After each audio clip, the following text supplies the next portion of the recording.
surprise Fallout New Vegas remake onto us though, then we'll happily take it. Both Compulsion Games and Ninja Theory have released games in the past couple of years, so it may be a bit too soon to see what they're working on next, but we certainly won't rule it out, especially the latter, who is reportedly working on a third Hellblade that is quote-unquote more of a game. Infinity Ward revealed Call of Duty Modern Warfare 4 last week, which will continue Captain Price and team's story as they head to Korea this time around. It's safe to say we'll get a peek at it in action at the showcase, with the new DMZ mode promised to be shown off. Call of Duty is where most of Activision's resources find themselves going these days, but maybe a surprise second project will be sprung upon us. Though a long shot, a revival of one of the publisher's dormant series, such as a new Tony Hawk, Guitar Hero, or Spyro, would certainly make people my age and older smile. Blizzard can be expected to show off continued support for its live service games, such as Overwatch celebrating its 10th anniversary, Diablo 4 following up on its just-released Lord of Hatred expansion, and World of Warcraft evolves further beyond its Midnight expansion, which arrived in March. While that's all in the recent past, there are a couple of future possibilities, although not expected this year.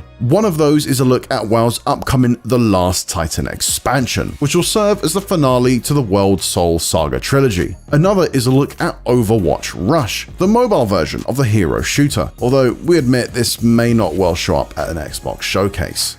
When it comes to Bethesda, all eyes are on The Elder Scrolls 6. First revealed to be in development way back in 2018, Todd Howard has effectively said that it shouldn't have been shown that early. We realize it's likely still many years away, but perhaps a look at the long-rumored Fallout 3 remake could serve as a welcome stopgap. Elsewhere under the larger Bethesda umbrella, id Software will have moved on to its next project after 2025's Doom: The Dark Ages. Will it be another Doom, a long overdue Quake revival, or something new entirely? And will it even be shown at this year's showcase? And then there's Machine Games, who'll be following up on the excellent Indiana Jones and the Great Circle. I'd love nothing more than a sequel to that adventure, but perhaps a return to Wolfenstein is more realistic right now. Reports of the final part of BJ Blazkowicz's Nazi-killing trilogy being in production emerged early this year, so this could be the year we see the original FPS hero return. Finally, when it comes to Bethesda, surely we're due for a look at Arcane's Blade. First teased back in 2023, the Leon studio has been pretty silent since. It looks like we're never getting that Mahershala Ali movie,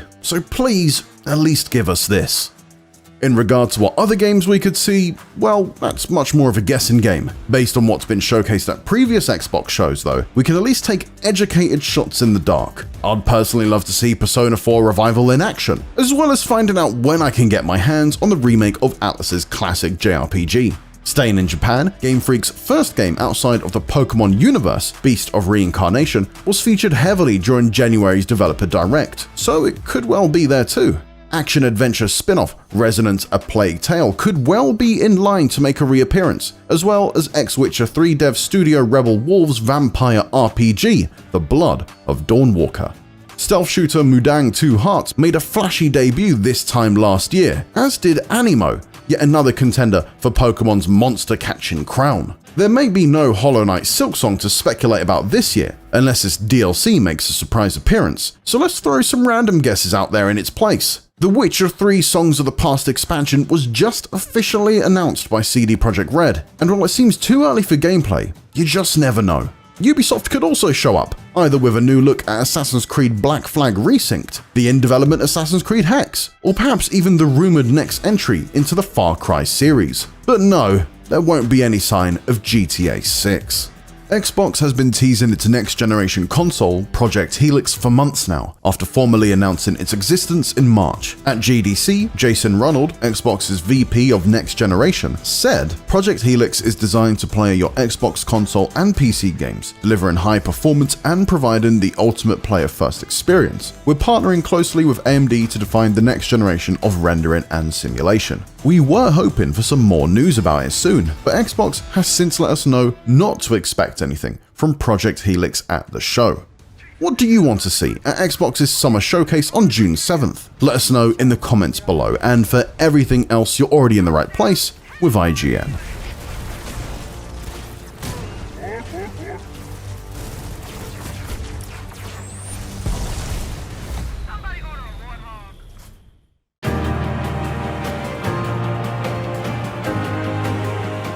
Let me start by saying that I am borderline blown away by what I've seen from the Fable reboot so far.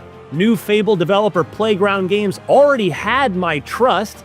This is a studio that has produced nothing but one open-world masterpiece after another, but after learning a lot more about what the team has in store for its resurrection of one of Xbox's biggest franchises, I'm even more bullish about where they're going with it. Playground has turned the Forza Tech engine into a medieval British postcard. Combat is multi-layered, 1,000 NPC townsfolk are waiting to be romanced, co-parented with, divorced from, and landlorded over, and there are chickens abound just waiting to be kicked.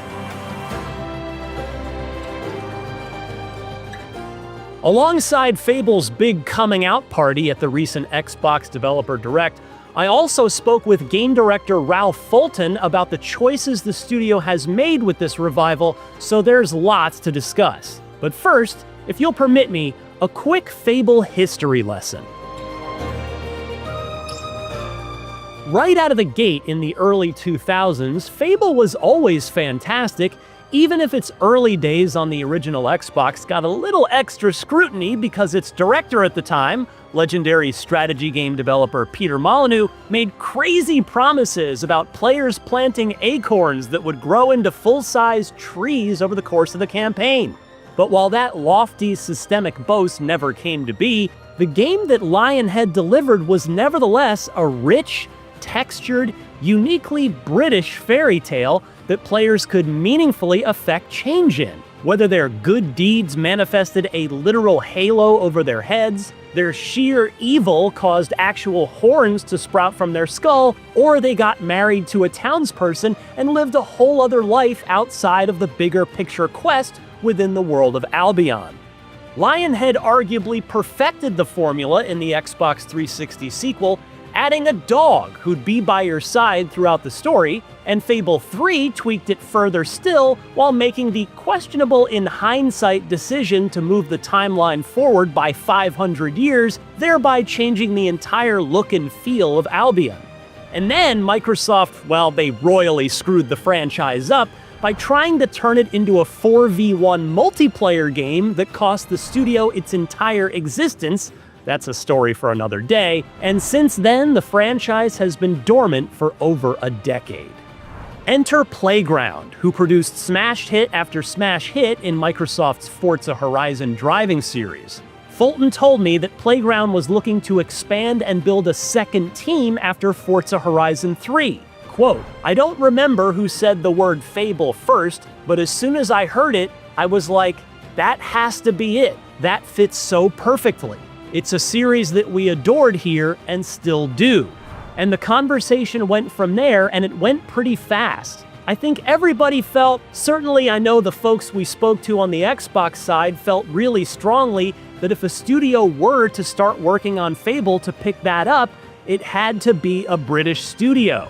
And the fact that we had this great working relationship, the fact that we were making this game, Forza Horizon, that was increasingly important and successful, and had this ambition to scale and to grow, it went pretty fast after that.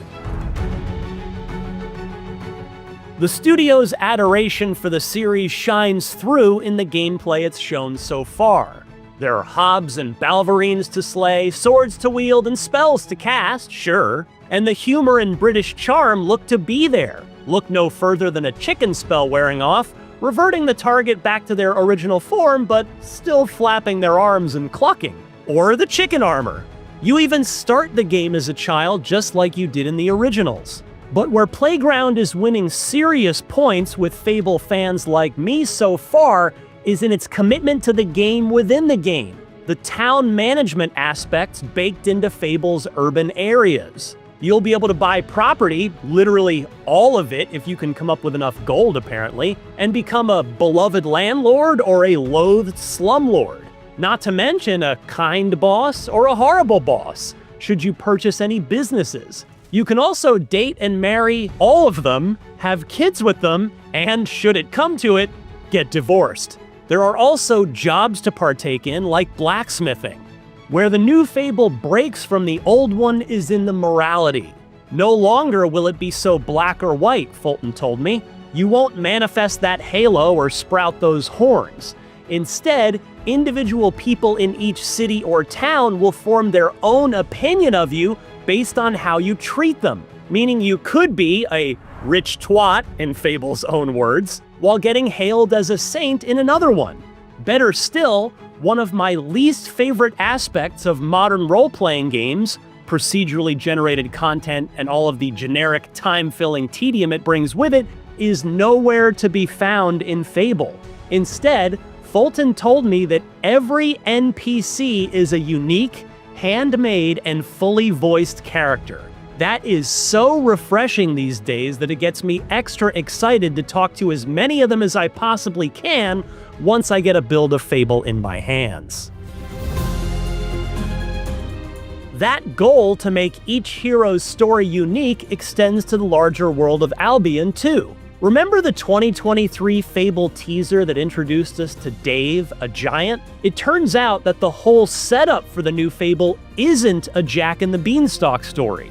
Instead, Dave is, quote, an egotistical gardener in a rural village who finds a magic growth formula. So you'll then have to decide how to deal with him. Will you spare him, hopefully this means finding a way to return him to normal size and befriending him, or slay him, which will see his giga corpse splayed over a hill just outside of town for the rest of your campaign, negatively impacting surrounding home prices in the process. And so if Dave's foray into gigantism is merely a quest, perhaps that means this Fable isn't as much of a departure from the originals lore-wise as that video had led me to believe. In fact, I point-blank asked Fulton whether or not this is a true reboot or if this Fable is in some way connected to Lionhead's originals, and he had quite a telling answer for a supposed non-answer. He told me, quote, "I'm going to avoid that question, Ryan, and I'll tell you why. We touch very lightly on story in the Dev Direct piece, but honestly, what we really wanted to do is come out and speak to the detail in the game and answer all those questions that people inevitably have about the game we haven't answered before. We're going to talk more about story later in the year, so I'm not going to say yes or no to that particular question just yet. What I would say is with this being a reboot, it felt really imperative for us to clear the space to tell a story that we want to tell within Albion, which is why this isn't a sequel, for example. This isn't necessarily connected to the original timeline or events or characters, but we do share lore, and some of that originating lore of the Fable universe is really important to our story. Make of that what you will. So Fable seems to have the look, the humor, the moral choices, the quintessentially British charm. Playground, to put it simply, seems to understand the assignment here. And the studio, as I mentioned earlier, absolutely gets the benefit of the doubt from me on account of its impeccable track record since its inception. What, then, am I worried about? There is one thing, and it's a key part of Fable: combat. To be clear, I'm not in any way judging Fable's combat based on what we've seen so far. How could I? I haven't played it for myself yet. However, for as talented as Playground is, it's never made a game with combat before. It's not that all of the delightful town management and NPC relationship stuff suddenly means nothing if the combat doesn't deliver, but Fable will have a big problem if battling Balverines isn't a blast. Oh, and I suppose I'll be honest and share one actual disappointment with what I've seen of Fable so far. The fact that horses seem to be your only four-legged companions. After the big reveal was decidedly dog-free, I asked Fulton about the decision to ditch the dog, and he admitted, quote, "There are some folks on the team that were relishing me getting this question because I cut it a while back. You know what? For development reasons, right? I don't need to go into any more detail than that, except to say there are a substantial number of people on the team who have yet to forgive me for that decision." Now, I know full well that game development is extremely difficult, and that Fulton probably has a very defensible reason for not moving forward with Fable 2's signature feature. It stung a little extra when he told me that Fable 2 was his favorite of Lionhead's original trilogy, but as a player, I'm still allowed to be bummed out by it. Here's hoping it's first on the new features list for the sequel, should we get that far. On the whole, though, I am truly, genuinely excited and optimistic about the new Fable. I've long felt that, particularly in Playground's hands, Fable has the highest ceiling in terms of game quality and finally delivering Xbox and, I guess, PlayStation, as it turns out, a PlayStation Studios-like Game of the Year award-contending single-player game of anything currently in Microsoft's massive first-party games portfolio. And though we don't yet have a specific release date to count down to, Playground is promising that we'll be playing it this fall, which basically means before November, since it would be patently stupid to try and relaunch this franchise after the better part of a decade in development, right up against the incoming game industry meteor known as Grand Theft Auto 6. Here's hoping that the new Fable lives up to its sky-high potential. For more on Fable, don't miss our live Podcast Unlocked reactions to the recent Xbox Developer Direct, as well as that 2023 teaser starring Giant Dave. And for everything else in the world of video games, keep it locked right here to IGN. I honestly wasn't sure what to expect when I sat down in front of an Xbox Series X to play an early demo of Halo Campaign Evolved, the just-announced Unreal Engine 5 remake of the original Xbox killer app. And yes, it is a proper remake, not a remaster like Halo Anniversary was. And I'm still not sure exactly how I feel after playing it. I definitely wanted to be blown away by the visuals, in the same way that the original Halo Combat Evolved knocked my socks off back in 2001. Heck, we know Unreal Engine 5 is fully capable. I also didn't want Halo Studios, aka 343 Industries, to mess with too much. Or did I? Would Halo 1 just feel old no matter what? And will PlayStation 5 gamers even care about this 25-year-old Xbox classic when it hits Sony's console for the first time ever, day and date with Xbox and PC? So I went in with a lot of questions, and I left with, well, some answers. Let me explain.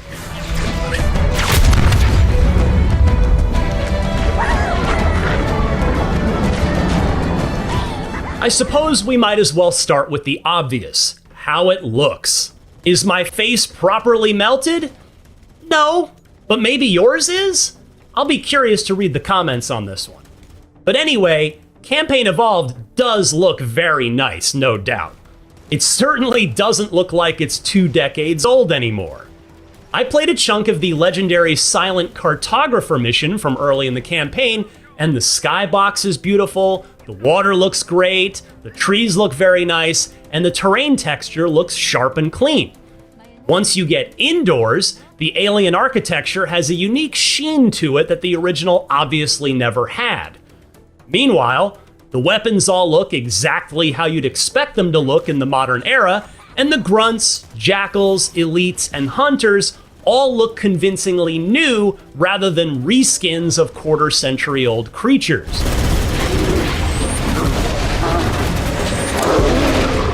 Everything looks clean, but not in a soulless way, at least not to me. It works as a cohesive art-directed space in the new engine. I also appreciate that VO from the principal actors, Steve Downes and Jen Taylor at the very least, has been re-recorded. I've been able to pinpoint the main facility by cross-referencing Covenant survey data and religious texts. While mocap has all been redone for the rebuilt from scratch cutscenes. But let's talk about my biggest concern coming into this demo, the classic Halo feel. Movement, aiming, jumping, vehicle controls, it's all gotta have that semi-floaty Halo feel to it, and I'm pleased to report that even in this very early state, Campaign Evolved is a good bit of the way there. No doubt they'll continue to tweak it over the coming months. This release has no official release date beyond 2026, by the way, but I would be stunned if it's not time to release at or very near the 25th anniversary of Halo Combat Evolved in November of next year. But there have been some gameplay modernizations implemented here that have been ported back from subsequent Halos into this remake, and while purists might bristle at it, most of these seem like they're for the best for a 2026 first-person shooter release.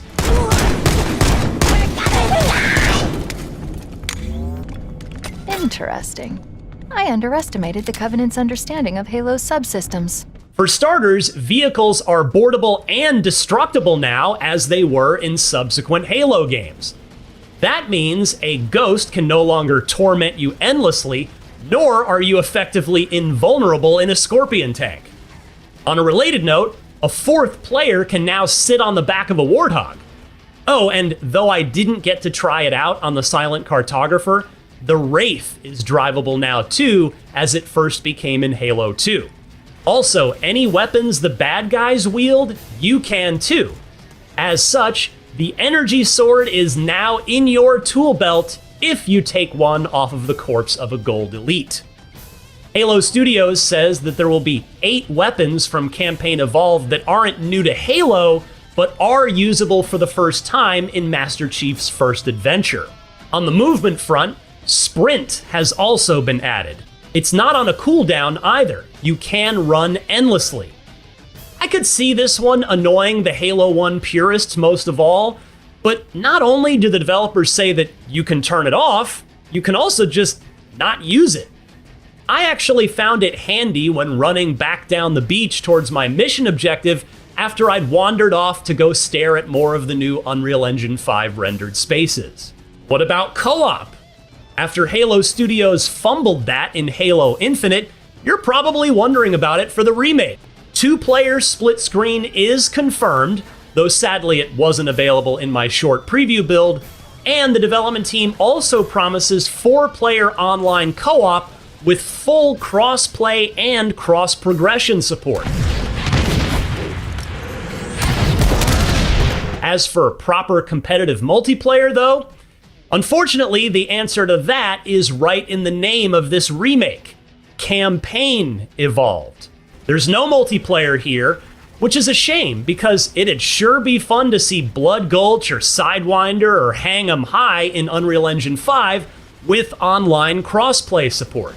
I asked Halo Studios about this, and executive producer Damon Kahn gave me an extremely media-trained answer, saying the team is, quote, very focused on recreating the original campaign that started it all, end quote, and continuing, quote, Halo Infinite and Master Chief Collection provide really great experiences for multiplayer, end quote.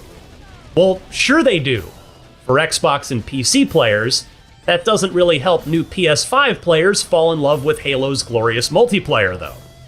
Presumably, they didn't want to pull any players away from Master Chief Collection for this, and/or adding full multiplayer support would have likely meant that the project couldn't get done in time for the 25th anniversary. But it's still disappointing.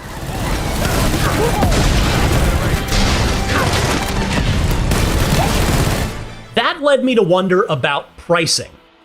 Would this be a full $70 release, or perhaps even $80 by the time it comes out, since Microsoft already tried to push to that price point this year? Or will it be priced lower, particularly since it's campaign only? The Halo Studios team would not say when I asked them directly, so this remains to be seen. Personally, $50 feels right for this, but that's just my opinion. I also think that $20 per month feels like the right price for Xbox Game Pass Ultimate. Okay, so no multiplayer, but there is one significant addition that I'm legitimately excited about. A new 3-mission prequel campaign that revolves around Master Chief and Sergeant Johnson. This could be extremely cool, but unfortunately, that's literally all we know so far. In fact, Halo Studios wouldn't even tell me if it's accessible out of the box, or if you have to complete the campaign in order to unlock it. I also asked if they'd be repurposing existing music from the Halo 1 soundtrack to score these missions, or if they might commission something new. Dare I dream they reach out to Marty O'Donnell himself. And they, guess what, didn't have an answer for me there either. We're approaching the LZ. It's gonna be hot. Get set to come out swinging. Getting back to gameplay, I must say that I still had fun hooning across the beaches of the Silent Cartographer in a Warthog, my UNSC Marine buddies in the passenger and gunner seats, helping to mow down Covenant bad guys while I attempted to turn them into hood ornaments with my front bumper. Just like old times. I also manned the gun turret at one point to test out the friendly AI, and it still needs work. In fact, someone on the development team acknowledged this later without me bringing it up, so it's clearly something they're aware of. Honestly though, it's not something I'm even worried about when there's still probably upwards of a year of development time left. It's the same thing with the frame rate. No doubt some folks went straight to the comments to note any inconsistencies they saw, because I definitely noticed some. And while it's certainly important, it's not something that I'm sweating this far away from the end of the project. Covenant are putting up a real fight. The cartographer must be here. Oh, and I should also mention that Halo Studios is adding skulls to Halo Campaign Evolved. Lots of them, in fact. Dozens was the word they used, with an emphasis on this remake having the most skulls of any Halo campaign ever. Replayability is clearly a focus for the studio here, which is understandable, given Halo's strong history in that department, as well as the lack of adversarial multiplayer, and hopefully the skulls will spice things up for Xbox players running through this thing for the umpteenth time.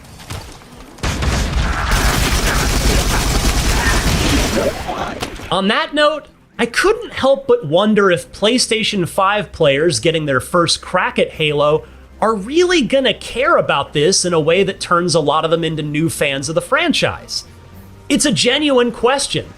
I've got a lot of personal history with Halo, so I simply can't answer this one. For somebody with no nostalgia for Master Chief, will those players find Campaign Evolved as compelling as I found Combat Evolved? And if they do, then what? Will Halo Studios remake Halo 2 in Unreal Engine 5? And then 3? 4? 5? Reach? ODST? Infinite?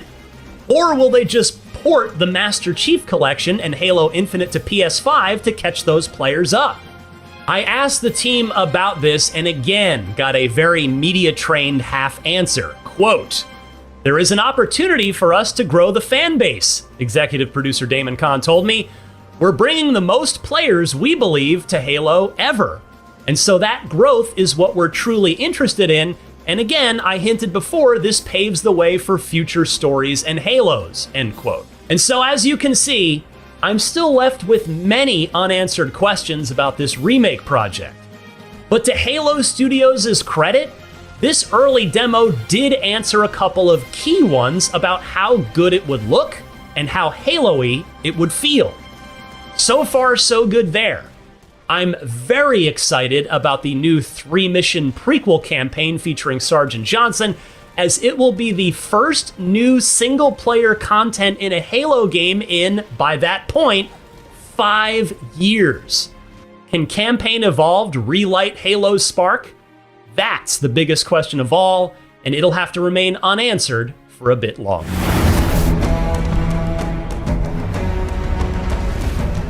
For more on the latest upcoming games, don't miss our recent previews of Super Meat Boy 3D and Phantom Blade Zero.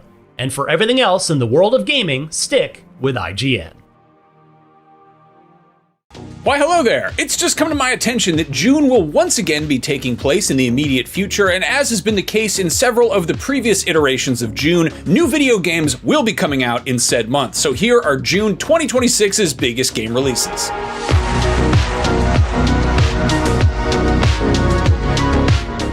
Before we get started, the usual disclaimer: we do our very best to make these videos accurate and timely, but stuff does slip through the cracks here and there. Sometimes we screw up because we're human beings, and other times stuff gets announced pretty last minute and we miss it because these videos do take time to make. For instance, 2 massively anticipated games dropped in May with just a few weeks' notice. Subnautica 2 hit early access on PC and Xbox Series on May 14th, something that wasn't announced until around April 30th, way after the video had already gone up, but clearly it didn't matter because it sold 2 million copies in like 12 hours.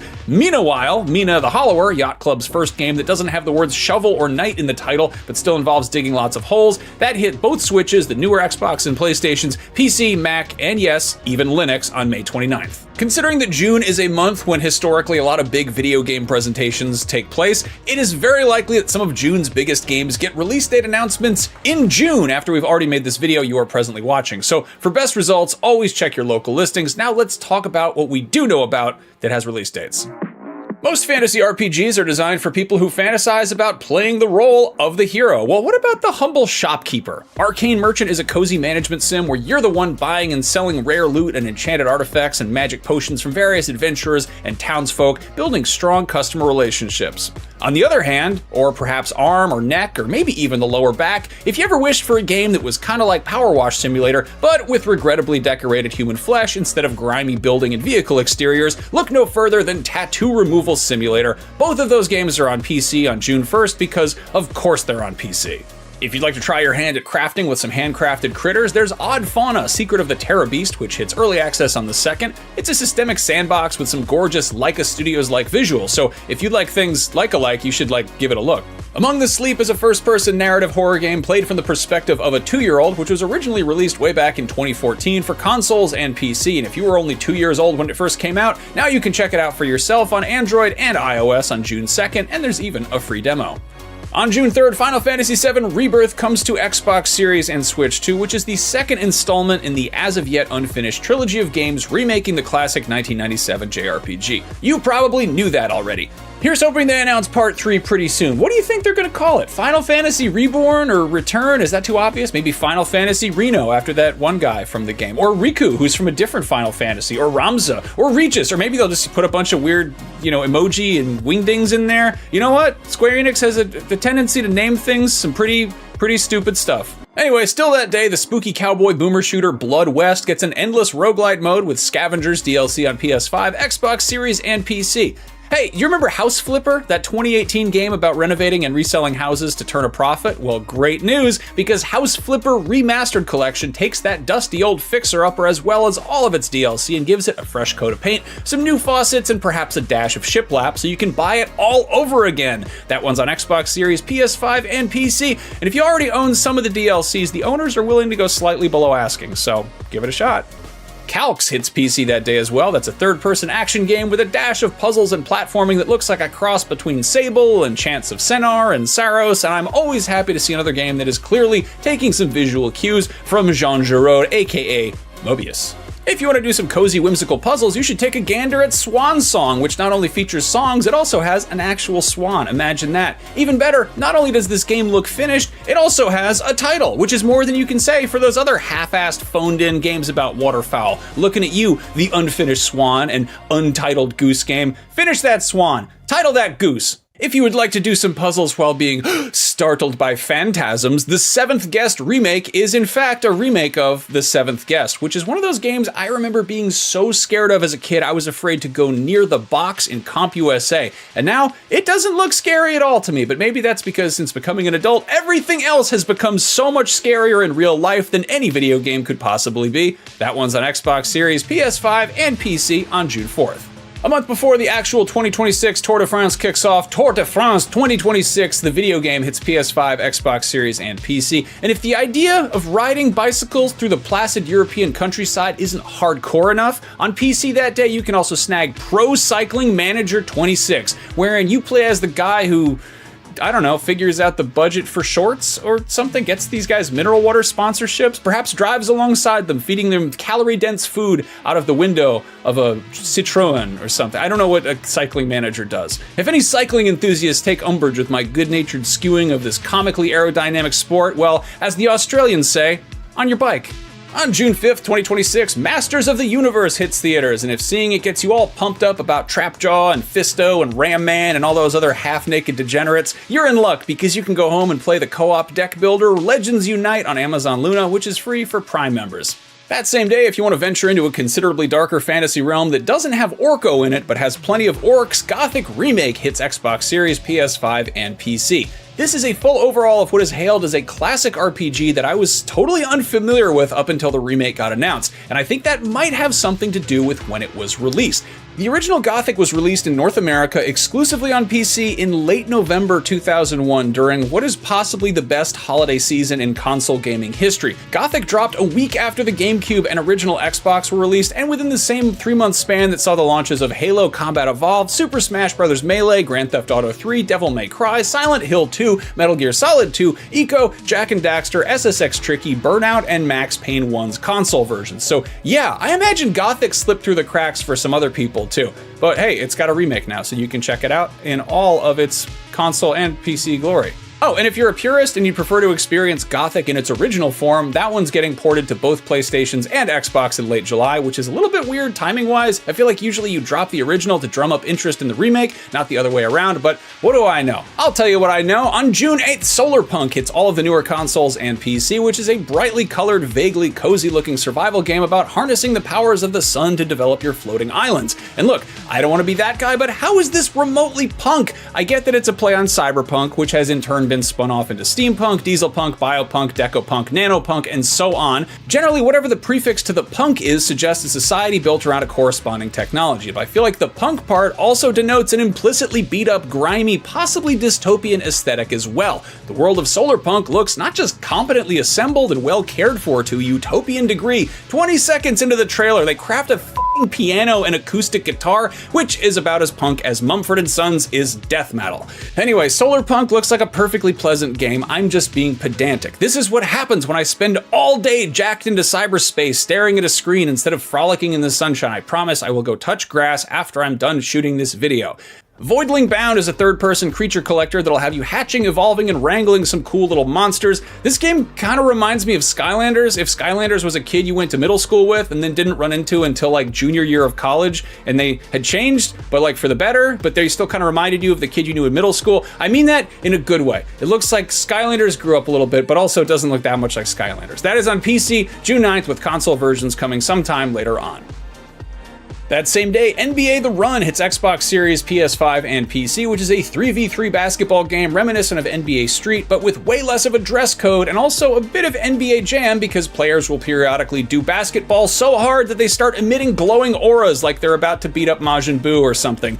Side note, I would absolutely love a Dragon Ball Z basketball game. How sick would that be? You could dunk on somebody so hard that it would level the entire stadium, but the hoop would, of course, still be standing. You could have a mode that's like horse, but instead of spelling horse, you gotta sink 7 baskets with the 7 Dragon Balls so you can summon Shenron and make a wish. Wish for stuff. I don't know what you'd wish for. If you're more into Eye of Newt than Ball of Basket, Witchspire is a magical survival game where you and your coven can help banish corruption from a handcrafted open world, and that one is hitting early access on June 10th. On June 11th, Monopoly Star Wars Heroes vs. Star Wars Villains is a team-based spin on an old favorite that combines characters from Lucasfilm's most lucrative intellectual property and their respective abilities with everyone's favorite 120-year-old board game originally designed to demonstrate the dangers of unchecked capitalism. That one's on PS5, Xbox Series, both Switches, and PC. Pre-order today and get dice skins based on fan-favorite characters Clone Trooper and Jawa. Houtini! If there are two seemingly unrelated things that have found more success together than Star Wars and Monopoly, it's Barbie and horses. And on June 16th, Barbie Horse Ride and Rescue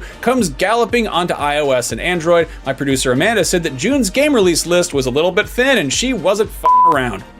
On June 17th, a couple of indie games from either end of the indie spectrum drop. There's iOS, Android, and Switch 2 ports of the 2025 narrative puzzle game And Roger, a very serious game that might make you feel big feelings. And then on PS5, Xbox Series, Switch 2, and PC, there's Dense Attack, which is a much less serious game about a bullet train that does skateboard tricks, which might also make you feel some big feelings, but like big, loud, fun, extreme feelings, not the sad kind. If you rally like driving, you might also appreciate hashtag Drive Drive Rally, a stylized arcade racer about the kind of racing where the cars have to do lots of skidding and steering on twisty-turny roads of the paved and dirt variety. Drive Rally has already done a few laps on PC, but on the 18th it is screeching onto PS5, Xbox Series, and Switch One.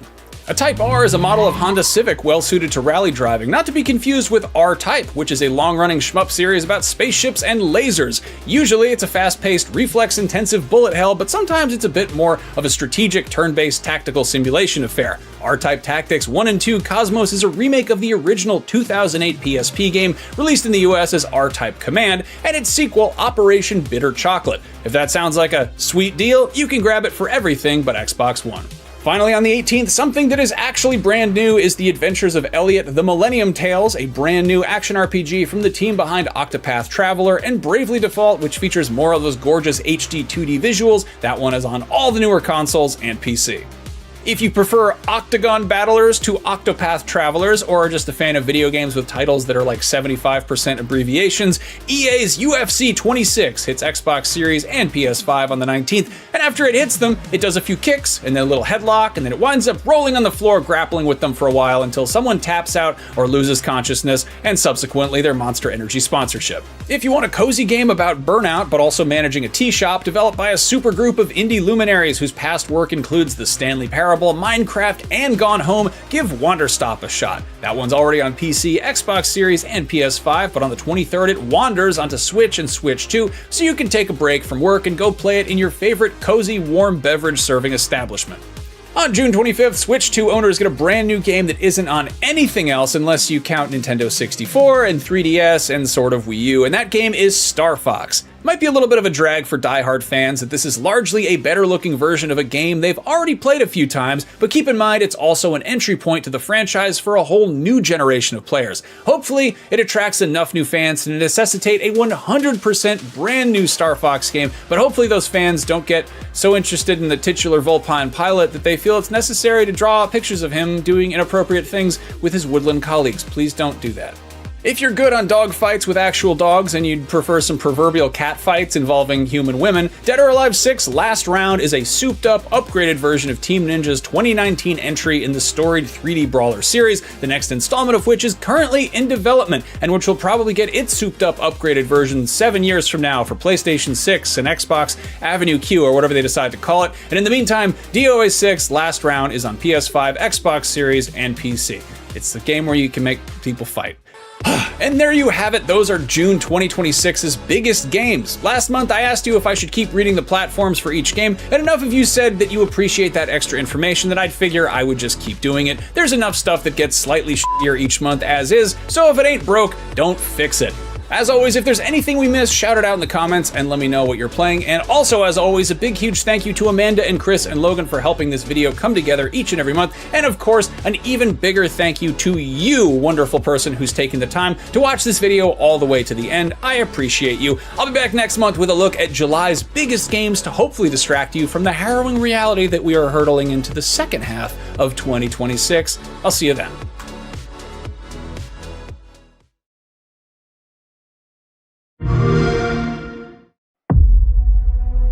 The glittering streets of Avalon sure do shine, because they swoop their filth down to us. Get your paper in! Who's for a paper?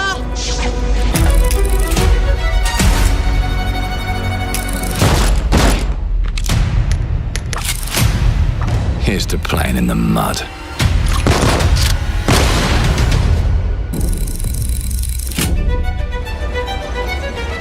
Life here ain't for the soft-hearted. You will be paying me back until you fucking rust. It ain't for the spineless. Keep your filthy pickers off me! And it sure as shite ain't for the decent. That's a clean sweep for one and There has been a crime! Justice itself has been affronted! I have been burgled! Lord Griswick. Bertolt! Yes, I got that part. Do you know anyone who might wish you ill?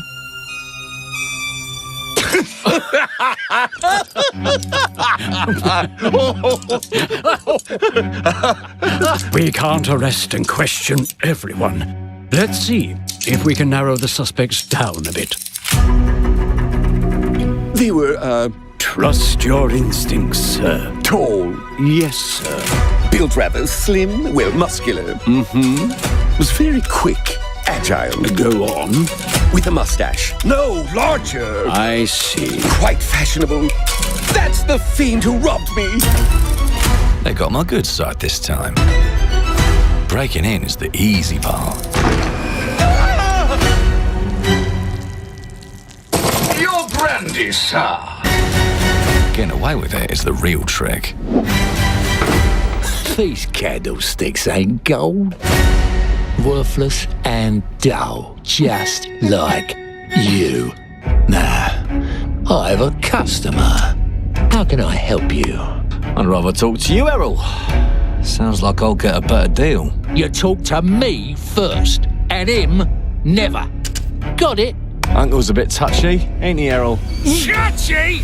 I say I'm touchy! There. Anything else you'd care to say to Errol? Brains. If I hadn't seen it with my own eyes, I wouldn't have believed it. Round here, it's all sharp edges, empty pockets, and blood on the cobbles. Goodbye, Silas. No! I'll hurt you, you fucking meatsack! I'll leave you with a pissing bed of peaches! You'd either got a gang at your back, or a knife in it. We're family here. Family takes care of its own. Can't put a price on that, can you? Them's in charge. They don't keep order, they keep power. Take this thing into the crucible and melt it. They just want us beaten, broken, and too scared to fight back. I don't want to kill him. That's why it pays to be clever and well-armed.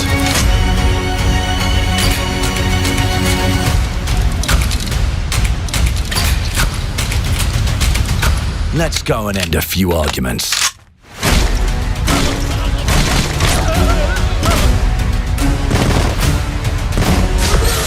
Don't get cocky. They've got a weapon far worse. Time. And if they can rewrite history, they can rewrite us. But look who just found Mummy's keys. Now I can fiddle with time. Put the bullet back in the barrel. Bring the chaos to a crawl. Take a mistake and make it like it never happened. We can change the world as we know it. One choice at a time. And I can even go back and change the past to change the future. And let me tell you, the hunters don't like it when the rabbits got the gun.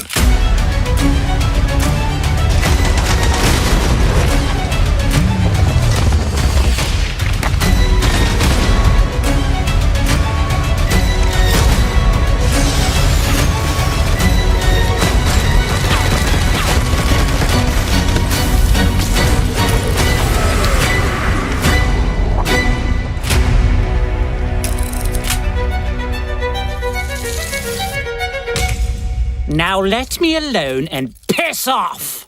Play it day one with Game Pass.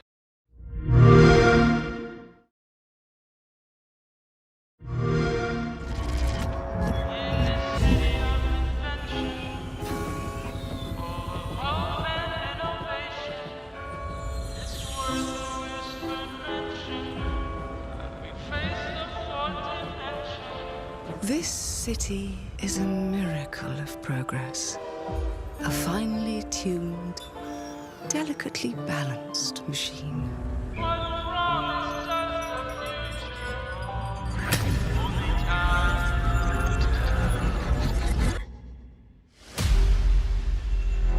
But it only takes one rebellious little gear to ruin everything.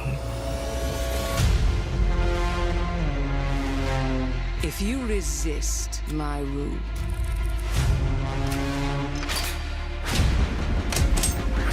If you alter our past, if you threaten what I have built, there is nowhere in space or time where I will not destroy you.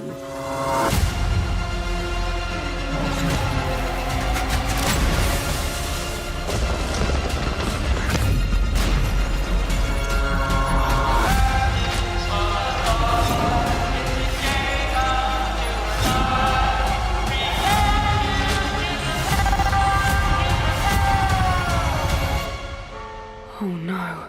What did I do? Any last words before my friend puts one in your skull?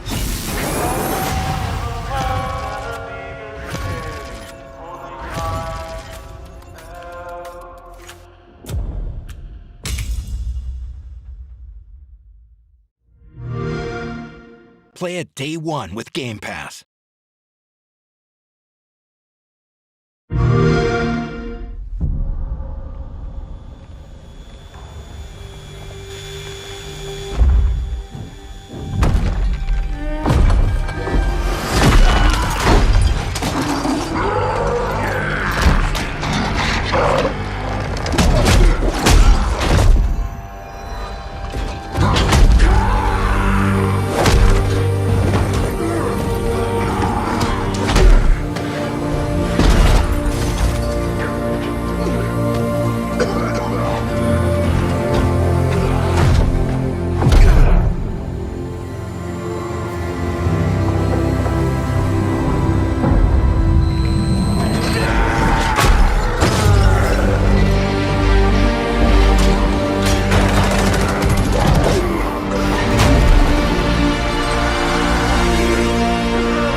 While The Elder Scrolls and The Witcher are often seen as the benchmark of Western role-playing games, the Gothic series from former developer Piranha Bytes is also worthy of recognition within the upper echelon of the subgenre. The original Gothic and its sequels became cult classics for the scale of player choice and free-form, open-ended exploration within their dark fantasy setting, which has even inspired developers at CD Projekt Red and Warhorse Studios with their work in the genre. With the upcoming remake of Gothic 1, developer Alchemia Interactive is giving the original game a reappraisal not only to showcase its lasting strengths, but also to expand the world and its community of characters to create a more satisfying, consequence-driven setting. We were able to get an exclusive first look at a brand new quest line added in the Gothic remake, along with seeing just how much of an upgrade the remake aims to give the classic dark fantasy RPG. If there's a way out of here, I'll find it. Another one of those. Finally, just you wait. Players take on the role of a nameless hero trapped within a mining colony taken over by prisoners. After a magical ritual seals the colony underneath an impenetrable barrier, turning it into a lawless state, The hero is tasked with finding one of the few magic users hiding away from the brewing conflict amongst rival factions. As the hero navigates the world that the prisoners have made within the colony, they'll pick up new skills, uncover ways to take down opposing groups, and potentially find a way to destroy the barrier sealing the colony. The original Gothic was essentially a dark fantasy spin on John Carpenter's Escape from New York, resulting in a notably darker take on a role-playing game in 2001. But the hook that really made Gothic a seminal RPG was its approach to open-world gameplay, which, in 2001, was still finding its footing. Essentially, you're tasked with uncovering the mystery behind the barrier however you see fit. The remake does well to maintain the original strengths in player choice and the web of characters with their own agendas, all while making noticeable upgrades to storytelling that creates better context to deepen that setting. What do you want? Lee sent me. What are you doing out here? Looking for magical vibrations? The remake largely sticks to the original structure and style, and the developers put a particular focus on upgrading the foundations and scale of the core game. In that sense, the developers aren't going for a big reimagining. It's really more about remaking Gothic 1 with modern visual and gameplay flourishes that new and returning players can appreciate.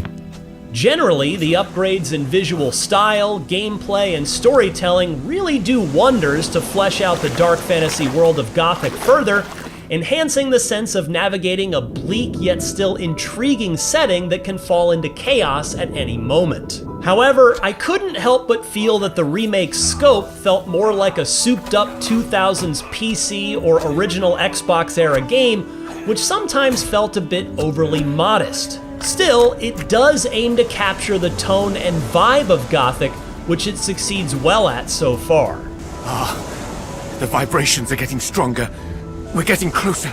Gothic also has a particularly unique approach to character growth, which is often decided by what your playstyle is and which side you landed with to receive training, such as the Brotherhood of the Sleeper faction, who believe that an ancient god was responsible for the barrier. Along with learning advanced fighting styles and ranged combat, you can also figure out how to scale walls, forge new gear, and pick up magical spells that allow for mind control and transformation. The consequences of these choices as you navigate the colony can result in some drastically different outcomes for quests and character interactions. Look who it is. It all ties into the hard-edged approach of classic Gothic, which the remake is aiming to retain for the most part. There are, of course, very welcome changes to combat, navigation, and tracking of key quests, and a new glossary to make this adventure more manageable. The core action still retains the look and clunky flow of early 2000s action RPG combat, which certainly has an appeal, but it feels easier to grasp this time around, thanks to enhanced movement, lock-on, and modern combat physics. However, you can still easily find yourself in a bad spot by making some ill-advised decisions or picking fights with those who can easily overpower you. That said, if certain players want to take on a more daring approach and cut through the island and nearly every inhabitant, the developers stated that you can do that as well. In our exclusive footage, we got to see a new quest line added in for the remake, focusing on the hero helping the water mage Mixer, a familiar character from the sequels. The remake gives Mixer a new storyline in the first entry, in which the hero helps him acquire new magic on the coast near the colony. It's a new addition that not only expands the setting's scope, but also showcases the deeper lore running throughout the series. But where the remake aims to leave a bigger mark is in the expanded storytelling and characterization of the colony's inhabitants. According to Reinhard Paulus, the studio head of Alchemia Interactive, one of the critical upgrades they wanted was to add more context and character depth for all supporting NPCs. In addition to nearly every character having their own daily routines and agendas, the added storytelling does more to make different characters feel less one-dimensional and to further a sense of moral ambiguity in Gothic. This, in turn, expands opportunities for player choice and the sense of consequence within the story. Do you do everything the mages ask of you? Within reason. Generally speaking, though, yeah, as long as they pay. An especially welcome change happening with the remake is the more respectful representation of female characters. A controversial aspect of the 2001 game was the presence of enslaved women in the colony who were background characters and non-interactable. But in the remake, female characters are more developed, with proper agency, who the hero can learn more about. Another welcome addition to the remake is the expansion of the Orc faction as more than just a one-dimensional antagonist. This is a great upgrade because it further aligns with Gothic's approach to navigating by using every outlet and connection you have to accomplish your goals. There's often a tricky balance with examining what to re-examine and what to keep when remaking games, but the Gothic 1 remake from Alchemia Interactive certainly looks to give the original series a much-needed reappraisal in the right ways. Along with leaning even further into the stories that are made with every choice, it's making some commendable updates for storytelling and removing some unsavory aspects of the 2001 version. And so far, Gothic 1 Remake has the makings for a worthy reinvention of a classic RPG series. For more on the latest upcoming games, check out our recent previews of Saros and Outbound. And of course, for everything else in the world of video games, stick with IGN. After 25 years, Gothic is back with the release of Gothic 1 Remake. The classic RPG has been rebuilt from the ground up for modern consoles thanks to the implementation of current-gen graphics, all while preserving the gameplay that makes Gothic 1 a classic. If you're new to the series, or it's been a while since your own visit to the Valley of the Mines, here are 6 things you need to know about Gothic 1 Remake. Presented by THQ Nordic. As a nameless messenger, you're tasked with delivering a letter of great importance to a mage inside the Valley of the Mines. The mines have been sealed by a spell gone wrong, and factions have sprung up inside the Great Dome as prisoners, magicians, and nobles alike try to take control of the situation. Who you decide to ally yourself with and who you will betray is entirely up to you as you explore the sequestered sector of the Kingdom of Myrtana. Word is, you were behind the schism of the swamp camp. That true? I guess that's one way to put it. And let's be real, it won't be an easy journey. When you begin Gothic 1, you'll have nearly no skills, no reputation, and no gear. Just like real life. You'll have to introduce yourself to the various factions, try to earn their trust by helping people out, and then receive training from NPCs to get better with certain attributes like strength and dexterity. You'll need these stat improvements because combat in this game is very punishing if you aren't equipped for it. Just one stray creature off the beaten path will eat you for breakfast when you're just getting started, so don't go out into the wilderness unprepared. Finding some better equipment through quests and exploration will also go a long way toward increasing your chances of survival. In Gothic 1, the world and everything in it is moving around you.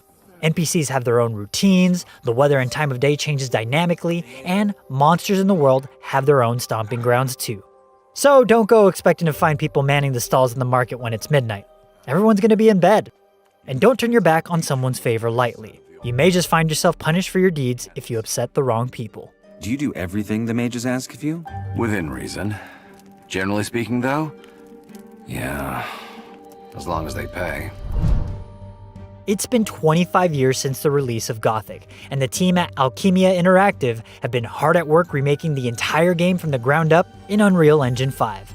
This provides Gothic 1 Remake a modern presentation that's at home on current-gen consoles and PCs, while simultaneously preserving the atmosphere, satisfying progression, and role-playing decisions of the original game. Not only is all the game's original content here, but it has all been expanded upon as well. Numerous quests have been added, NPCs have expanded routines, you can also make use of brand new traversal abilities, and combat has seen an overhaul to make gameplay more fluid while remaining as deliberate and tactical as ever.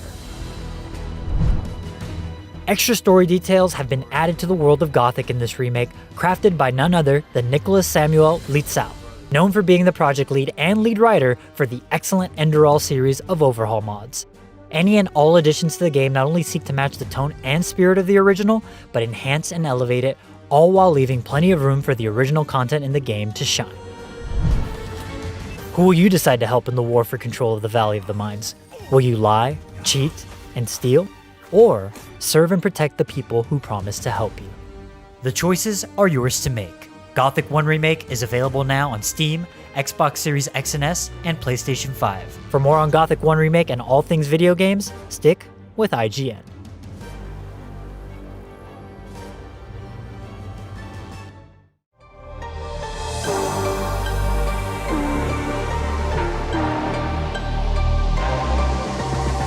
We've known for years that the entire games industry would give Grand Theft Auto 6 the widest berth possible, but this week's State of Play has proven Rockstar's behemoth as some kind of carjacking Moses, parting the Red Sea of releases and pushing tides of competition aside. As a result, it seems like almost the entire end-of-year slate of releases has been forced into a single month. GTA 6 has turned September into a video game battle royale, and it's potentially going to be a bigger bloodbath than anything we saw in the Wolverine trailer.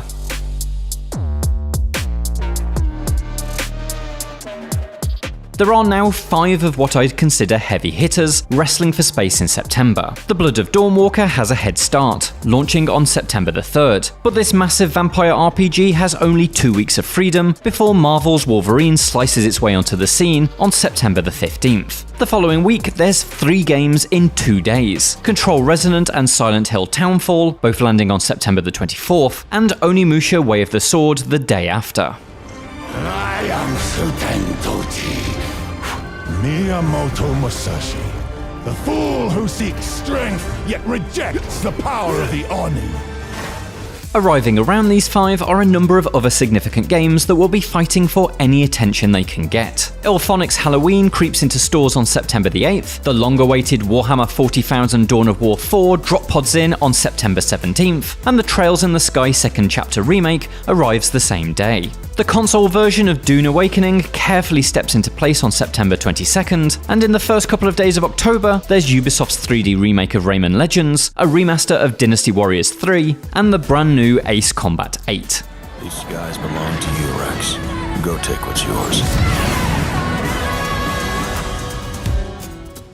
And that's just the stuff we already know about. Xbox's showcase later this week will almost certainly reveal a September or October launch for Gears of War E-Day. Rumours all have us expecting Nintendo to throw an Ocarina of Time remake into the world later this year, and we're still without release dates for Star Wars Zero Company and Halo Campaign Evolved. September stands to get even busier, and the competition even fiercer. Rock and roll, rock and roll! Every single one of these games has their own dedicated fanbase, be that niche or gargantuan, and so each will sell a respectable number of copies. But this tidal wave of competitors, a slew of games that all look really good, will no doubt erode away at the potential winnings. Even the most dedicated player can't be expected to buy into this entire buffet, and so some of the dishes are inevitably going to go cold. It feels like storm clouds are brewing over Control Resonant developer Remedy, the incredibly talented Finnish studio whose visionary games never quite connect with the size of audience they deserve. FBC Firebreak understandably cost the company. Few people were looking for a merely okay live service shooter in the 2020s, but Remedy has struggled with sales even on its critically adored projects. It took over a year for Alan Wake 2 to make a profit. The company's new CEO, former EA studio head Jean-Charles Godechon, has already said that Remedy's unique approach must be protected, and I can only hope that he can find a way to successfully weather the storm. But while Remedy's struggles paint Control Resonant as the most vulnerable of all of September's releases, almost none of these games are guaranteed slam dunks. Marvel's Wolverine will likely enjoy the smoothest ride. The next chapter in Insomniac's Marvel series, it's already looking incredibly good, and it's the exact sort of thing a great deal of PlayStation owners are locked in for. Son of a bitch! While Logan isn't quite as popular as Peter Parker, and so probably not destined to beat Spider-Man 2's record of the fastest-selling PlayStation Studios game in a 24-hour period, it's nonetheless almost guaranteed to shift copies faster than a Fastball special. But it's worth remembering those reports of concern over Spider-Man 2's spiraling budget. If Insomniac didn't get that under control for Wolverine, it may need to sell many millions to break even. Not an ideal situation when there will be folks holding onto their cash as they wait for GTA 6.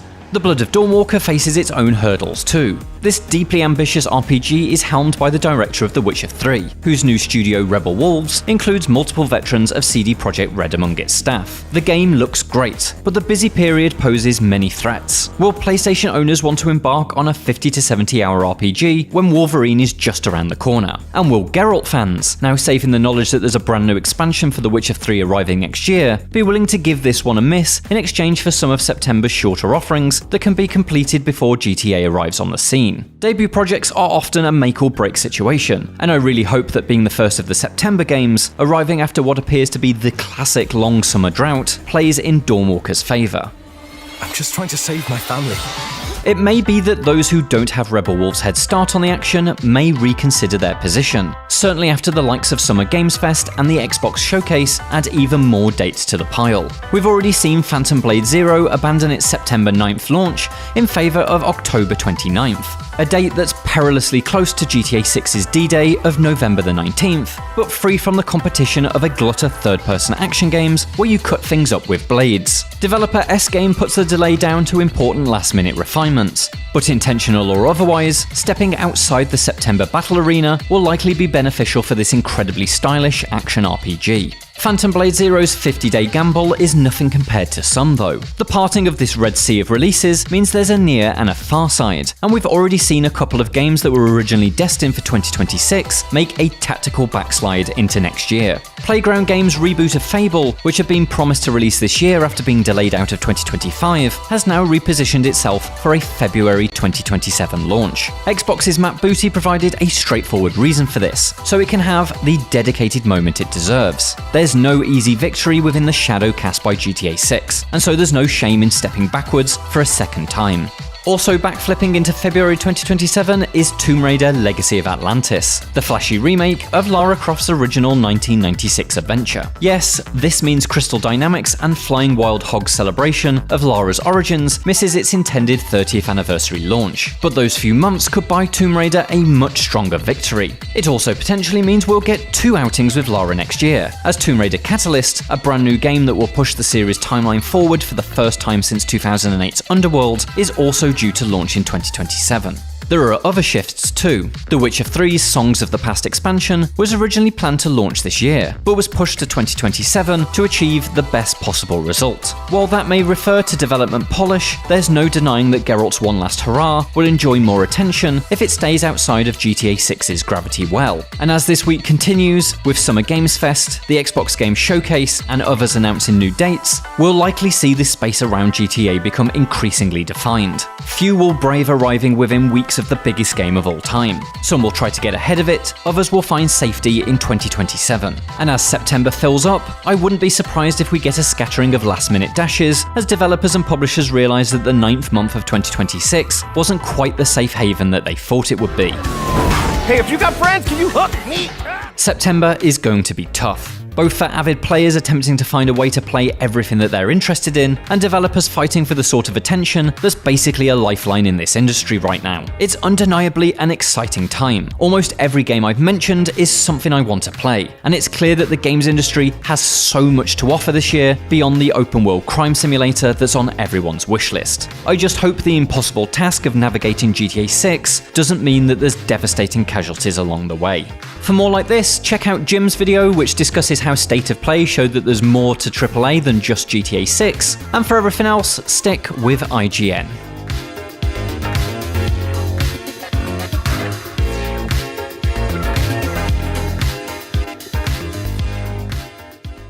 If GTA 6 costs £100, I will eat a bag of raw onions. I swear, it's not gonna happen.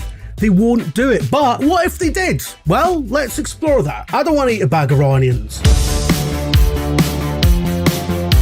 They're calling it the biggest entertainment launch of all time. A record GTA 6 is set to smash, currently held by none other than its own direct predecessor. Yeah, whatever you say. It seems like a no-brainer that developers Rockstar and publisher Take-Two will be popping champagne corks like a 21-gun salute come November. But will it be a party or a funeral. The only difference, after all, is context. GTA 5 remains one of the most expensive games ever made, with a combined development and marketing budget believed to be well over $250 million. What? Numbers already utterly eclipsed by GTA 6's protracted, beleaguered development cycle, which has been marred by hostile data breaches, various internal struggles, but is also reportedly spending unfathomable resources on realistic details like breakable glass and water physics, the ballooning price of car insurance. I'm making that up, that's not a factor. Now, this wouldn't exactly be a left field move from the studio that brought you seasonally affected horse genitals, so it's doubly unsurprising that GTA 6 is currently believed to be well over $1 billion into its practically infinite budget. And that's before the promised 2026 marketing blitz has even kicked off in earnest. In short, GTA 6 will have to be one of the best-selling games of all time just to break even. To be considered a success worthy of the time and money that's been crammed into it, the expectations are mind-altering. Anything less than 20 million sales on day one, likely considered a disappointment. This thing could make more money than Pablo Escobar and still trigger a load of layoffs because we live in hell. With the global economy teetering on the edge of disaster and a runaway cost of living crisis that's eating every last penny of disposable income out of the average household budget, it won't take much to turn a chorus of champagne corks into a firing squad aimed directly at the games industry's already exposed guts. And so, Take-Two's CEO is right to be terrified. If they get something as fundamental as the base price wrong, the results could be apocalyptic, not just for his company, but for the games industry at large. Despite the eye-watering amount of money spaffed during its protracted development, GTA 6 is going to make money gland over fist. That's not in dispute. The question is whether it makes enough, and with so many stakeholders involved, enough is a difficult concept to nail down. So that's the first problem GTA 6 has. It could do more business than any video game before it and still fall short of expectations. Nobody wants the next Rockstar game to be WrestleMania 32, do you know what I mean? The concept of success in the corporate bureaucracy of a publicly traded company is arcane, ever-changing, and subject to factors completely outside anyone's control. We live in a vast, interconnected global economy that runs on chaos theory. A proverbial butterfly flaps its wings or grounds an oil tanker, and all of a sudden there's a hurricane on the other side of the planet, or a banana now costs $20 in Ohio. You know, had GTA 6 come out during its initial release window, there probably wouldn't have even been a question mark about its price tag. That in itself is kind of unprecedented, but now it finds itself releasing in an existentially frightening year for all tech and creative industries, where the spiraling cost of making and selling computer hardware is killing businesses and turning casual hobbies into expensive luxuries, where middle-class consumers are struggling more and more to justify any frivolous expenses because the energy and food bills they used to barely think about are now all-consuming. For an increasing amount of people, even the now standard MSRP of $70 is out of the question for a piece of entertainment, no matter how hyped or hotly anticipated it is.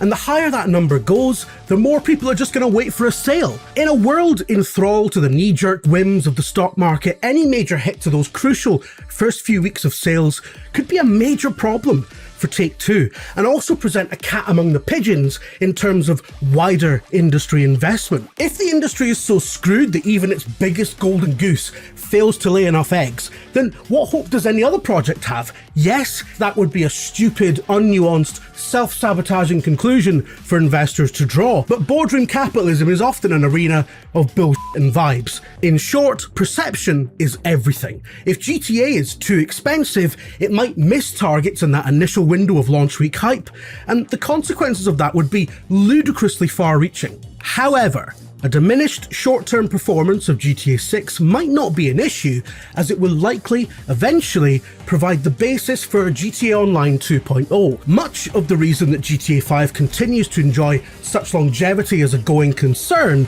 is because of its ever-growing, ever-evolving online component, and its capacity for printing seemingly infinite money is the reason why Rockstar is allowed to spend nearly a decade ploughing billions into the GTA 6 furnace while the rest of the industry simply burns down.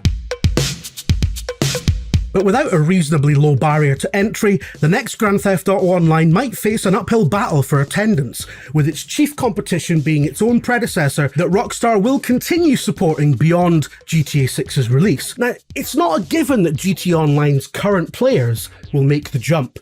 Convincing people to go from an established, content-rich platform to essentially starting again from scratch is an age-old problem faced by anyone cultivating a large online community. We've seen it in hero shooters, we've seen it in MMOs, we've seen it in forums. At some point, growth requires new pastures, but you can't make people eat grass. We've seen the unthinkable happen before in Red Dead Online, once tipped to be a sister or successor project to its GTA equivalent that is now, more or less, abandoned by the devs because, well, it just didn't have the juice. Now, an online western is a very different proposition to the chaotic urban playground provided by GTA Online, but both projects shared much of their core DNA, and there was no reason to think back then, with the runaway success of Red Dead 2, that Red Dead Online couldn't tap new audiences and do as well or even better than its stablemate.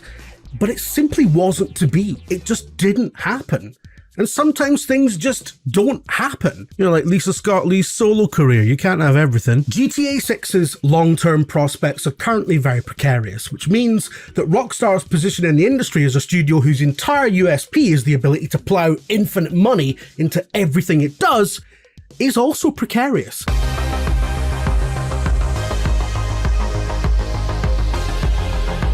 And finally, the real issue here is that so much of the games industry finds itself both scared by and dependent on the success of one single project.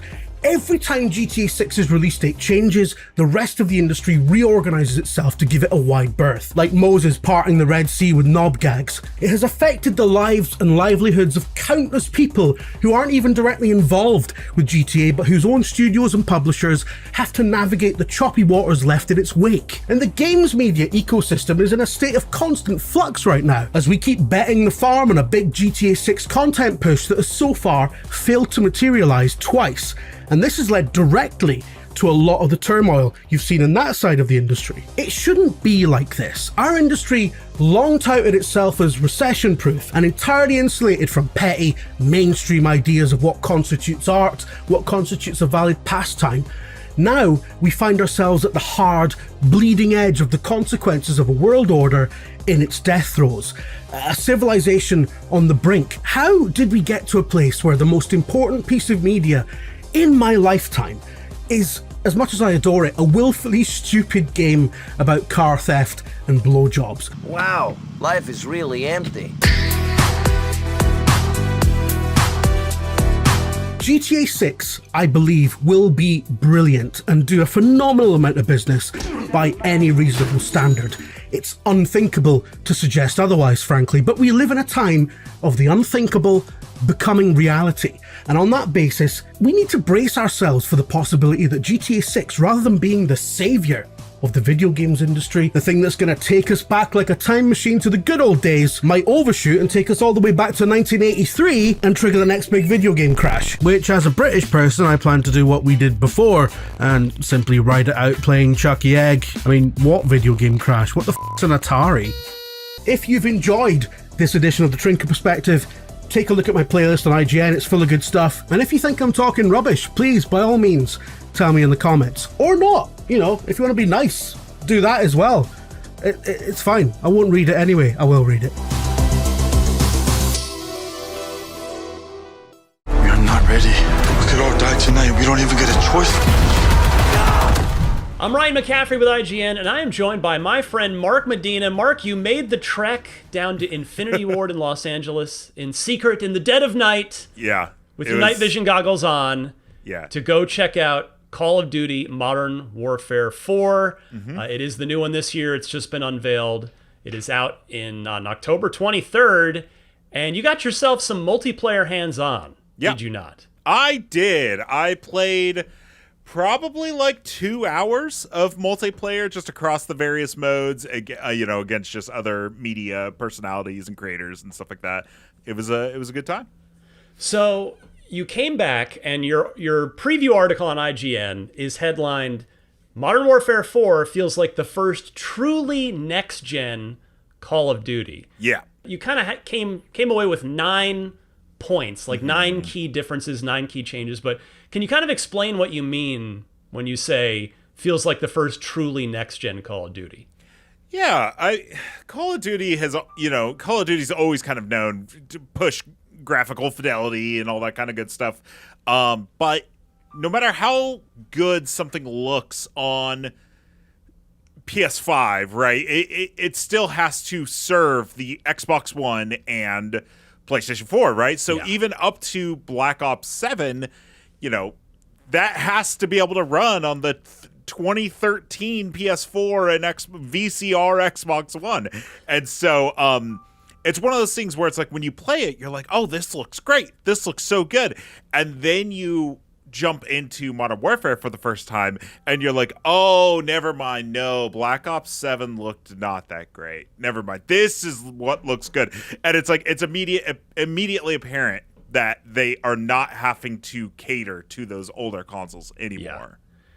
Yeah, 5 years into the generation, almost 6. Yeah. Actually, I guess by the time the game comes out, it is 6 years into the generation. Yeah. So that is good news that they're finally leaving last gen behind, and it's great that you can see it on the screen immediately. Yeah. That is awesome. Yeah. So. What's weird, real quick, sorry, what's weird about that is the fact that we're already having next-gen conversations, and this is the first truly current-gen Call of Duty, but that has nothing to do with the preview. It's true. You are correct. This is that's a whole separate console watch topic. So you came away with 9 key changes, and I wanted to have you talk through them all for us here. Let's start with, you mentioned movement. So what's the deal with movement in Modern Warfare 4 multiplayer? Yeah, so the big thing people are going to notice with this game, especially since there hasn't been a Modern Warfare in a while, is that there is no more omni movement. What that means is you can no longer sprint left and right and backwards. There's no wall jumping. There's nothing like that, right? It is a more grounded kind of boots on the ground. The tagline they keep using is that it's like an action movie, but still set in realism, right? Like everything is theoretically possible, but it's set in a world where you never get tired and surfaces are never slippery. So yeah, but they've made a lot of changes to movement because of this, right? So no omni movement, but there's mantling in different ways than there used to be. So before you would mantle onto a ledge or something like that, and your character would just climb up and there was nothing you can do about it. They've changed it in a few ways now. One is you can cancel a mantle now. So if you're mantling up and you happen to peek over and you see somebody, you can be like, nope, don't want to do that, and you can mantle out. Another thing you can do is just do a simple ledge grab, which is you go halfway through a mantle and then you're just holding onto the ledge and you can actually aim your gun over the cover and shoot people while still kind of peeking behind the cover. And then the third thing is that you can shimmy now. So they're calling it a ledge shimmy. So if you're on a ledge, you can now move left and right and reposition yourself, get yourself still in cover, but still be able to do shots. Alongside the mantling is they have a backward slide, so you can do a backward slide that allows you to still shoot your gun. Not totally new, but I think this is the first time you can do it backwards. You can also slide into a ladder, like a ladder climb. So if you're on a roof and there's a ladder, you can slide and your character will automatically spin and grab onto the ladder and you can start going down. That's pretty cool. And then the last major big thing is that you can climb up poles and stuff now. So if you see an apartment building and you see a pole, you can actually climb up that pole and then almost like Assassin's Creed style vault over to a window and then climb through the window. So they've added that. And then one more thing is that there's tactical sprint still, which is when you double tap the sprint and you throw your gun up and you start running super fast. It's now more telegraphed that your character will start to breathe harder and the gun will start to lower. So they've made a lot of changes to movement while still kind of keeping it grounded. It's interesting that Black Ops and Modern Warfare are really starting to diverge now in in the way that just even on character movement, which is good. It makes them feel like legitimately or more like legitimately different games. Yeah. For gunplay, you mentioned no more bloom. Yeah. Before I go into that, I gotta remind people what bloom is, because it may not be a term that people are super familiar with. Bloom is essentially a hidden mechanic in video games where, let's say you have a circle, and those are the possible points that your bullet can go. The game essentially rolls a dice in the background as you're hip firing, and the bullets just kind of go anywhere within that point. I think it was really, really cool in like Modern Warfare 1 days, like Xbox 360 days. I think it's completely archaic now to add like that sort of a random element, especially when games like Counter-Strike, people have been going back and playing Counter-Strike, and something a lot of people do right at the beginning of a Counter-Strike match is they run to a wall and they shoot to see the bullet pattern of their gun. Call of Duty is now adopting that system where there's no more bloom. Your bullets go where your gun is aiming. Okay. And that does mean they're still going to be spread because bullets, guns kick when they fire. And so there is still going to be spread, but it doesn't feel like it's completely just a luck of the dice if you win a close quarters combat now. You actually kind of understand where your bullets should be going. And they've worked hard on this to make sure it's like the sniper rifle is not the best shotgun in the world anymore. Yeah. Because they said when they first started, basically people were hip firing snipers, across, shooting sniper rifles from across the map and just hitting shots, because it's like, well, if the sniper rifle's pointing forward and there's no bloom, it's going to just hit people. And so they've added, kind of gun sway and stuff like that. So it just, bloom is gone, but that feeling of kind of randomness could still feel there, but there's like an honest answer for it now, I guess is the best way to put it. Nice. Okay. So next you mentioned that weapons feel like they belong in the world now. What do you mean by that? Yeah, so normally when you play any shooter, to be honest with you, right, your gun is just in front of your character, and if you run up to a wall, what happens, right? It's essentially like the tip of your gun is more or less just stopping your movement, right? So now when you run up to a wall, your gun will actually kind of be pushed more up against your body, Okay, right? I see. When you are peeking around cover, your gun, it's this like action movie thing, right, where people naturally think that your gun should be the first thing that enters a door, and that's actually like completely not true, because that's the best way to get disarmed in something like an action sequence. And so Call of Duty's kind of taking that, right, where now if you're peeking, your gun will still be kind of hidden. It's kind of your eye is the first thing through the door. And so there's just a lot more, you'll notice it like when you're playing it, you'll see that your gun just moves it moves a lot more than it used to. Yeah. But that's realism, right? That's how guns actually work. Nobody's just holding their gun out, right? They're constantly moving it. They're constantly pushing it up against their body. And so kind of how you see in like Uncharted and the new just released 007 First Light, where when he walks through a doorway, he'll kind of like put his hand there, and it's kind of like these reactions to the environment. That's what you're seeing now with the guns in Call of Duty, is it's fully aware that you're up against a wall and it's reacting to that naturally. Nice. This next one, I guess we kind of touched on this at the top, but you say dropping last gen was clearly the right call. Yeah. So not only graphically, but they're doing a thing now where the map you're entering is not the map you're leaving. And what I mean by that is not only does it look pretty, but all maps have decorations. And now these decorations can be shot off the table and stuff like that, right? So if you see like a dish set and you go in there and you shoot it all up, that dish set's just going to stay on the ground all shot up. Yeah. Bullet holes are going to stay in the walls. And these are normally things that either A, couldn't be interacted with before, or the game would quickly despawn to save that memory for the actual gameplay. And now you're entering a map that looks pristine, and you're leaving a map that looks super messed up, right? Because that's all just staying on the map.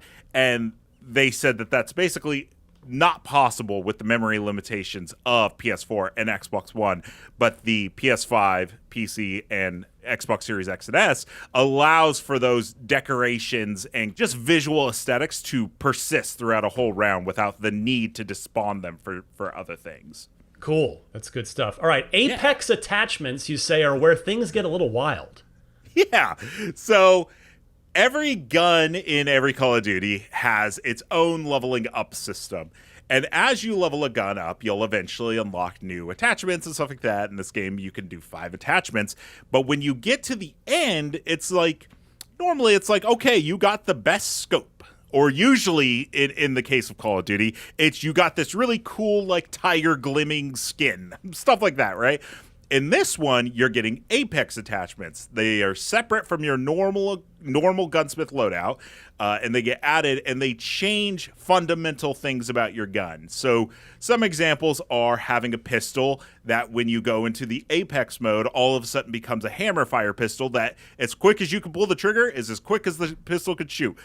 Another really cool one was it's a shotgun that they added a strobe light to. So now you're basically walking around with a flashbang in your eyes. So now people are getting blinded when they walk into a room, and then they're getting shotgunned. Other ones is like, adding underbarrel shotguns or grenade launchers.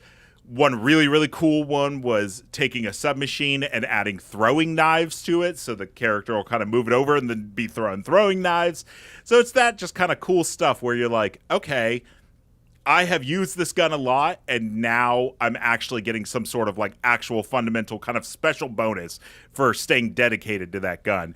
And I mentioned in the preview as well that those attachments will stay after somebody's been killed, right? So if you have a really cool Apex gun, there's a good chance you'll eventually fall victim to that because somebody else will pick it up and use it, and then vice versa. While we're on the subject of guns, talk about Gunny, which you say is basically Gunsmith, but without the headache.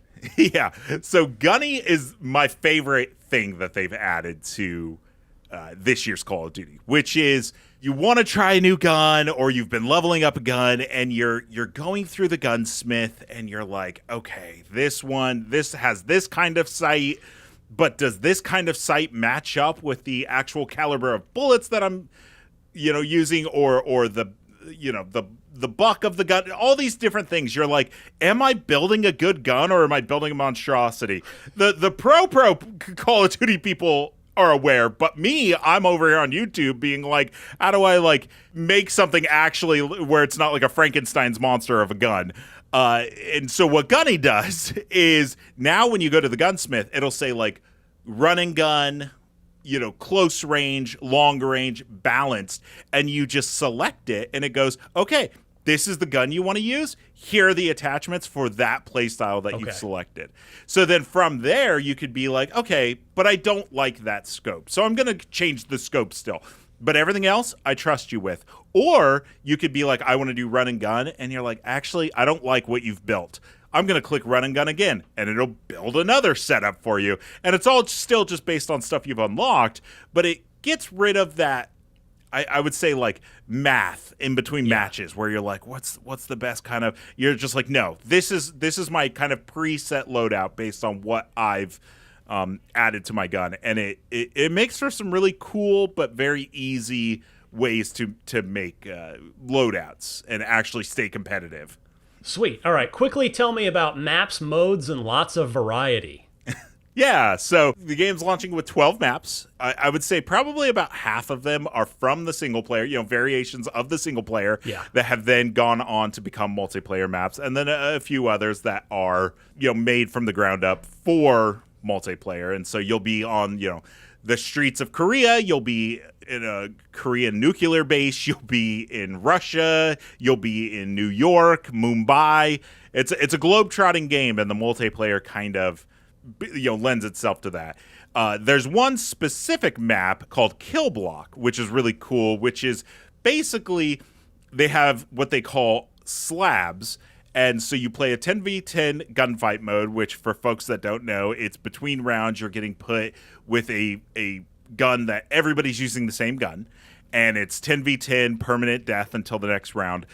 And what it does is the map is constantly changing. So every time between rounds, the map, there's 3 sections. One of the sections might change, or 2 of them might change, or the middle might change. And so every single time you finish a round, not only are you getting a new gun that you have to play with, but also the map is completely different. Cool. and they're really proud of it. They said that there's over 500 combinations, so it's very unlikely that anybody will ever play the same thing twice. But that I don't know about that. yeah. A lot of people play Call of Duty. But then when I asked them about a seed possibility, they said that they eventually might do something down the road where it's like, I really like this combination, so I want to do a custom game and type in these string of numbers, and that's the combination I'm going to get. Sweet. All right, and the final thing, talk to us about Prestige this time around. Yeah, this is where I get my name in the credits for Modern Warfare 4. So, they have 2 Prestige modes in this game, which is Prestige Classic and Prestige Regular. Prestige Classic is your normal level up to level 55, reset everything, rank, guns, everything gets reset, but you get multiple rewards. You get a Prestige badge, and you get to start over, this time with an XP boost. Now there's Prestige Regular, which is you don't reset everything when you get to level 55, but you get fewer rewards, fewer XP boost on your next trek. But it's for the people that want to say, I've Prestige, I've earned the next badge, but I still have all my guns and attachments. And my gripe with them came from the fact that that didn't make sense, that regular it should be called Prestige New. So, and they said that they're working on that. So we'll see what it's called by the time it's done. And if you see a big special thanks to Mark Medina in the credits, that's why. Yeah, but basically everybody's first trek to 55 will be the same. Then at 55, you get to choose Prestige Classic or Prestige Regular. Then once you get to 55 again, you get to choose again. Okay. So every single time you Prestige, you get to choose, I want to go a Classic route. No, I want to go the regular route. And the way is because, the reason for it is because they've noticed that a lot of people just don't Prestige because they don't want to lose all their stuff. So they're trying to cater to those people that don't want to lose their stuff, but want to be part of the Prestige conversation. Lots of new stuff in there. Mark Medina, Call of Duty Modern Warfare 4. We're going to get to see more of this at the Xbox Showcase on June 7th, which we'll be airing live right here on IGN. I'll be hosting our live pre- and post-show for that, so come hang out beforehand and then stick with us after for all of our reactions and analysis. Mark Medina, thank you so much, sir.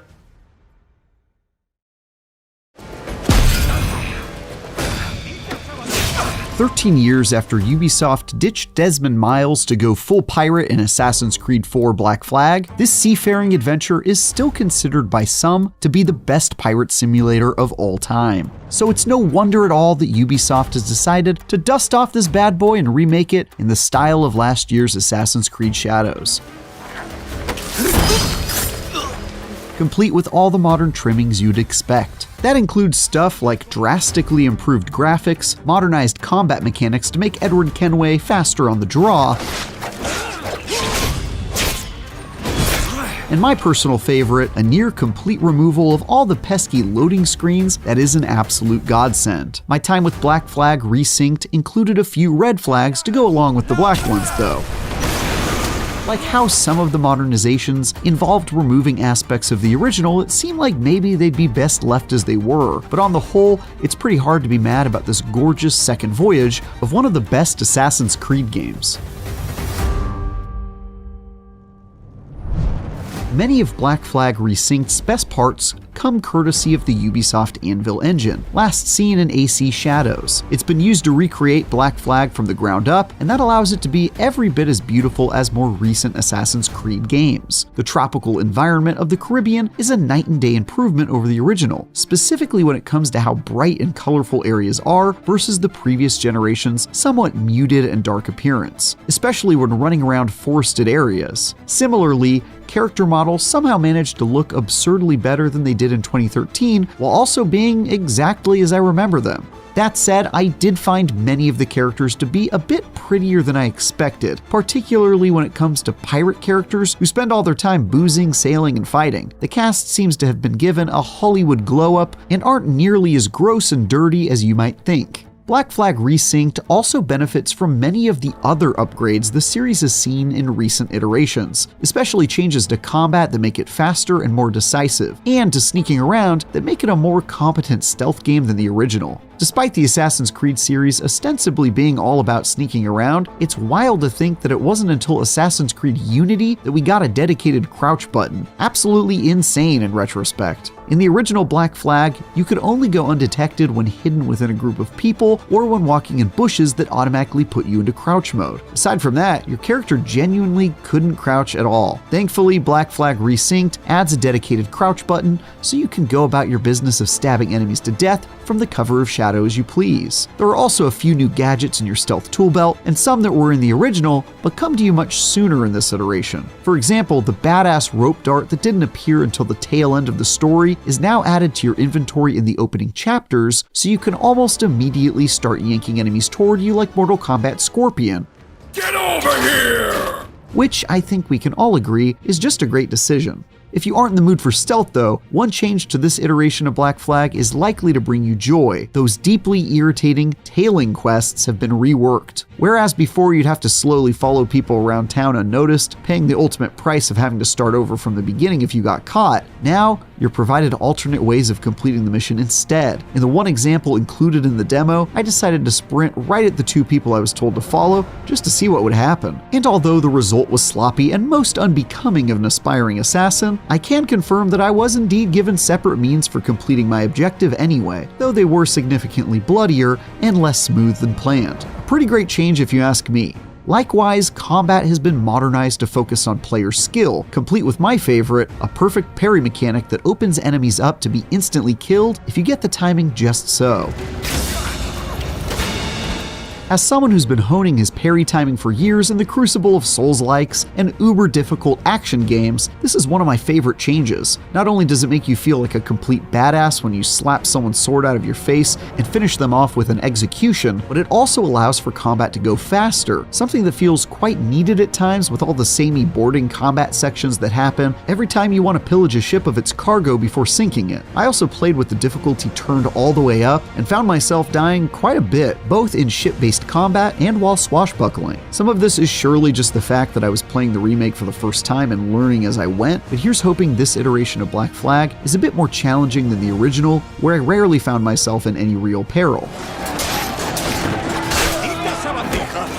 Though this remaster draws on many of Assassin's Creed's more recent entries, it steers clear from the RPG elements found in Valhalla and Shadows, instead sticking to its action-adventure roots like Mirage, and crucially, the original Black Flag. There are still some stats on weapons that can be purchased in shops and some RPG-like upgrades here and there, but Resynced focuses much more on being a competent action game than an RPG, so you won't find yourself stealth assassinating someone and not doing enough DPS to take them out in one strike. I actually enjoy both the more RPG-style Assassin's Creed games and the less chunky action games that the series found its roots in. But if I'm being honest, this one just feels like it's much better suited as a pure action game. After all, I'm a bloody pirate for God's sake. I'm meant to be showing these nautical narcs the business end of a flintlock, not running the numbers on my armor set or doing math on my critical hit chances. Yar, I say. Yar! Some of the streamlining of Black Flag to Resync's action has led to some peculiar choices though, like how you can no longer pick up weapons of slain foes to use in combat. In the original, if you downed a big guy who was wielding a two-handed axe, you could then pick it up and use it to mop up the rest of the scallywags in your path. For whatever reason, that was removed in the demo I played though, possibly to simplify things and keep the action moving along without having to clumsily retrieve a weapon from the ground in the heat of battle. I can certainly see the logic in that choice, but honestly, I kind of missed being able to have that kind of freedom, and it felt to me like one of those wholly unnecessary changes that could have just as well been left as it was. Then again, this feature hasn't been a part of the series in quite some time now, so maybe it's just one of these things that no longer fits in with the Anvil engine. While reliving my time with Black Flag was largely awesome, one surprising revelation is that the entirety of the present-day storyline has been removed from this version. As someone who misses when the Assassin's Creed series actually tried to tell a story within its sci-fi world, it's a bit of a bummer to see them follow in Assassin's Creed Shadows' footsteps of giving up on that aspect of the series entirely. It's especially odd if, like me, you have the twist ending at the end of the original Black Flag burned into your memory. I'm honestly very curious how this remake will be able to cut around that aspect of the story entirely, and worry the story might feel a bit awkward in doing so. That said, the historical story and pirate gameplay gameplay is quite obviously Black Flag's strength, so maybe it won't be any big loss not having it around, even if it does feel a bit strange. Perhaps as a way of making up for the lack of a present-day story, Resynced interestingly adds content to Kenway's story that wasn't in the original, some of which I played. This includes whole story sections that focus on Blackbeard and Stead Bonnet, who were only briefly involved in the original version of Black Flag, if memory serves. There are also new party members you can recruit to join your pirate crew, complete with quests to indoctrinate them into your privateering operations. One such quest involved breaking a shipwright out of jail and persuading her to join my team by agreeing to help her with a personal matter down the road. Her name is Lucy, and she's pretty much a complete badass. I think she'll fit in with Kenway and company just fine. After a handful of hours playing this remake of one of the best Assassin's Creed games, I'm pretty sold on replaying through it in its entirety when it comes out later this year. What do you think? Will you give Black Flag a return trip? Let us know in the comments. For more, check out our recent previews of 007 First Light and Mina the Hollower. And for everything else, keep plundering the goods with IGN.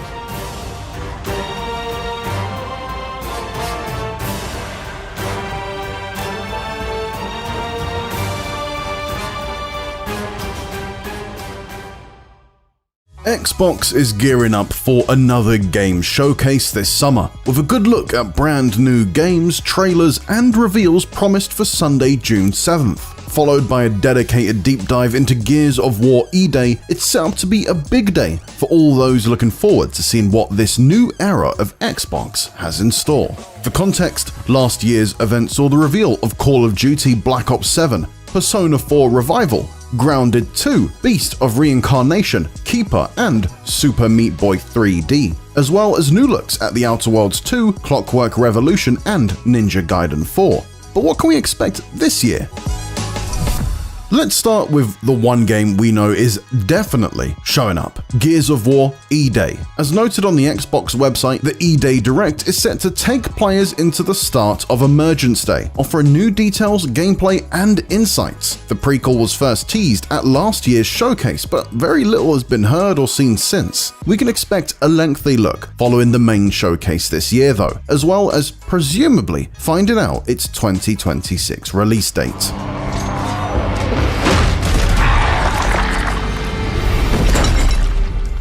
Playground Games may have just released the critically acclaimed Forza Horizon 6, but the British studio isn't done by any means. That's because its reboot of Fable, which was meant to hit in 2026, has just been delayed to February 2027, and I imagine it's almost guaranteed to make an appearance here. Another look at it in action certainly wouldn't go amiss, as we learn more about this new version of Albion. The recently rebranded Halo Studios is due to release the remake of the original Master Chief story, Halo Combat Evolved, in 2026. We can likely expect to see more of this one in action, as well as find out when exactly we can expect to play this year. The Covenant are putting up a real fight. The cartographer must be here. Maybe the game I'm most looking forward to seeing more of is In Exile Entertainment's Clockwork Revolution, which is looking like a fantastic blend of Dishonored and BioShock. This one has popped up a couple of times at recent Xbox Summer showcases, so hopefully that means we're getting closer and closer to a release date. After a good look at gameplay in 2025, we'd love to know when it's going to launch at this year's show. And what next for Rare? It had been working for many years on Everwild before it was cancelled last summer, leaving the legendary studio at a mysterious proposition. Ongoing development will presumably continue on Sea of Thieves, but surely a new game is also in the works somewhere. The Killer Instinct, Viva Pinata, and Banjo-Kazooie creators have as long a history as anyone at Microsoft when it comes to developing new series. But could we see it return to one of these? Another of its creations, Perfect Dark, seems even less likely though, following the shutdown of the initiative and cancellation of the reboot last year. First revealed back in 2020, State of Decay 3 re-emerged in 2024, but has been quieter than the dead since. Undead Labs has been working on this one for a while, and we might see it again on June 7th after skipping last summer's showcase. Obsidian, meanwhile, has been far from quiet and had a very busy 2025, launching Avowed, The Outer Worlds 2, and Grounded 2's early access. So it's been safe to say that we aren't necessarily expected to see much from the RPG studio here. If it did want to spring a surprise Fallout New Vegas remake onto us though, then we'll happily take it. Both Compulsion Games and Ninja Theory have released games in the past couple of years, so it may be a bit too soon to see what they're working on next, but we certainly won't rule it out, especially the latter, who is reportedly working on a third Hellblade that is quote-unquote more of a game. Infinity Ward revealed Call of Duty Modern Warfare 4 last week, which will continue Captain Price and team's story as they head to Korea this time around. It's safe to say we'll get a peek at it in action at the showcase, with the new DMZ mode promised to be shown off. Call of Duty is where most of Activision's resources find themselves going these days, but maybe a surprise second project will be sprung upon us. Though a long shot, a revival of one of the publisher's dormant series, such as a new Tony Hawk, Guitar Hero, or Spyro, would certainly make people my age and older smile. Blizzard can be expected to show off continued support for its live service games, such as Overwatch celebrating its 10th anniversary, Diablo 4 following up on its just released Lord of Hatred expansion, and World of Warcraft evolves further beyond its Midnight expansion, which arrived in March. While that's all in the recent past, there are a couple of future possibilities, although not expected this year. One of those is a look at WoW's upcoming The Last Titan expansion, which will serve as the finale to the World Soul Saga trilogy. Another is a look at Overwatch Rush, the mobile version of the hero shooter, although we admit this may not well show up at an Xbox showcase. When it comes to Bethesda, all eyes are on The Elder Scrolls 6. First revealed to be in development way back in 2018, Todd Howard has effectively said that it shouldn't have been shown that early. We realize it's likely still many years away, but perhaps a look at the long-rumored Fallout 3 remake could serve as a welcome stopgap. Elsewhere under the larger Bethesda umbrella, id Software will have moved on to its next project after 2025's Doom: The Dark Ages. Will it be another Doom, a long overdue Quake revival, or something new entirely? And will it even be shown at this year's showcase? And then there's Machine Games, who'll be following up on the excellent Indiana Jones and the Great Circle. I'd love nothing more than a sequel to that adventure, but perhaps a return to Wolfenstein is more realistic right now. Reports of the final part of BJ Blazkowicz's Nazi-killing trilogy being in production emerged early this year, so this could be the year we see the original FPS hero return. Finally, when it comes to Bethesda, surely we're due for a look at Arcane's Blade. First teased back in 2023, the Leon studio has been pretty silent since. It looks like we're never getting that Mahershala Ali movie, so please at least give us this. In regard to what other games we could see, well, that's much more of a guessing game. Based on what's been showcased at previous Xbox shows though, we can at least take educated shots in the dark. I'd personally love to see Persona 4 Revival in action, as well as finding out when I can get my hands on the remake of Atlus's classic JRPG. Staying in Japan, Game Freak's first game outside of the Pokemon universe, Beast of Reincarnation, was featured heavily during January's Developer Direct, so it could well be there too.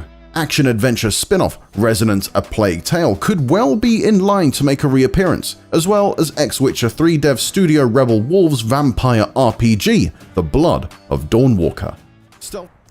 Hello and welcome to IGN Live Day 2. In case you're new here, it's a big in-person event celebrating the best in games, movies, shows, and more.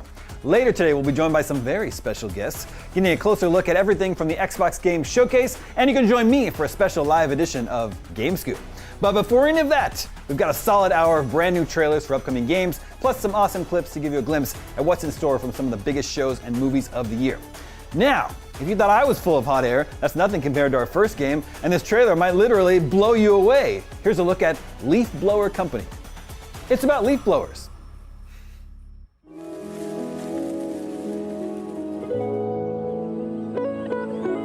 Whether you need a roof cleared or a warehouse sorted, I've got you covered.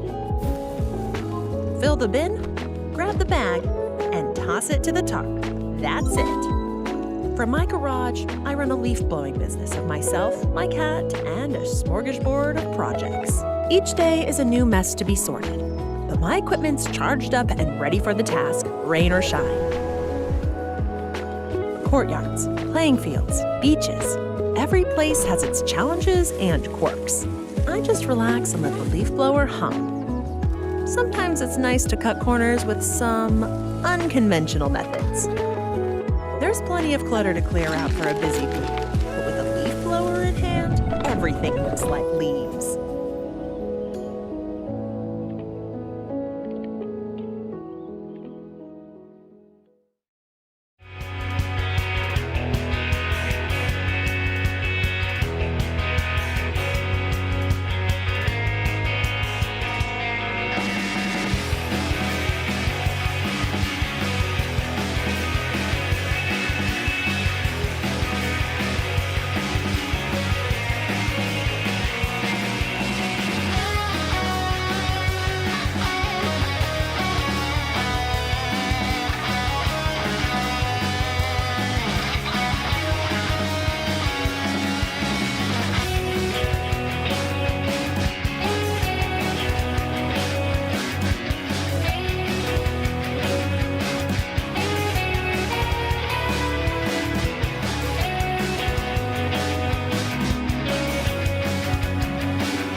For an adventure?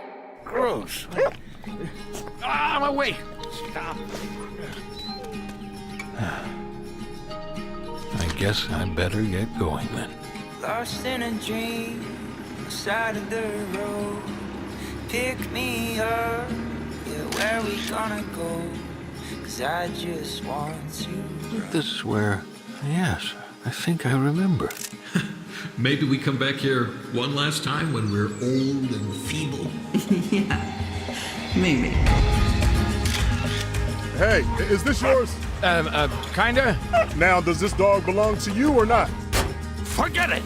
All this was a mistake. A huge mistake.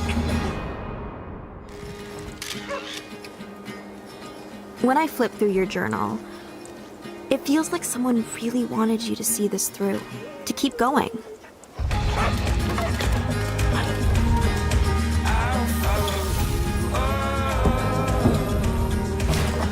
There's an aching over my chest. Follow you. I'll follow you. I'm glad you forced me on this little adventure. I just hoped for the best and went for it. Well, I'm glad you did.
Big eyes, incredible hair, and practically stylish outfits. Now, am I describing my cat or anime characters? Well, up next we've got a few trailers that look the part, even if they're not technically Japanese animation. But this first one definitely is. Here's a look at the upcoming movie, Bleach, 1,000-Year Blood War, The Calamity. あんたは俺が切る。黒崎くんの心はきっと。そんだなイチゴ。それは世界を切ると同義だぞ。力のすべてを吐き出し尽くして死ね。イチゴ。光栄だけど買いかぶりっすよ。ねえ、夜市さん。嘘だろ。ごちゃごちゃうるせえな。一発で頭割れってこったろ。厄介なのが来たな。我を出し抜けるなどと思うな。裏切り者の初段も私の役目だ。やってみろ。お前の剣が届くなら。絶望してくれるな、イチゴ。絶望がなんだって。よく知ってるぜ。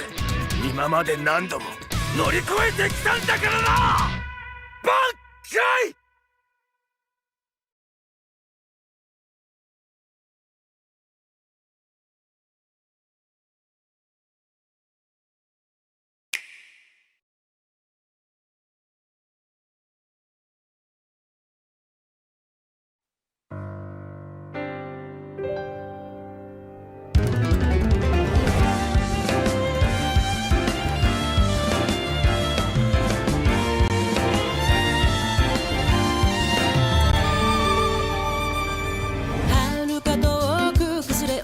街のかけら風に吹かれ自由な鳥たちとさまよう迷いながら未来を描く奇跡両手を広げ霞みゆく彼方へたどった果てしない道のりと闇を越えあなたと見つけ出した真実光に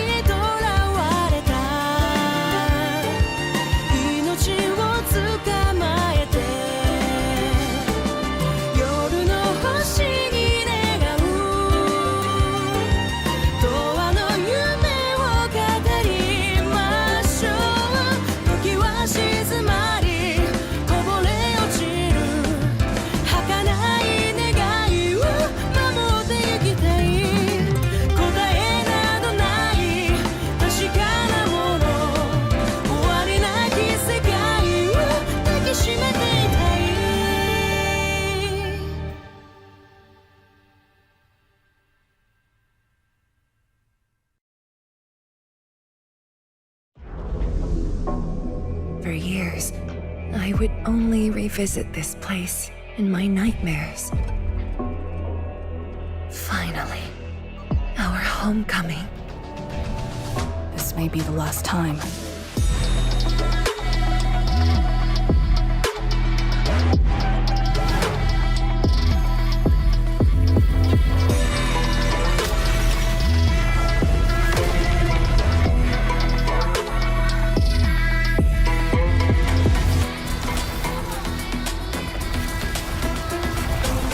Shall see how it all ends.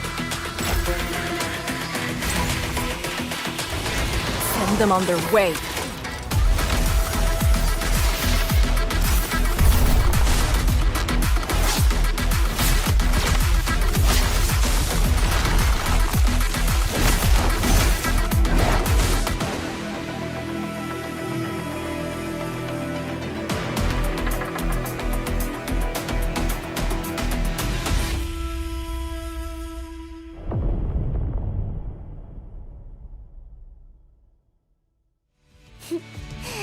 You'd better make sure you capture me at my absolute cutest.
Now, I know a lot of people tune out the mention of sports games, but up next, we're taking a look at some sports-adjacent games that should appeal to even the most athletically apathetic of us. Take a look.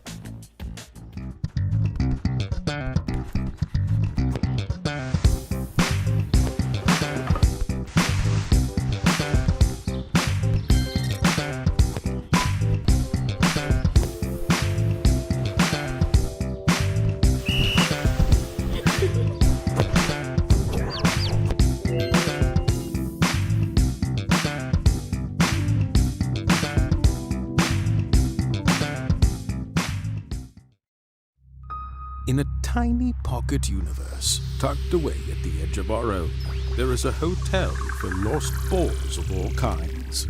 Little balls, big balls, any balls really. But worst of all, golf balls. In this miniature golfing adventure, you don't hit the ball. You are the ball! Explore a tiny handcrafted world from tee to flag. Discover who you are, where you are, why you are. Or just play bloody golf!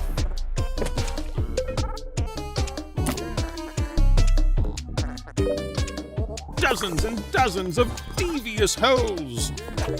Compete in suspicious underground tournaments for glory and pennies. Lots of pennies, which you'll trade with bugs in exchange for fancy hats and accessories. The bugs eat the pennies. You'll race through fiendish heists at the whim of a cosmic magpie, who will also pay you in pennies. Did I mention hats?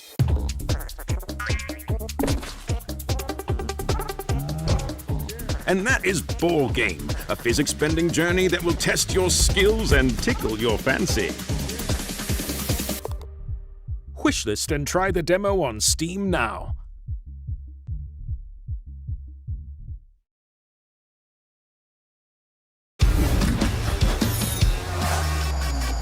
Hot Wheels Infinite Rush offers a lot of variety in the races, challenges and activities.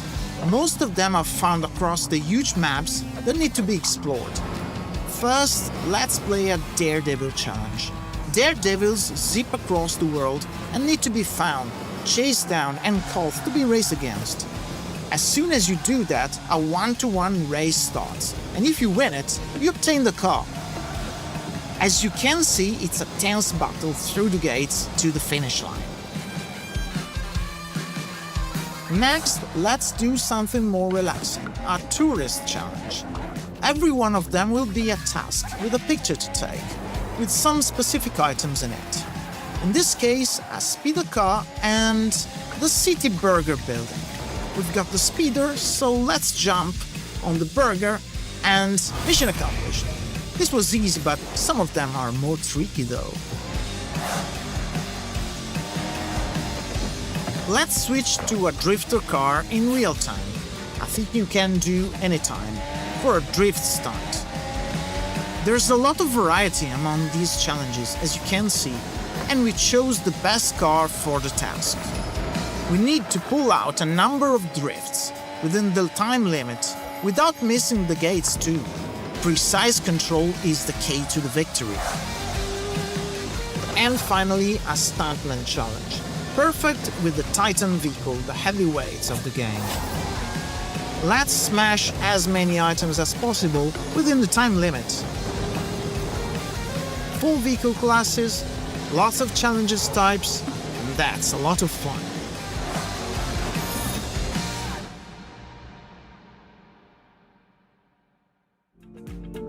This next batch of games all have elegant, almost poetic sounding titles, so I figured the best way to introduce them was with a haiku.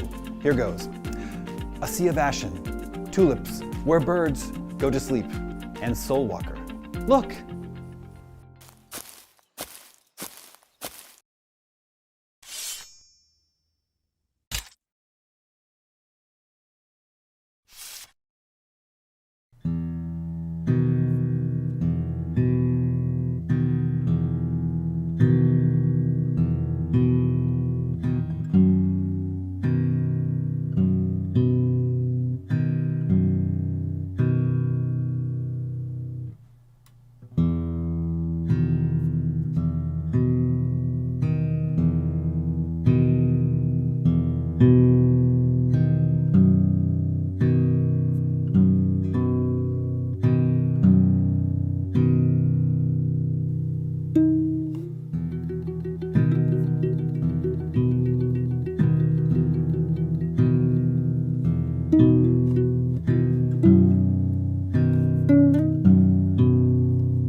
Save us, kindred.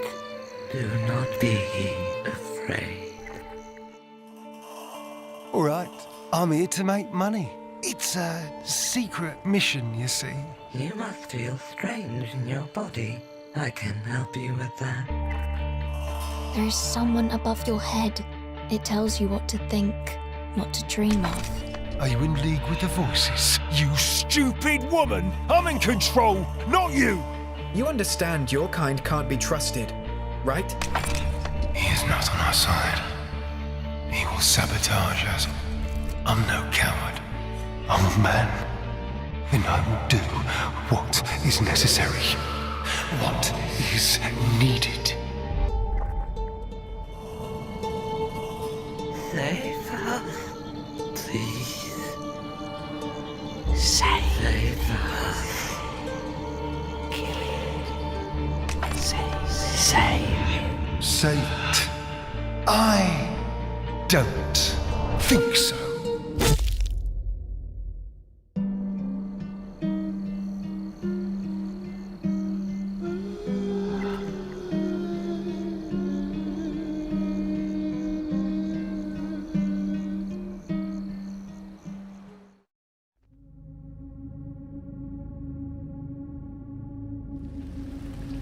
They say, when you commit sins, something sinister is alerted in a world parallel to our own.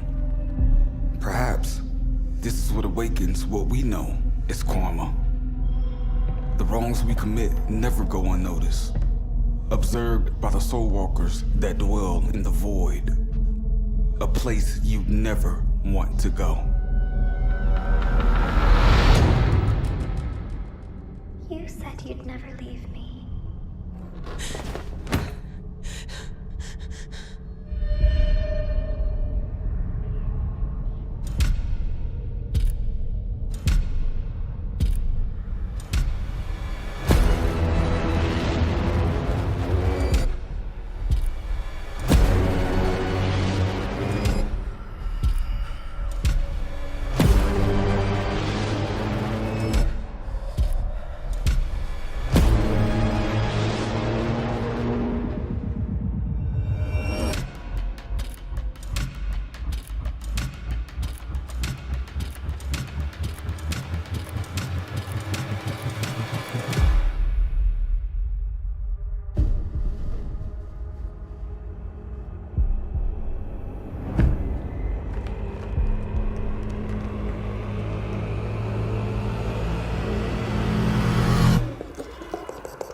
Up next, we're taking a look at a few upcoming pieces of software that are more than just games, they're simulations. So here are some upcoming sims that realistically capture the experience of operating heavy machinery, renovating old buildings, guarding a medieval city's gates, or filling a big pit with cartoon dogs. Actually, we might have let one non-simulation get in there by accident. See if you can figure out which one it is.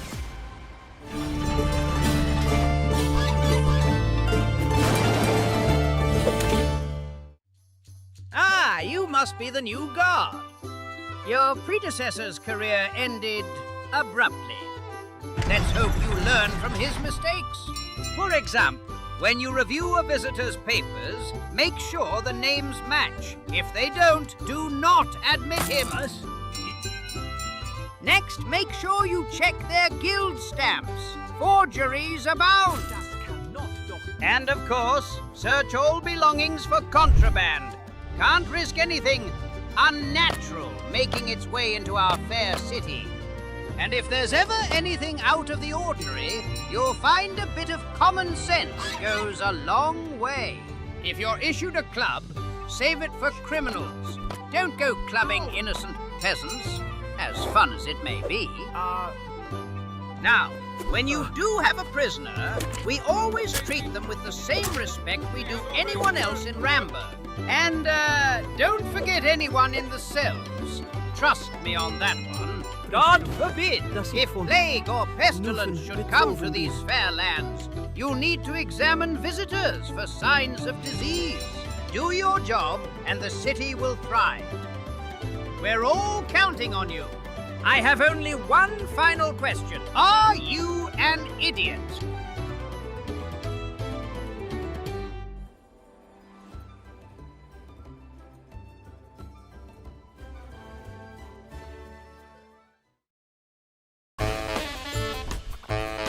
Hi, this is our game Dogpile.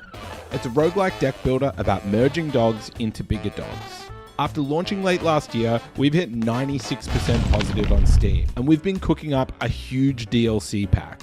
But we've decided to give it away for free, today. It's live right now. So here's what just dropped in Dogpile v1.1. First of all, there's new dogs. It's Dogpile, baby. They're funny, they're weird, and they have new shapes to master. Just like in real life, dogs can now be stinky and they can be zoomy.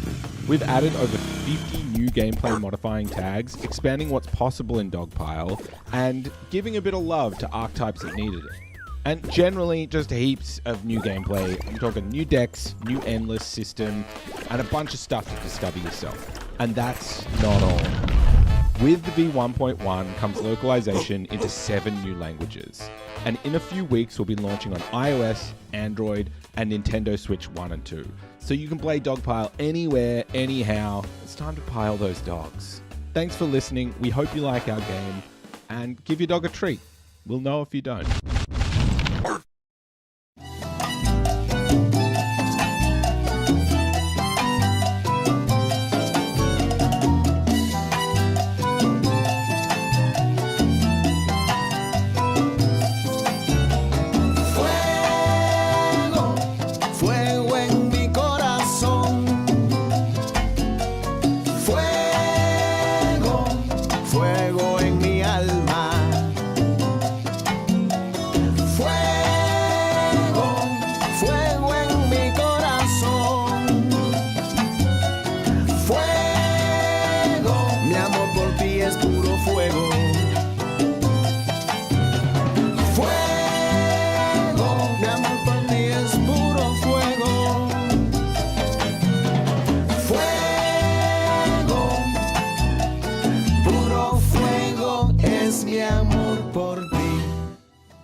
Bus Simulator 27. Ride the sunshine. Pre-order now.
Welcome back, man. Huh. I can't believe it's you again. After that mess you got yourself into last time. Well, you learn from your mistakes.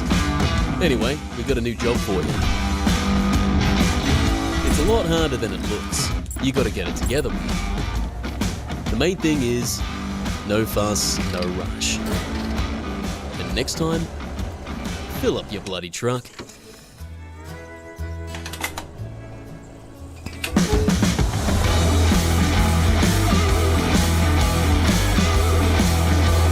You know, it's beautiful out there.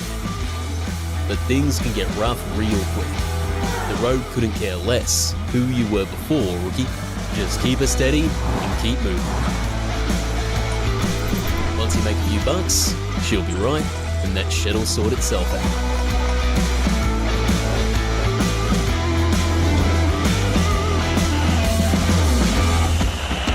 You're sleeping there, mate. Wake up, rookie. If you're ready, get going.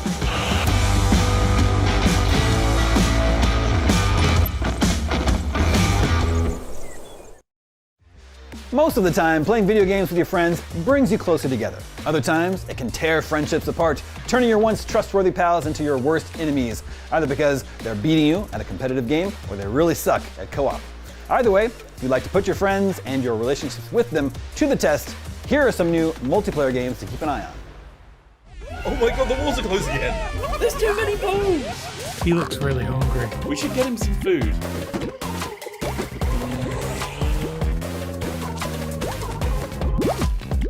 Whoa, whoa, whoa, save some for me! Come on, I'm ready to catch. Okay, here it comes.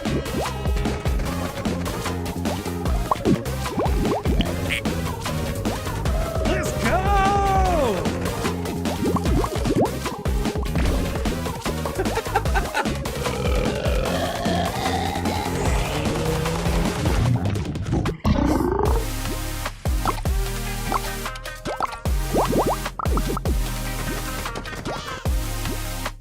Oh, he's right behind me. He's gonna get me. Oh, ah!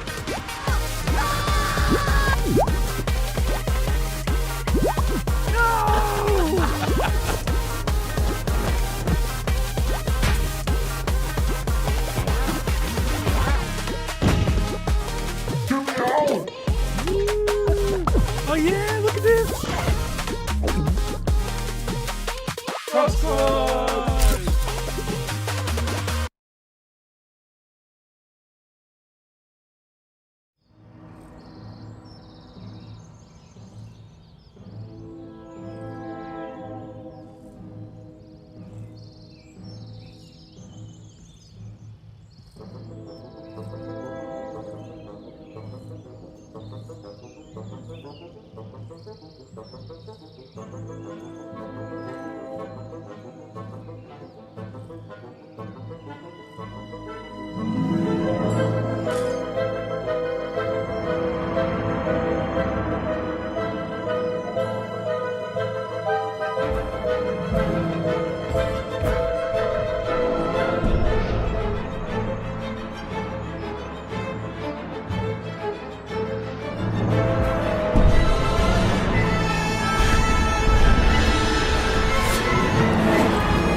They made a fool out of you. Again.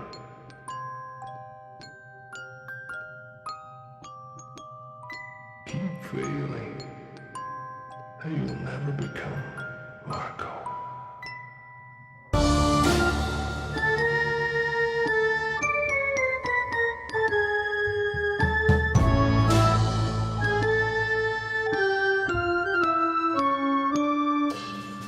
I'll give you this. There were some moments of greatness. Who's hungry?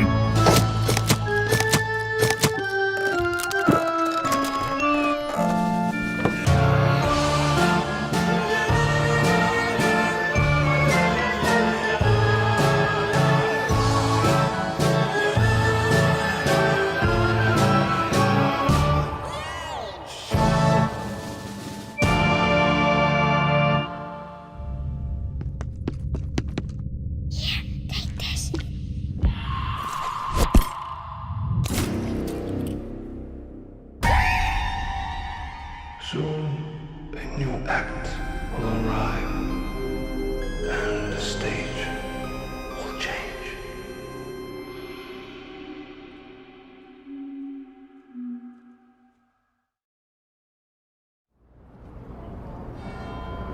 London's never been a normal place, but they never used to call it magic.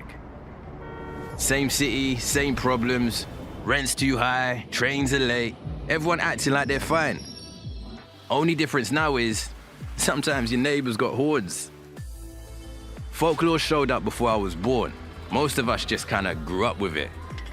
They say it started in the 1920s, a tear in the world. Something came through that wasn't meant to be here, and they stayed. They changed the city, no point pretending they didn't. But London changed them right back. The way they walk and talk, proper Londoners now. Funny thing is, they don't look like heroes. And yet every time one of them rifts opens, they step forward. Not because they're fearless, because London's their home too. I won't lie, it's scary watching people you know walk into something you just can't follow. I don't know how this ends. I just know that they keep showing up.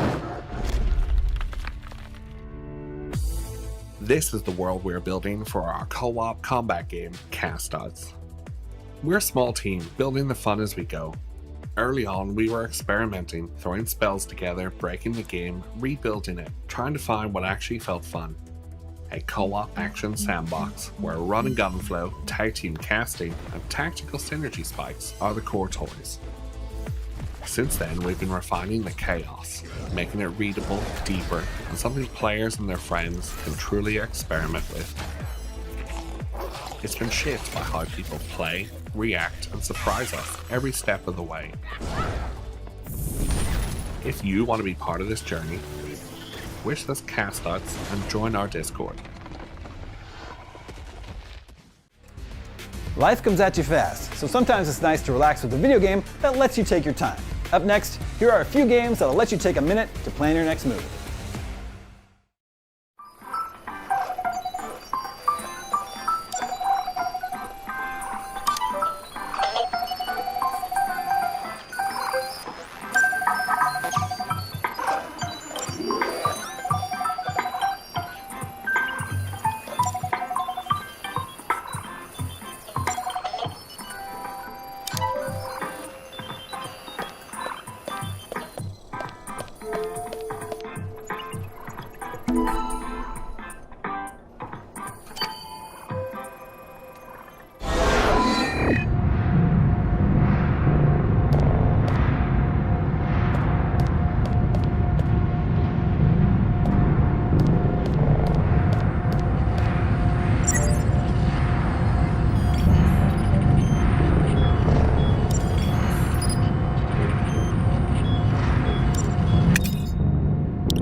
Above village and town rises your mighty castle. Your people look to you for guidance and protection.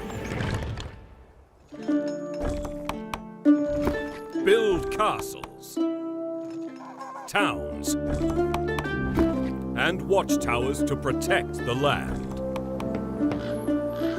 Rule with foresight and stratagem. Assemble carpenters, blacksmiths, and merchants.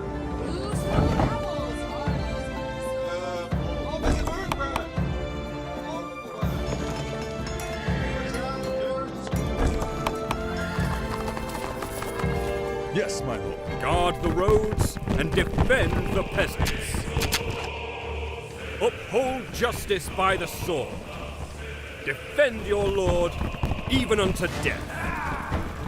And destroy the treacherous knight.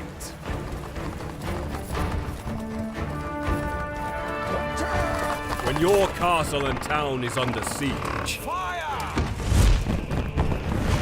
let hope fortify your courage. Rise a knight. Rise a knight, and wish list now on Steam.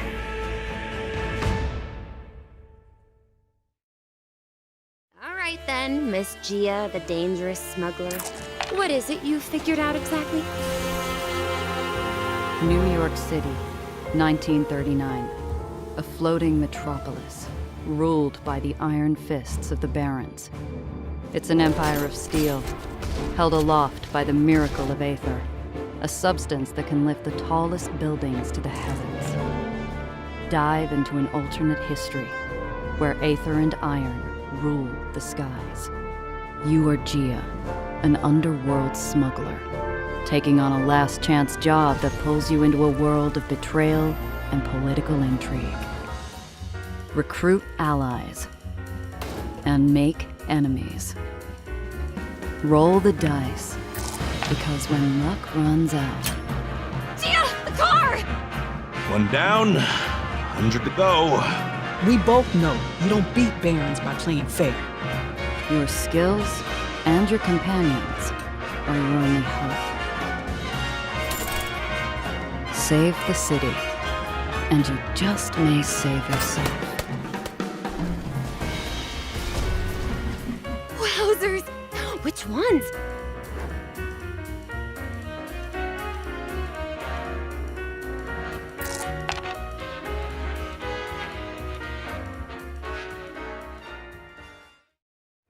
In the Imperium, truth is subjective, but duty is paramount. As an Inquisitor, you are judge, executioner, and instrument of the God Emperor's will. Your authority is absolute. A city drowns in prayer and fear. People are vanishing. Something is pulling the strings from the dark, and whispers spread through sanctuaries and slums alike. You'll search crime scenes, follow leads, interrogate witnesses, and collect evidence. Every detail you uncover goes into your investigation journal, where you connect clues, test theories, and build your case piece by piece. You can take the fast route, accusing the first culprit who fits, closing the file and letting fear do the rest. Or you can keep pulling on the thread and feel the icy hand of dread grow ever colder at your spine. You will not hunt alone. Your retinue is a weapon. Companions who bring their own skills, perspectives, and lines they won't want you to cross. But what matters is your duty and the outcome. The strict certainty of a Puritan or the pragmatic edge of a radical. Both are valid.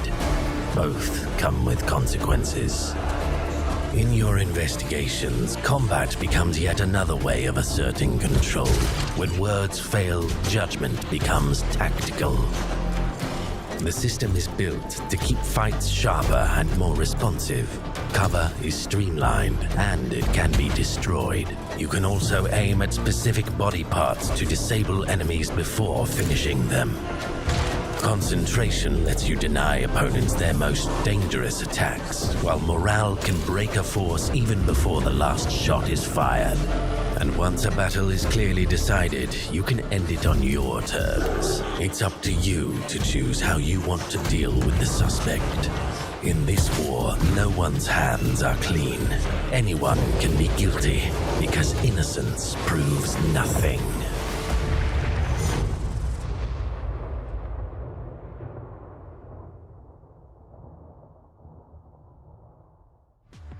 You just got to look at a few upcoming puzzle and strategy games, but if your idea of a good time is things happening in real time, don't blink. Here are some upcoming action games where every second counts. Think fast.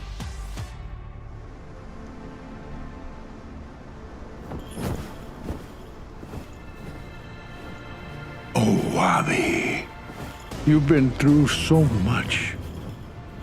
Such torment.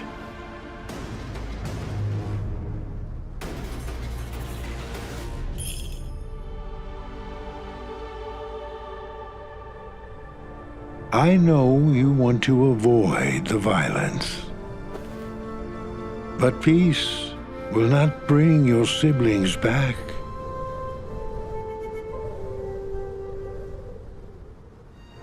Use your hatred.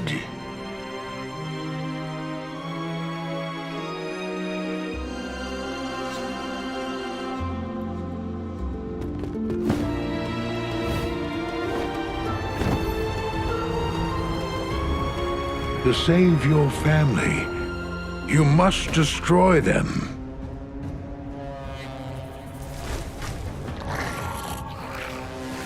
They'll try to stop you.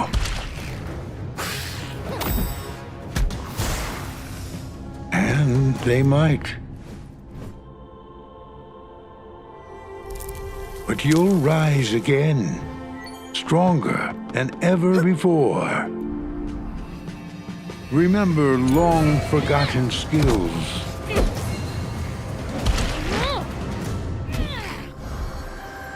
Rewild the world. Gather allies. And use them wisely. Embrace your power and take back all that has been lost.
I'm Kornelia Błożyńska, Creative Director at Purple Ray Studio, here to show you Koszmar, The Last Rebel. In Koszmar, you play as Violet, a lucid dreamer caught between two worlds consumed by mysterious sleeping plague. The walking city where people vanish into sleep, and the dream world where nightmares sway. In Radvan, Violet is careful, grounded, and investigative. The city requires her to observe, explore, and listen. Be prepared though, sometimes curiosity leads to dreadful places. On her journey, she encounters nightmare rifts. Each rift is tied up to a person consumed by the plague. To wake them, Violet must enter the rift and venture into the dream world. But there, rules change. Violet unlocks abilities and freedom that real world will never allow. She is no longer only investigating the plague, but she can fight it.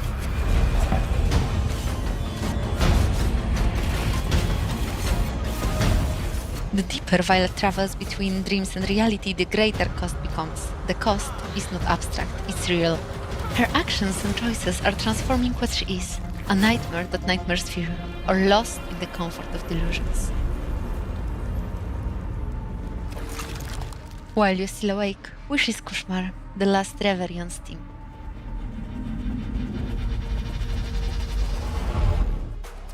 That was a look at a bunch of upcoming games, and I think it's safe to say there was a little something in there for everyone. Whether you like fast-paced action, tactical strategy, scary stuff, cute stuff, or if you've ever dreamed of being a bus driver, a shark dentist, or operating a leaf blower. Video games really let you live out your wildest fantasies. Sadly, that about does it for this block of trailers, but stick around, because coming up very soon is the Xbox Games Showcase 2026, and who better to break down what Microsoft might have in store than IGN's weekly Xbox show Unlocked. They'll be taking over right now.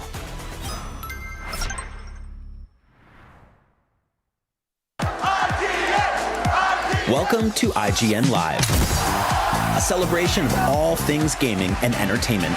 Today, there's the Fire Nation army just beyond the wall. You'll hear from the cast of Avatar: The Last Airbender. We're Vox Machina, and we don't run. And the legend of Vox Machina. It's time to up. I'm just getting started. Tomb Raider.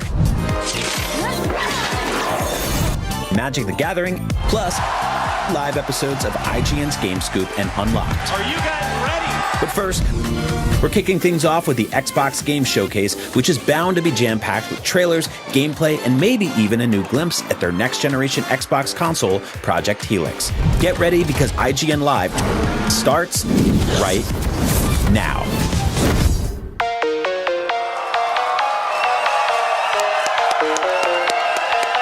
Hello, everyone. I'm Brian McCaffrey, host of IGN's weekly Xbox show, Unlocked. We're coming to you from IGN Live. The Xbox Game Showcase is coming up very shortly. To help me break down what we expect to see, I am joined by my regular co-hosts, Michael Hyam, Miranda Sanchez, and since it's IGN's 30th anniversary, we thought we'd invite our old friend, Destin Legary, back on Unlocked with us Hi, today. everybody. Good to be back. Bam! Yes, I needed that. I needed that today. Thank you, sir. Thank you, sir. Well, we're less than 30 minutes away from the Xbox Showcase this year, which we already know is immediately followed by the Gears of War E-Day Direct, which I know Miranda can't even contain herself. You've waited 7 years for this, Miranda, since Gears 5. I've been deprived. Yeah. Like, please. So I want to start with what we expect to see, and then we'll move later into what we hope to see. We'll get a little more aspirational. But to start with, I mean, I've got some notes, but I'll go to our guest of honor, Destin Legary, first. All right, Destin, what do we expect to see? What is a reasonable presumption for what we're about to get in 30 minutes? Well, I think we're going to get a beat about Fable and a beat about Call of Duty. Those are like known quantities. So I definitely think we get more. I'm really loving the new setting of Call of Duty Modern Warfare 4. Yeah, hey guys in the IGN Live crowd, where are we at with Modern Warfare 4? Are we fired up for the game this year? Yeah, after Black Ops 7 last year, back-to-back Black Ops years. Miranda, you're a big Call of Duty player. Are you amped to take a break from Black Ops this year? I really like Black Ops, but I'm a Modern Warfare person. Like, I think Black Ops multiplayer is kind of where it's at for me, but yeah. I really want to see what they're going to continue with Modern Warfare. And of course, just how they're going to keep innovating on the franchise. And I think we have a lot of promise for this next one. So, Destin, what do you think we get from Modern Warfare 4 at this? So, like single-player trailer, multiplayer gameplay, where do you think it lands today? I think it would be great to see like one of the story missions because that's been a big focus. The fact that it's taking place in Korea, even with the 4, they're actually using the Korean spelling of the number 4. So there's a lot of like interesting things that they're doing and leading into whatever that game is going to be. I'm more excited for this Call of Duty than I have been in a long time. I'm in the same boat. Yeah, I've been on a little bit of a Call of Duty lull since Modern Warfare reboot in 2019. But yeah, this one looks like it might hit the right notes. Now, Michael Hyam, Destin mentioned Fable. We just got news. By the way, Fable's the #1 Xbox game I'm personally most looking forward to. I don't know. Yeah, like Fable, a lot of love for Fable out there. So, Michael, you're our resident RPG guru. You wear that badge proudly, as you should. What do you think we might see from Fable today? Because we got the pre-showcase announcement that it's delayed till February. They're basically, I'm not sure we ever thought we'd say this again after the 360 era, but here we are. Xbox has too many games for 1 year, so they're pushing Fable. So what do you think we might see out of it today, Michael? I think that you're going to get something that tells us more of what the story is about. Because Fable is a long RPG, and we've seen long showcases showing how dense the game is, the kind of gameplay systems they're working with. Those things are exciting, but I think I've got to the point where just give me the game. I've been convinced that this is something that I'm going to be interested in. But I think knowing Fable's history about your role in that world and how you can be whatever you want, you can do whatever you want, the choices you make are going to affect the world itself and how the story plays out. But I want to know, at its core, what is this story about? And I really think that can hit with a hype trailer that is story-focused and hitting us with a definitive release date. Yeah, February what? That is the question. I mean, we're already getting 2027 release dates this week between State of Play and the Summer Game Fest showcase. Miranda, where are you at with Fable? Are you in or out so far? Oh, I'm definitely in. I think it's, we talked about it previously on the show, how we're like, this is gonna get moved. Like, there's no way. As you said, we were right. Games. They gotta make space. And I think, especially with how long they've been working on Fable, they really want to give it time to shine. Yeah. And I also just want genuine time to spend with it and like make it my focus for gaming. Yeah. I know a lot of us sometimes are playing multiple games at once. And when you have like a big RPG like this, other things have to get shoved to the side or like take that back burner seat. And I want to be able to do that with Fable, and I think having a February release date really helps for that. But overall, still just very excited. I hope they don't spend too much time on it. That being said, just because they've done a lot to showcase what this game is going to be, at least mechanically, and some like the neat interactions you'll have with NPCs. But to your point, Michael, I think a bit more about the story would be a nice little trailer for them to focus on, at least in that aspect. So we learned in the Xbox Developer Direct back in January that you apparently can't be explicitly good or evil like you could in the original trilogy. No halos, no horns. But yeah, right. No halos, no horns. That's a great way to phrase it, actually. I'm going to miss that, Ryan. That's one thing that I wish they would have retained with the Fable reboot, but I get what they're going for. Yeah, I mean, I'm going to miss the dog. The dog was the best part of Fable 2, right? And 3. Yeah.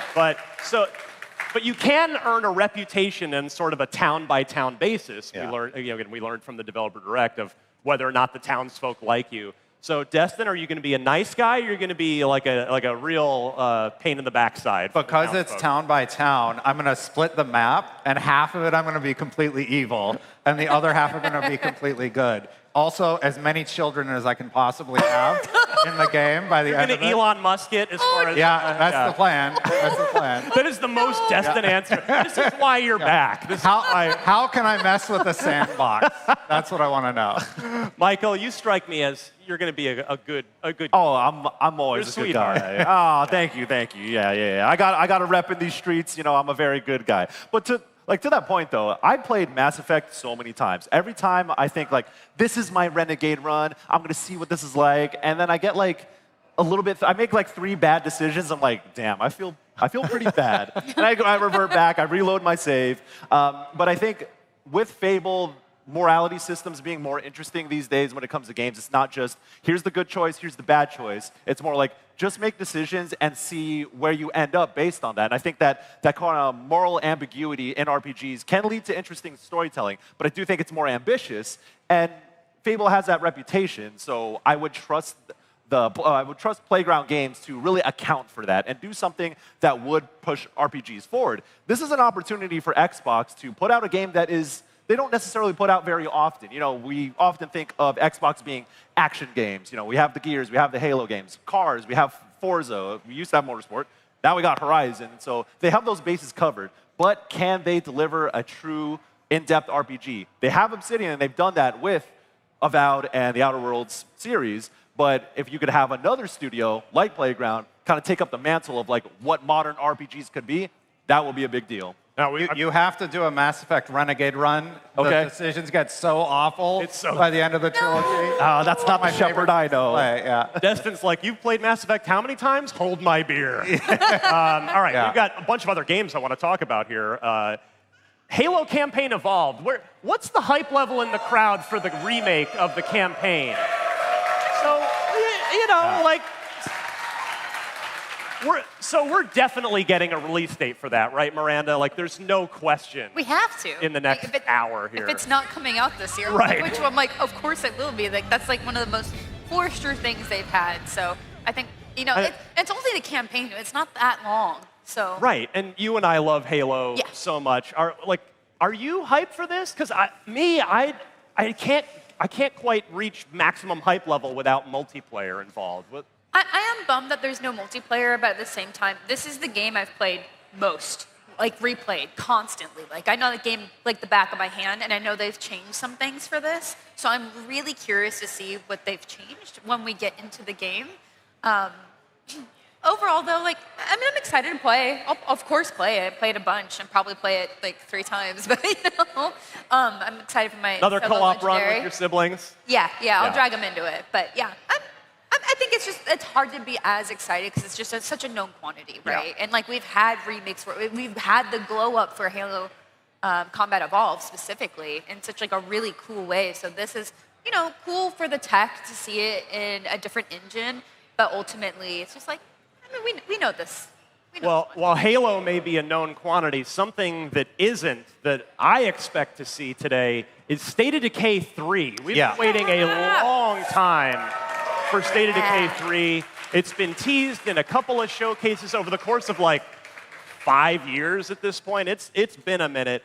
Michael, you and I think, are on the same page with how much we love that game. What do you want to see? What do you think we're going to get out of State of Decay 3 today? If it's there. I mean, we don't know for sure that it's there.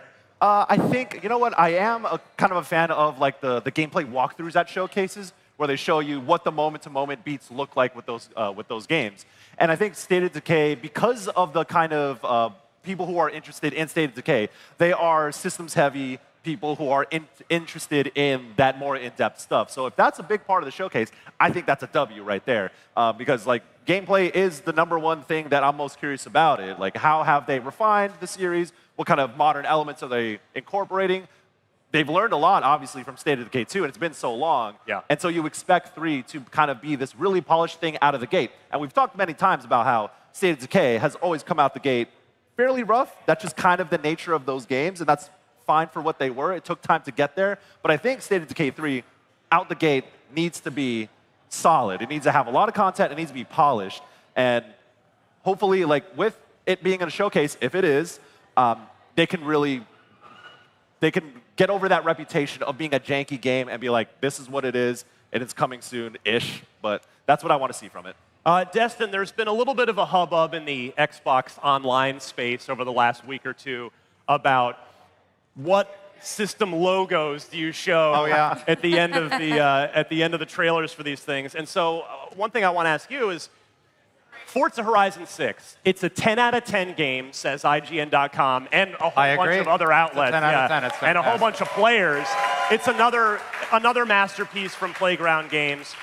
We know that it's coming to PS5 later this year, so what I'm curious to know from you, Destin, is do you think in the Xbox showcase we get the PS5 release date for Forza Horizon 6? No. Asha Sharma was very clear that she's heard the fan feedback, and I have to imagine that we're not going to see PlayStation 5 logos or competitor logos in the broadcast anymore.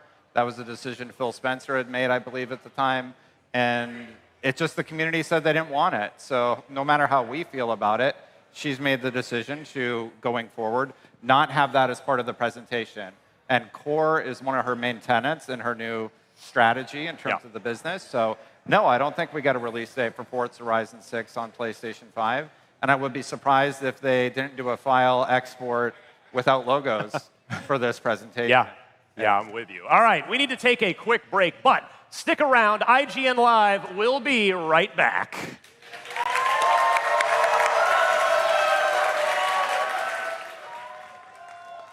IGN Live is presented by Amazon Luna, here to play.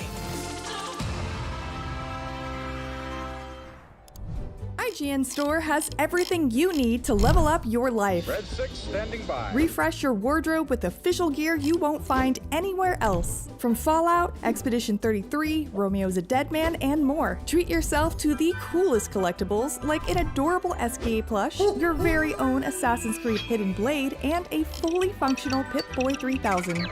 Or kick back and relax to your favorite video game soundtracks on vinyl. Whatever you need, IGN Store has you covered. Head to store.ign.com and start shopping today. Can't find that final collectible you're missing?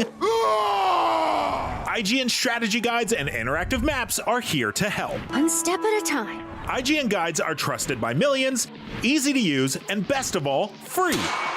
IGN has the very best, most complete and accurate guides for Shadow of the Erdtree, Baldur's Gate 3, Tears of the Kingdom, Call of Duty Black Ops 6 Zombies, and so much more. See? It's good, right? Every guide is tested and verified for you by experts. Just search for IGN when you search for guides. Do you want to be the very best like no one ever was?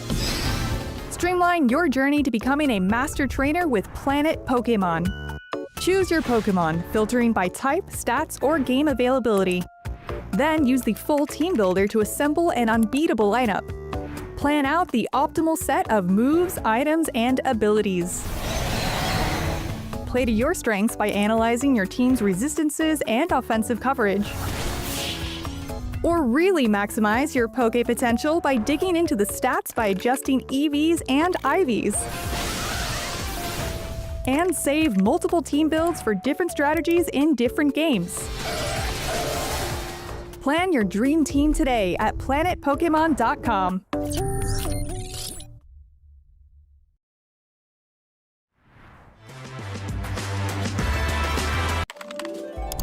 IGN's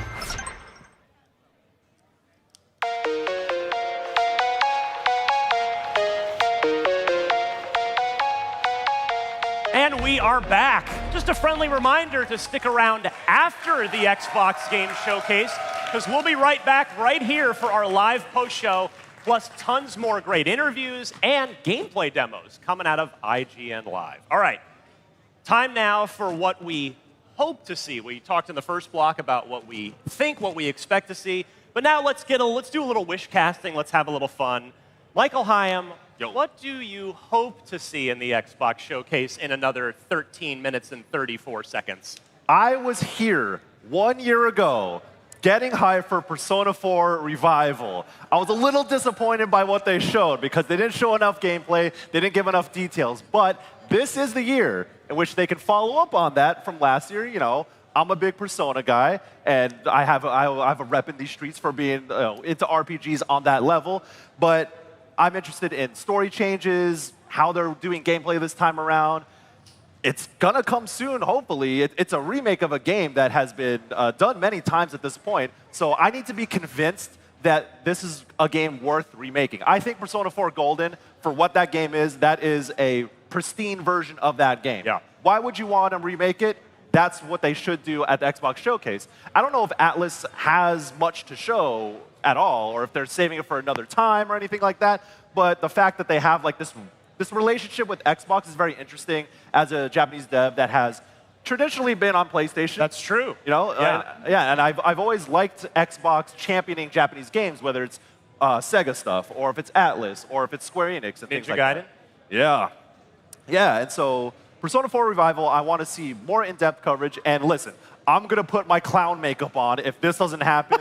But if there is a logo drop of Persona 6 or something, I will get hype again. But my clown makeup is in the backstage, and it's ready to go in case. Wasn't there something last year that you promised some crazy thing you were going to do? And did I? I don't know. We don't remember what it was. We'll go back to the tape. All right, You're going to be eating paper after something like that. Now, Miranda, you don't have to promise to put on clown makeup or anything, but what do you hope to see that's going to get you fired up if in fact it happens? I want an announcement for Wolfenstein 3, like a proper announcement. I mean, where are them Wolfenstein fans out there? Obviously, Machine Games has been pretty busy, but we've had Indiana Jones for a while now. And I'm like, all right, guys, bring back my boy BJ, bring back his twins, bring back the crew. Like, let's go slay some more Nazis. Yeah. Let's make things better. And I hope that they'll do like sort of a mood piece, like with the announcement and not just a logo. Like, because I know whenever I think of people who just announce games with a logo, I'm like, oh, like we have Elder Scrolls. It's like, like I want more than what we got for that, basically, for this. Because I think, again, we kind of know where they would go probably. Yeah. Probably, but if it's not, I would like to have some of that matched to this hopeful mood piece that they would have. But Michael, Wolfenstein 3, are you all in if that happens? I would pop off for that. I think that's, there's a lot of things going for it. We haven't seen Wolfenstein in a long time, but Indiana Jones was a great game. Machine Games has a great reputation. They got the sauce. To say the least. Yeah. They have not missed. And so I think like 2017 is a long time ago, y'all. I hate to break it to y'all, but 2017 was 9 years ago. And that's when we had the new Colossus. And that game was fantastic. But so much of the world itself around us has changed. And Wolfenstein has always been this sort of commentary on the things that they see manifest in a game that is, fantastical. It is historical fiction. It's dystopian. It's all these different things. But our world has changed so much. And I think Machine Games has proven that they're smart about how they weave those things. I think Wolfenstein, New Order, and New Colossus are actually like very good. There's very good storytelling in that, on top of being a really good shooter. So if they do show 3, I do trust them with that. Yeah, I mean, Indiana Jones and the Great Circle. That was my 2024 game of the year. So it's still only a year and a half ago because it came out in December. So we'll see. It's I mean, I wouldn't rule it out, but it's hopefully time for an announcement, or just. This is one where I'd be happy to hear about early. Like, even if it's still a few years away. Just to reassure us that they are going to finish what they started with Wolfenstein. Exactly. All right, Destin. Yeah. What do you hope to see? So we got a really deep look into this, and it's Clockwork Revolution. Nice. Yeah. So I really liked what I saw there. I would love to see a little bit more about it. I don't want them to have a huge section because I don't want to see too much. But the thing about that game that really strikes me is a lot of games we play today, they feel very samey, and that seems like it's doing something very unique and mixing a lot of mechanics that we haven't really seen the first-person shooter genre embrace and attempt to do with modern games. So I would love to see more about it. Yeah, it seems like, Michael, would it be fair to say, based on what we've seen so far from Clockwork Revolution, that it's maybe like almost a kind of a cousin to Obsidian stuff, to Outer Worlds, like sort of that hybrid first-person shooter and proper RPG in one game? Yeah, that's the impression we got, and knowing In Exile, who's developing this, it's like they make games for RPG sickos. Yes. And like Path of Exile, you play Path of Exile. Yeah, a little bit. Yeah. So but to see a lot of those systems or ideas manifest in a first-person game, I think that could be a winning formula, and it's something new from them. It's new. It would be something fresh for Xbox, but also for In Exile. And I miss Dishonored. I got a lot of Dishonored vibes from what we saw previously with it, and there's room for that kind of game again. I know Arcane isn't working on a Dishonored anymore, and I miss that vibe. But that steampunk era with a lot of different technology you haven't seen before. But if you can go deeper on RPG systems in that kind of world, I like you said though, I don't need to see more gameplay because we did get a deep dive. That was 5-6 minutes long last year. But if we could get hit with a story trailer, a release window, that would be cool to remind people at least that this game exists. I've been really a big fan of all the games that have been coming out with boss fights as their show of gameplay, because I think it really capitalizes on characterizing the kind of mechanics they want to really throw at you. Because when you get to boss, it's you're putting all the skills you've you're learned stepping in the up. past. Right. So it's like the culmination of everything you learned up until that point. So being able to see a boss and see how they put that together, I think is such a great display without having to show too much of their story or too much of their environments that they're not ready to showcase yet, just because, spoilers. So I hope that would be a great opportunity for them. Yeah. We mentioned we had Arcane's Blade, Marvel's Blade brought up. Destin, any chance you think we see that? No, I don't. I would love that to see where they're going with the gameplay and the unique art style that they presented thus far. But no, I don't think that's going to happen.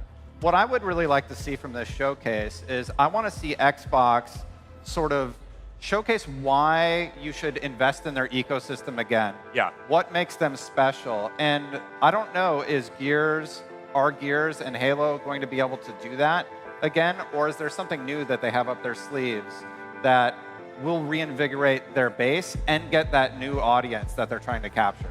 Well, I can think of one thing, but it's probably not happening today, and that would be an Elder Scrolls 6 teaser. Oh yeah, that's we're not there yet. I can't. Exclusively on Xbox. Well, that would end like all of LA would just melt. That's the thing is like with Asha kind of like saying that they're thinking about and reevaluating exclusivity on Xbox. Yeah. I mean, like that's important for them to message, and I think it would be really powerful for them to have figured that out by now. I'm not confident they would, because I feel like that's like a really big decision for them to change that kind of trajectory. Because it's not just them saying, actually, we don't want to do this anymore. Like there's like contracts and legal obligations they have to other partners who that they said, yes, we're going to push this out other places.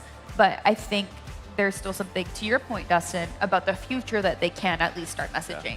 Yeah. I mean, what are we, 3 years removed from Starfield already at this point? Almost. Yeah, 3 years. Yeah. Wow, that went fast. But I think Bethesda is like too big to do that to. Like they have a lot of studios, obviously, but I think Bethesda, in a way, also calls their own shots. And the impression I got when I talked to Todd Howard a couple months back, when I went to go see Starfield's new update and the PS5 release, that pipeline exists at Bethesda, and I think it would be, I don't think it would be smart if they would tell Bethesda, like, actually, you're not doing PlayStation development anymore. Like, that is kind of Bethesda's call to make. But again, like, Xbox has been doing some surprising moves, so maybe something like that is happening in the background, but I wouldn't bet on that. The reporting says that PlayStation isn't going to do PC releases. If they're willing to walk away with $1 billion+ in revenue from their PC releases, maybe Xbox is looking at that and saying, maybe we do have too many cross-platform games. I could see a timed exclusivity. That was where I was for some of these entries, like they did with Indiana Jones.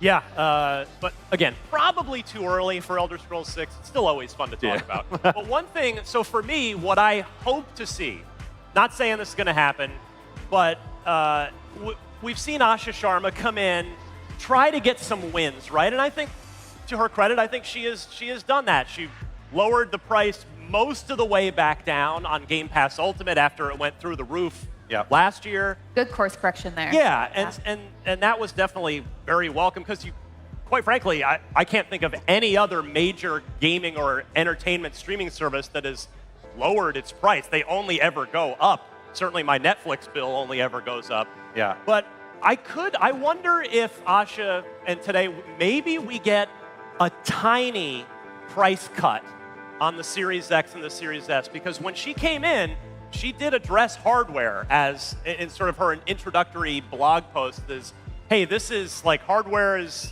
too much. We need to be more affordable. And so like $25 or $50 still doesn't get us back to, I mean, these consoles should all be $400 or less at this point, if you ask me. But I could see maybe a small price cut today, especially with GTA 6 looming in November, because then like a lot of people are going to finally buy a current generation console because of GTA 6. And if the Xbox is a little bit cheaper, maybe that nudges some people to go that way. Michael, am I nuts here? No, we've talked about it in a previous Unlocked episode that Miranda, I think you brought up, but then like it snowballed into this idea that if Xbox wants to be the platform to go to, affordability it's right there on the table. because we cannot stop talking about how expensive hardware is. Technology ain't getting cheaper. It's unprecedented that 6 years into a console's life cycle, it's only gotten more expensive. So if they want to take that loss, whatever it might be, and be like, line it up with the biggest game that will ever release up to this point. Exactly. If you could associate yourself with that, I know that Rockstar has certain marketing deals with other platforms, with like PlayStation and stuff, and it's not coming to PC yet. So what could be the most accessible and approachable way to play GTA 6 if you had not made the jump? A Series S might be the option too. Like that's not out of the realm of possibility. I was going to say, some of our core fans would be like, who hasn't made the jump at this point? Actually, a lot of people. people. I was talking to somebody who's like, oh yeah, I haven't played a game in like 6 years, but I'm going to come back for GTA. Like, GTA is my thing. And I was like, oh, do you have a console to play it on? They're like, not yet. I'm still figuring it out. So, I mean, there's a market there for that for sure. Asha highlighted that in the Bloomberg interview she just did recently, that it was a 2.75% increase in hardware costs, when typically we've seen a 50% price reduction by this point in the life cycle. And affordability is a key metric that she is looking at and trying to figure out how they can offer that to the audience when everybody else is raising their prices. Yeah, so I'm really crossing my fingers for that one, because I just think, again, even if, at $50 probably maybe covers sales tax on a $500+ console, but any little bit would be welcome. It helps. These things, they've just gotten too damn expensive. It's like the rent is too damn high. So it is time. So we'll see. But that's what we hope to see. Now let's see what we're gonna see. Oh, it's starting. The Xbox Showcase is starting. Let's go. We'll see you on the other side for our post-show recap.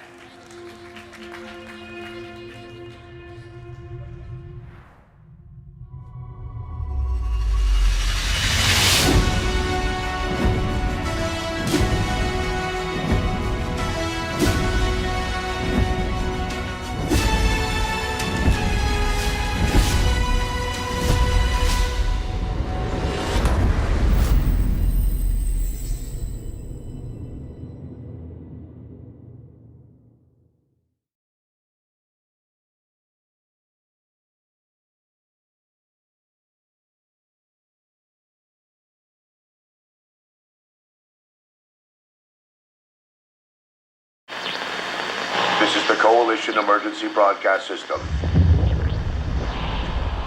There are reports of multiple tremors causing minor damage across Kelowna. Stay sharp. Don't let them surround you. There should be more guns in the trunk. Here, strap these on. This isn't enough. We should still head to the police station. We're gonna have more firepower there. Right. Yes. It's about 2 blocks up ahead. Okay. Come on! Shoot, move, watch for civilians.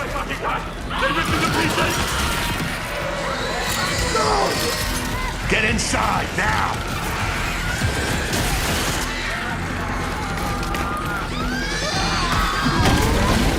Ground's opening!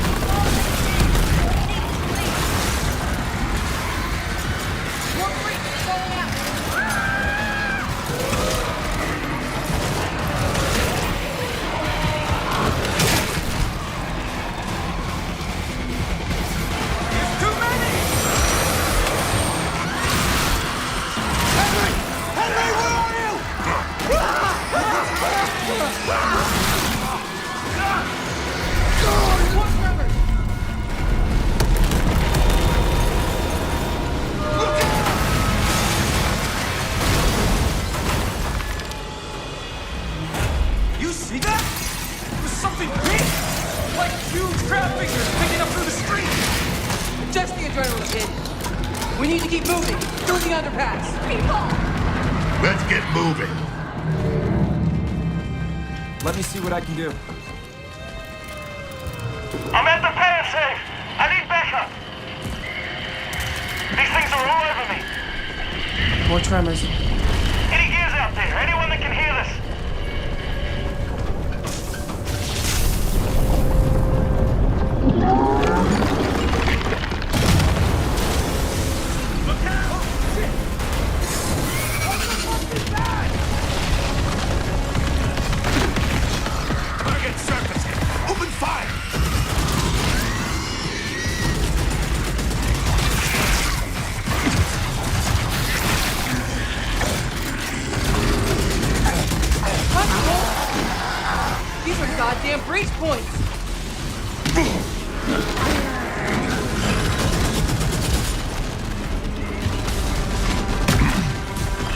Reloading. Cover me.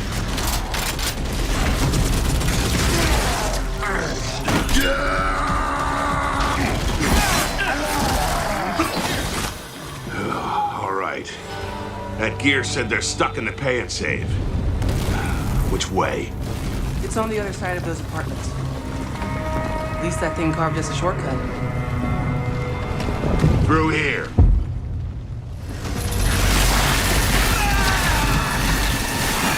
Too slow.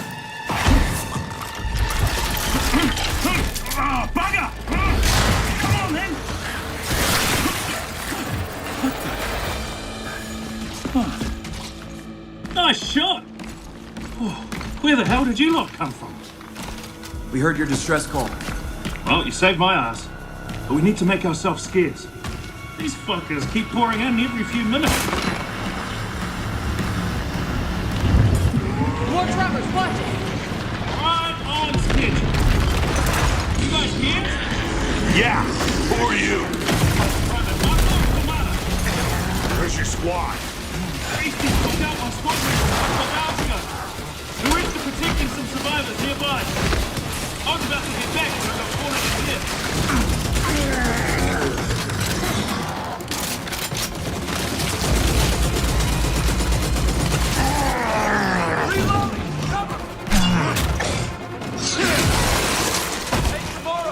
These things been coming in waves? Yeah, what's the problem till I ran out of ammo? How do I get standing up? I got friends inside.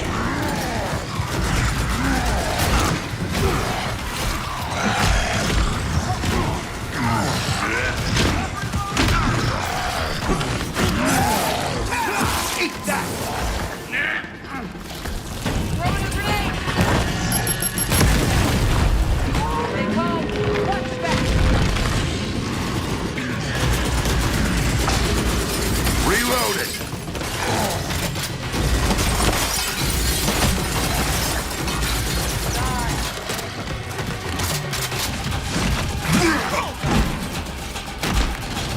Gotta reload! Anyone see him? Contact front! There's no end to these freaks!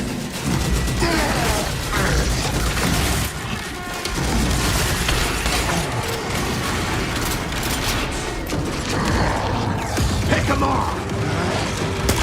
On your right, Hunt! I got it!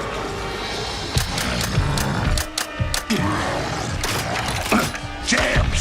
Damn it!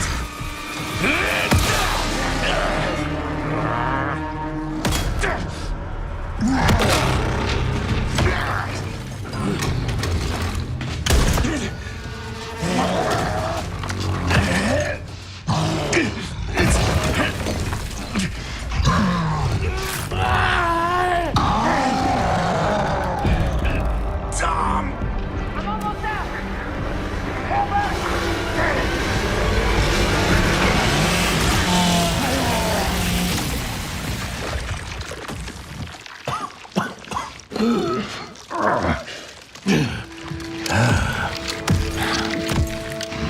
Our roads converge again. Marcus Phoenix.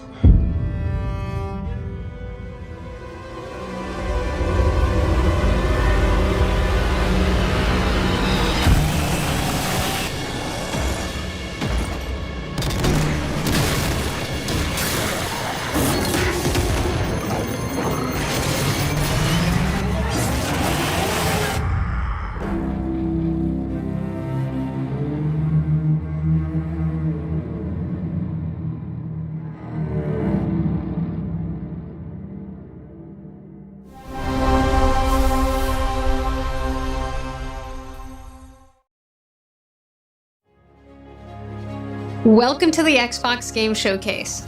For the past 25 years, Xbox has delivered some of the greatest games of all time. Games that changed what was possible, games that brought players together, and games that defined generations. Xbox was built on the spirit of creativity and heart. And as we kick off the show with Gears of War E-Day, it's only fitting that as we return to Xbox, we return to Gears. So today, we're announcing that Gears of War E-Day will be an Xbox console exclusive.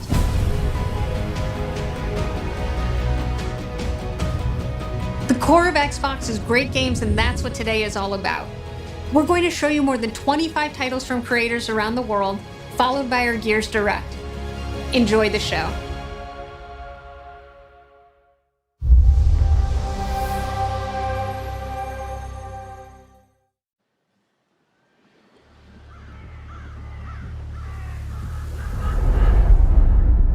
Do I remember the moment my powers came in? Well, I was being crushed to death with seawater and mud and manure, whilst holding onto my sister's hand. I remember her fingers gripped so tightly in mine that her nails drew blood. Until I lost her grip. But she stayed away.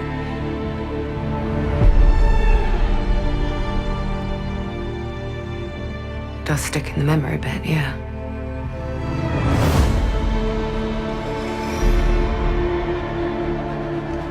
I know why you're here. You want to talk about them. They're not real heroes. You ever seen a legend in the flesh? All that power, how do they use it? Killing mindless beasts. Fighting petty villains. None of that matters. Look what the guild shut out. A real hero knows how to wield power. They don't waste time on trivialities. You're back, and dressed like a twat. Got more important things to worry about than vegetables. A hero knows how to live with their choices. Oi! What the fuck was that? Well, I was just sent my brother into the infinite fucking abyss without even asking permission. Remorse? Remorse is for the guilty. Look, I will tell you what I told them. Albion is broken, and I'm going to mend it.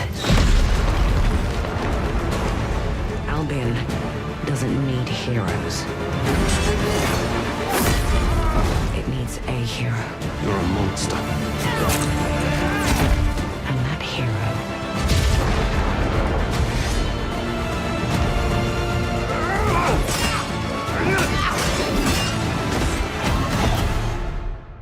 is me.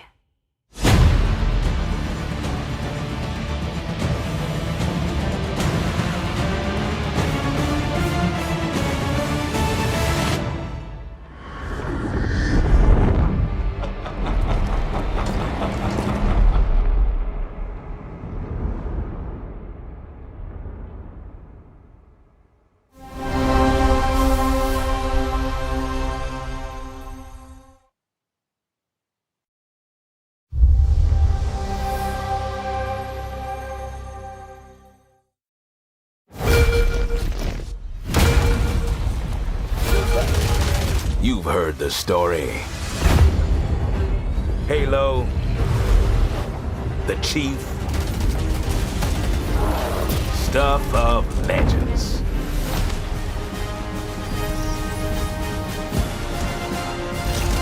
But that's not the story I'm telling today.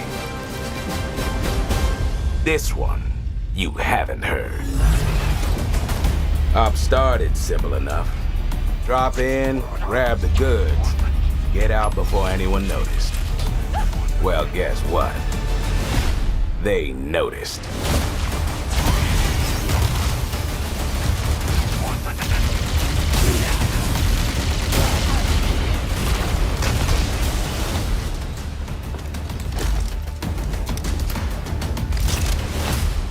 Now you ready to get to it? You serve long enough. You learn to read a battlefield. This place, more of a freak show. And trust me, I know freaky. Have you enjoyed your stay so far, Demon? Sorry to interrupt, but we're on the clock.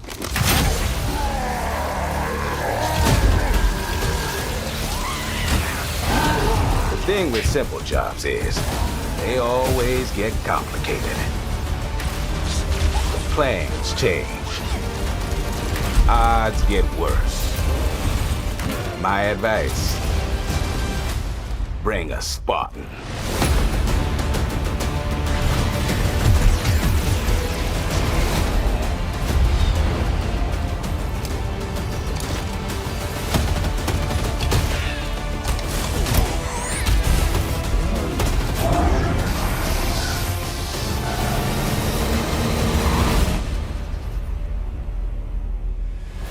Chief, you ever get tired of being the strong, almost silent type? No.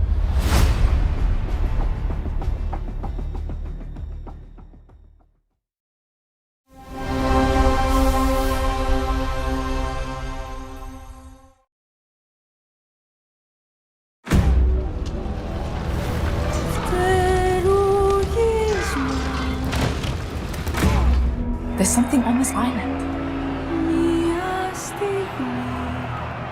It's like it calls to me. You and my father found that island thanks to me. There's more to this than you understand. More than you can handle. I've proven myself. Have you? Have you really? A sword keeps you alive. A dagger wins the fight.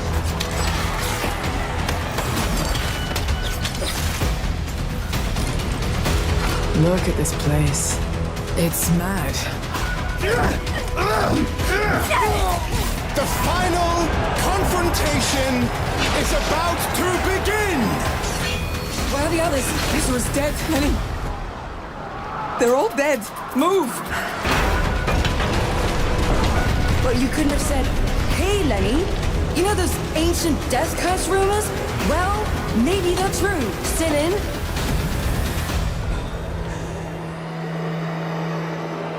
And I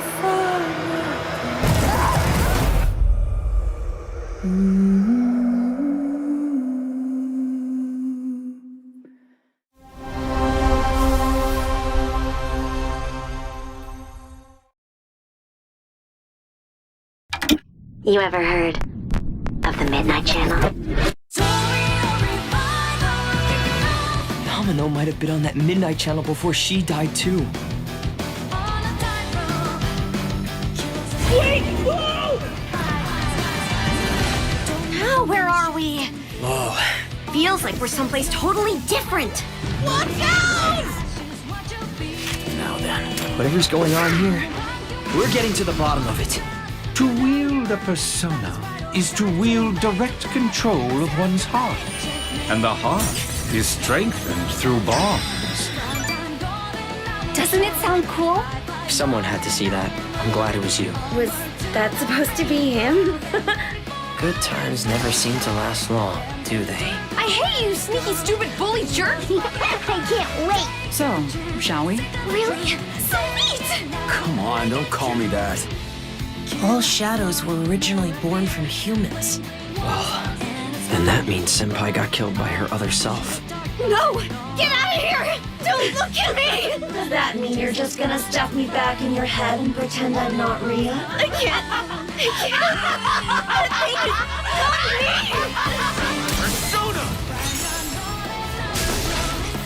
All right, which means that we also gotta catch whoever's tossing people in here. I think I'd like to help too. I'm not running away from this. Well, but I have no problem taking down shadows. It's over! So yeah, I'll be counting on you, partner. Then let's team up and catch this jerk. Let's end this! Here! Go! Persona!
to argue about what ended the world. A weapon. A virus. Something worse. Started in quiet towns. Empty roads. Places the world forgot.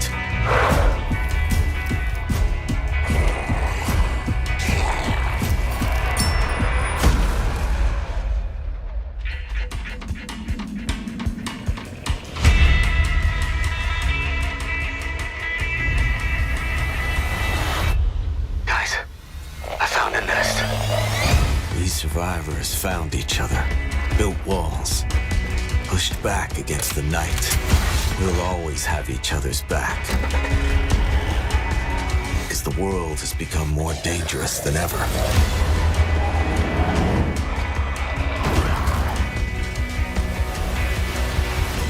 The dead aren't just wandering anymore.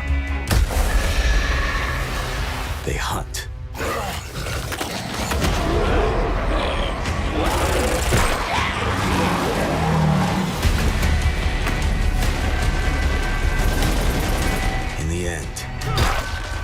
It doesn't matter what you believe.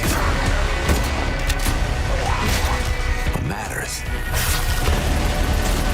is that when the dead come through the dark, so do we.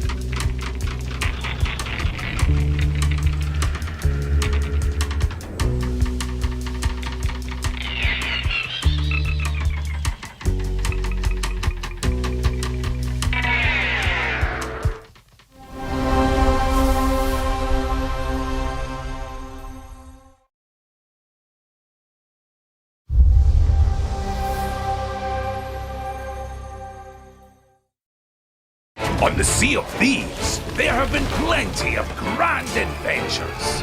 But what if you could make your own Sea of Thieves experience? With our new free update, Custom Seas, you can. Let me explain. You can create new ways to play. Like Rowboat Royale, where small but bloodthirsty crews duke it out in a furious battle to the death. Just remember to watch out for explosive barrels. Oh, I'm sure they're fine. Or Skeleton Snipe Hunt, where the sharpest shooter with the highest score wins. Or maybe you just want to spawn this, and these, and one of those, and absolutely loads of these, and, well, you get the idea. You could create a cinematic masterpiece. With enhanced camera tools, you could show romance, action, or tragedy. Or maybe just show the world from a whole new perspective. Or you could even just create a place to hang. Literally, if you want. Or you could come together for a party. Or maybe you want somewhere you can just kick back and relax. Whatever your piratical pursuits may be, we're giving you your own keys to the seas. There's a whole new world of possibility ready to explore. So dive in and unleash your creativity. The tools are now in your hands. What you do with them is up to you. Just try not to wreck the place.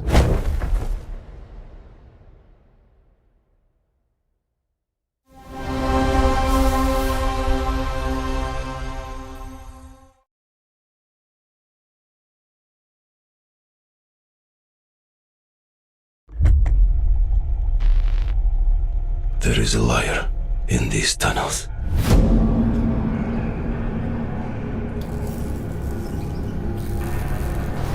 They call him Führer. But that is not your name. Your name is Hunter.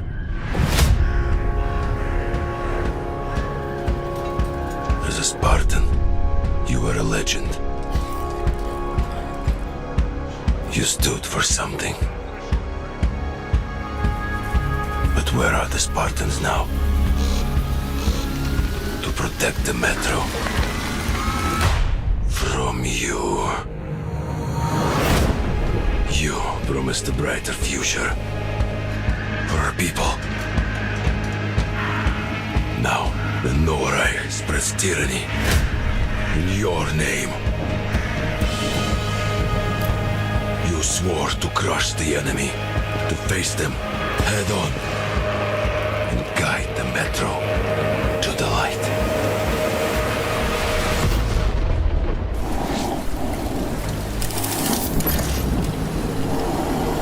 But darkness consumes you. Spreads like a plague. Eats you from within. Every step and every move drowns you deeper in lies.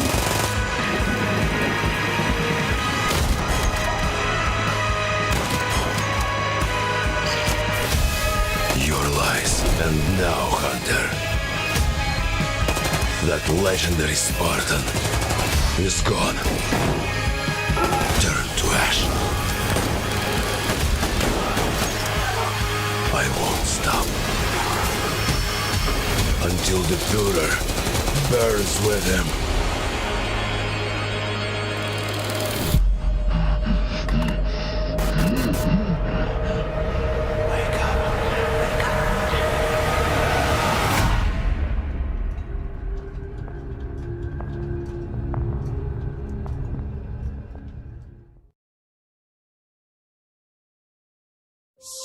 World premiere.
World premiere.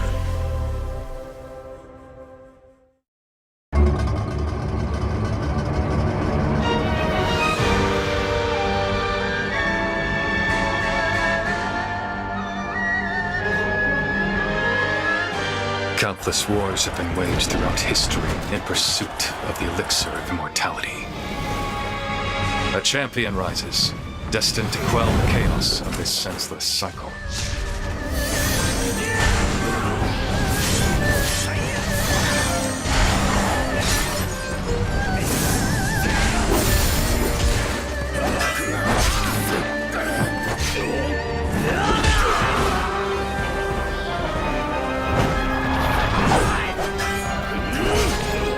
Awaken, Phoenix.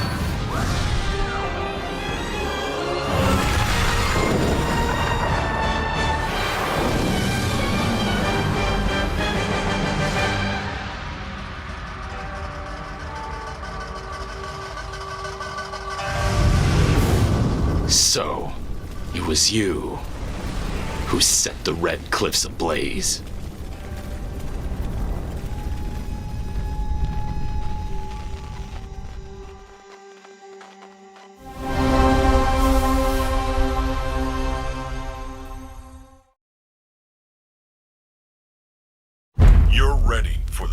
challenge and the reward of opening your very own cult. Nothing can beat us, nothing can break us, nothing can shock us, nothing can shake us. I know it's nothing. You'll be going to beautiful Bedford County, USA, teaming with locals waiting to join our family. You scare me? You don't scare me. You better reevaluate your life choices. You pissed off a random person on the street. You want a trophy? Even if they don't know it yet.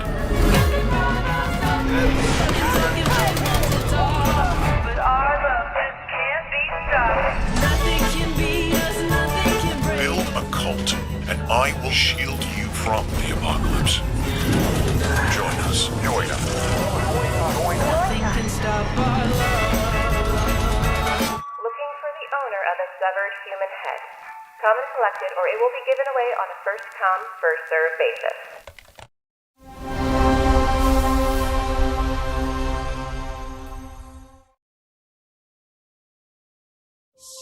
World premiere.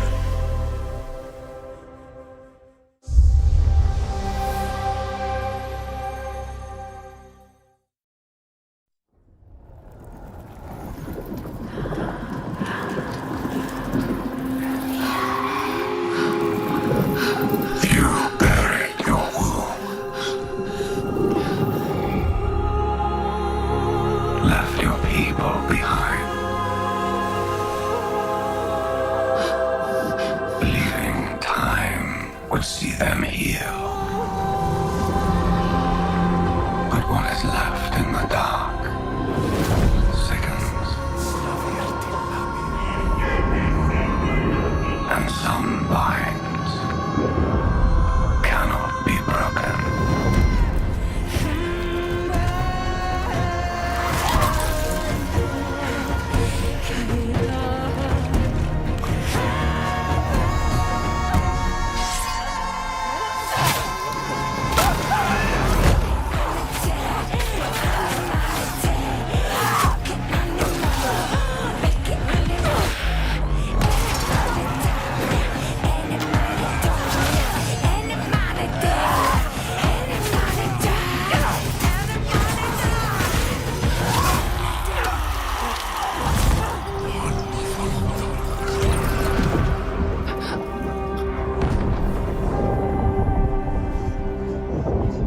Accept what waits for you.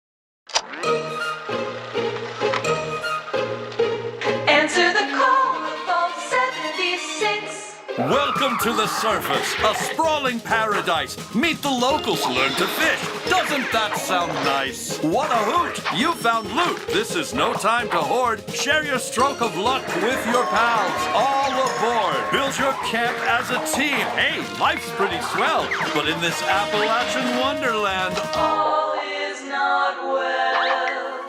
Gadzooks! It's worse than expected.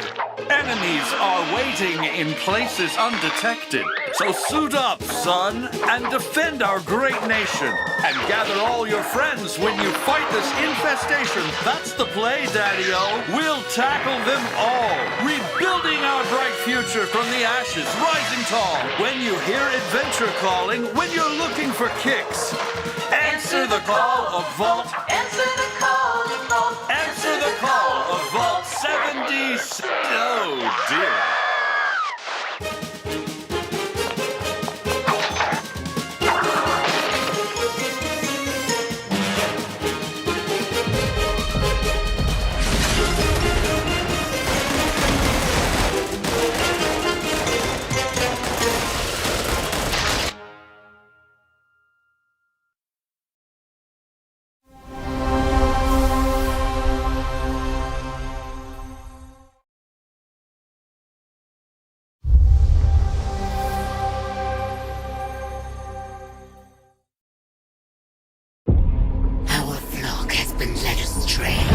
by your acts of defiance.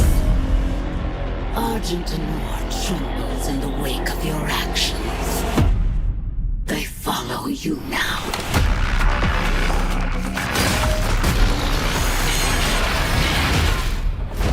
The Council has chosen. Beneath this chamber will be your tomb.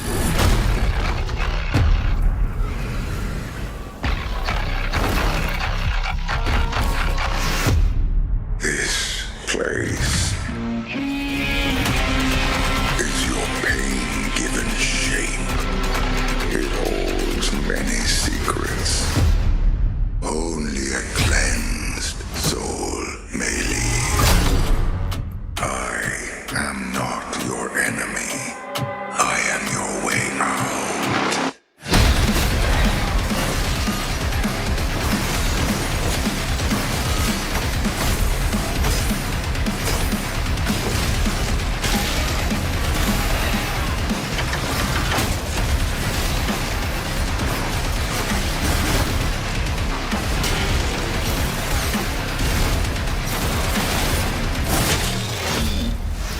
With the Slayer gone, have you not found peace?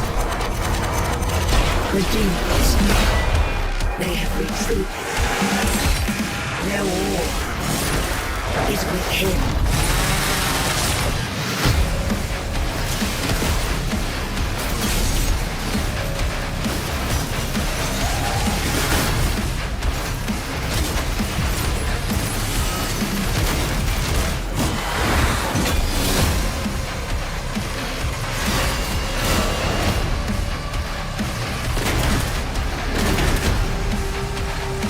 The Slayer is alive, and we're going to find him.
frozen north, we know only one way of life.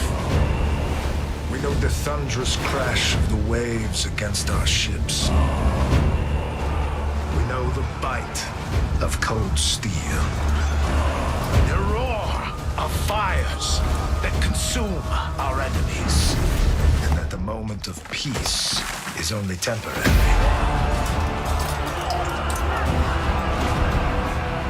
Because Valhalla opens its gates only to the worthy. And the next proving ground awaits just beyond the horizon.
World premiere.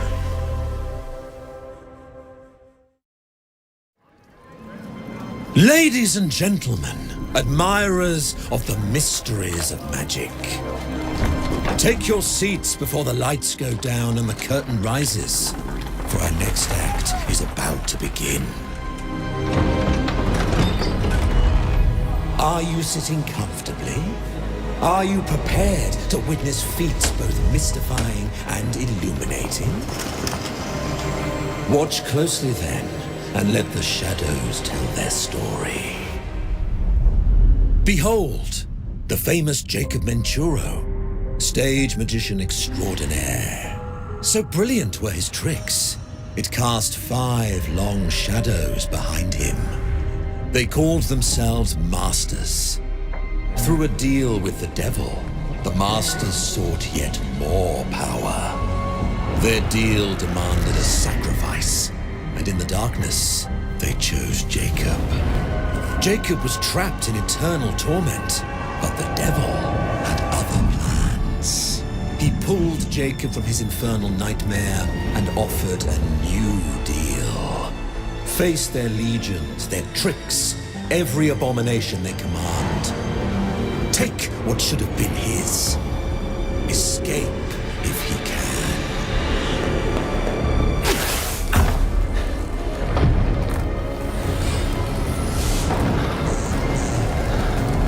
Oops.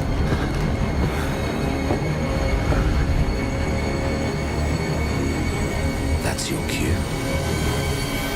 Run.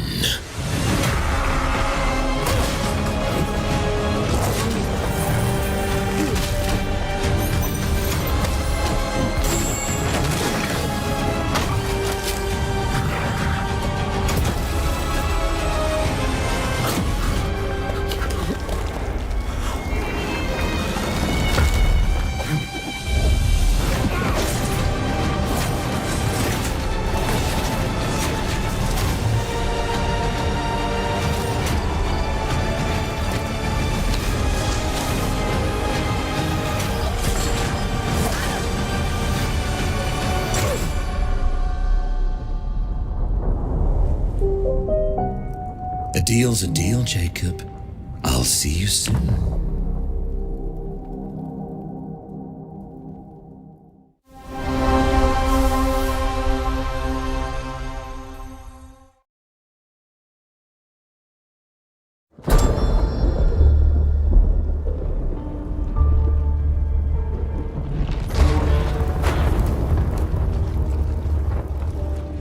What would you give for victory?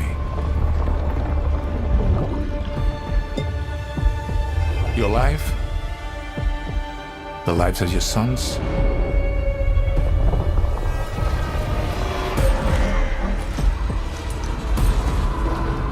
The line between victory and defeat is thin.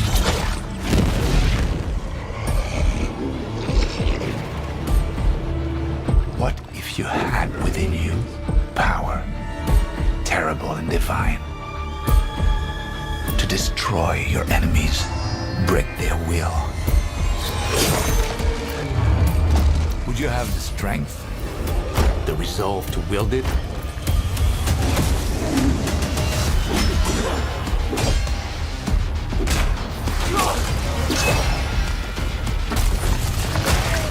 If destiny was there, within reach, could you sacrifice everything?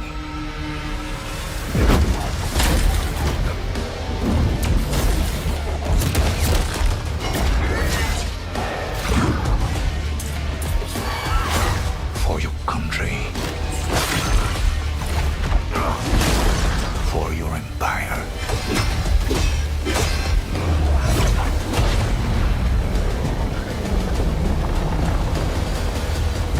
For your emperor.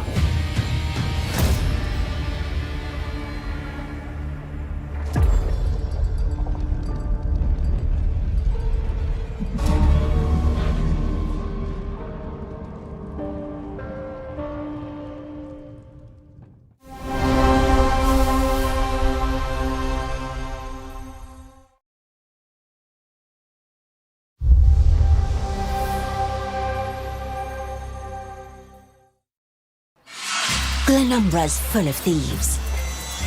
What is it you're after? Don't take this the wrong way, but we've been watching you. You've got talent and a lot of promise. Stop! Thief!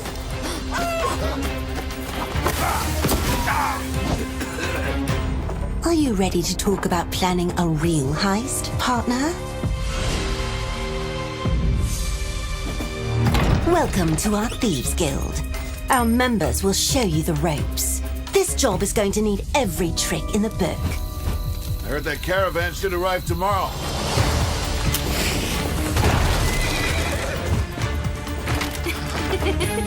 Some jobs call for slick distractions and quick fingers, but you never truly know what's behind a door. Or if that's not quite your style, step out of the shadows and take a direct approach.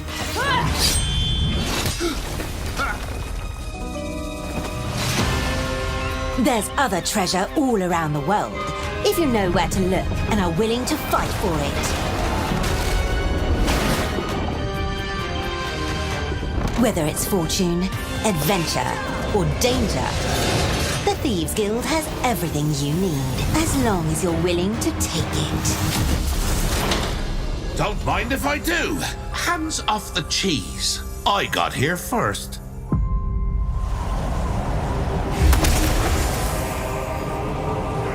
Oh.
mountain stands here, yet it cannot be seen.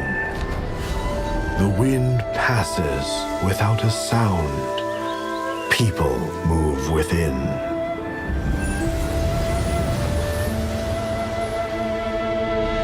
The Moists move in secrecy, renowned for their mastery of mechanisms.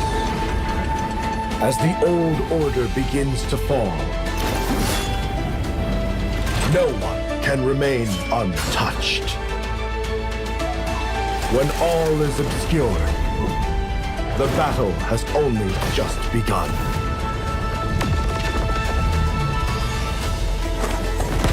Beneath every mechanism, the true game lies in the human heart. This is your game to decide.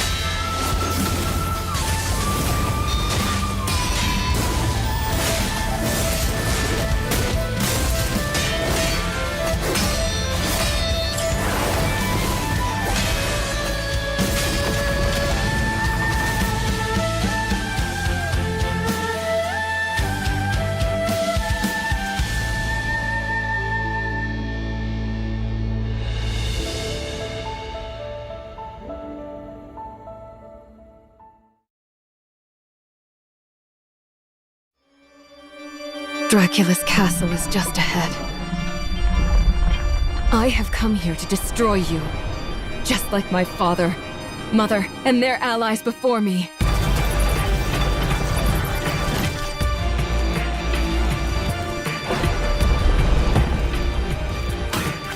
No one believed me when I said the newest Belmont would be a girl.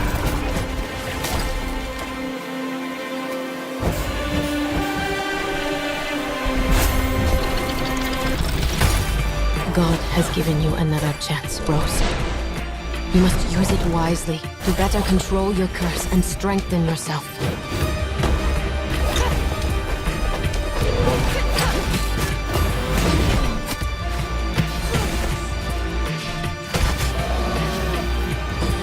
You are no more than an irritating thing. What makes you think you can stop me this time?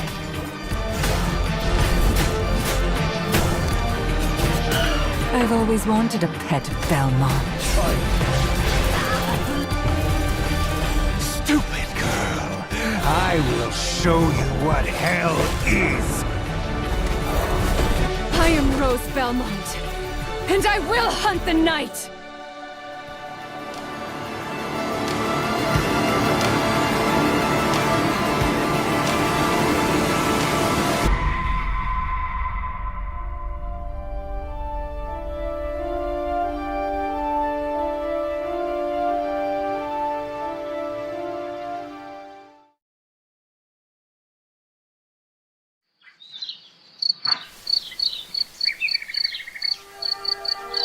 Some years have a color to them.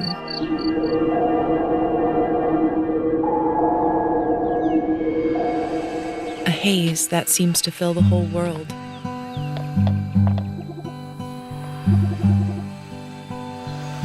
In its glow, you discover wonderful new places. Dear friends you always needed.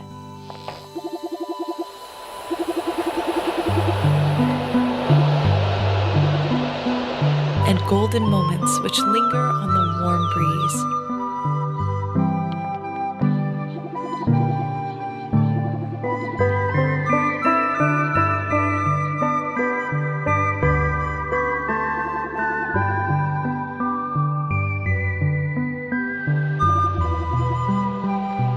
As you live your days as dreams.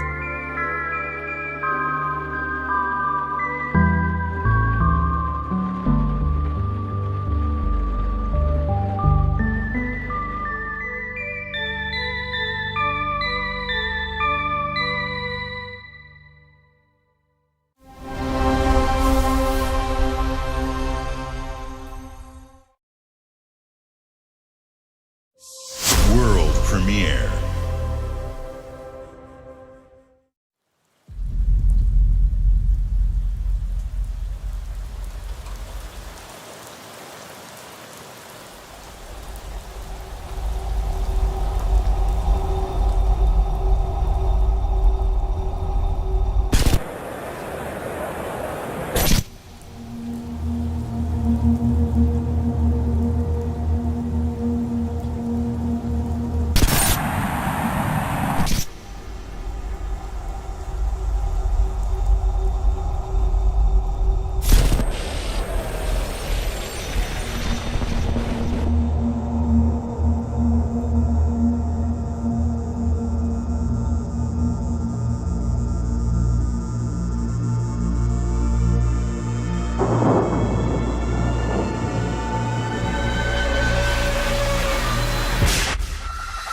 World premiere.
It's my kind of night.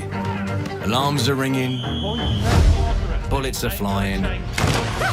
What you do that for? My fingers slipped.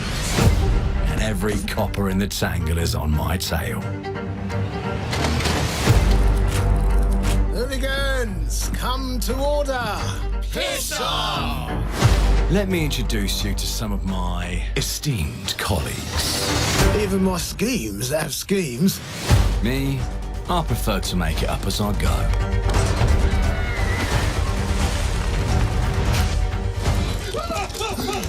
Morgan!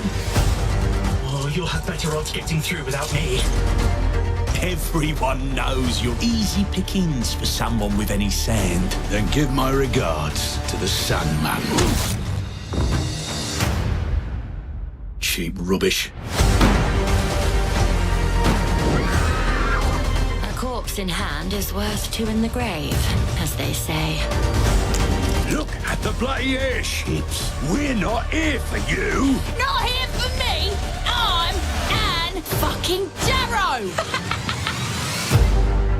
Time to lay our hands to mischief. We've been preparing to rob Griswick's vault for months now. We're putting the heist tonight, yeah? Morgan, get to that crane to lower the ship. Greetings. I am the Miracle Industries auto-loading crane. If you have the authority, I am at your service. What happens if I fired a few holes in you? The lift is now unlocked. Ah, defeat! How sad. You were all doing so well. Do you expect us to go quietly? Well, I certainly don't expect any trouble from some of Avalon's most disposable citizens. Hello, frightened human. I can get you out of this.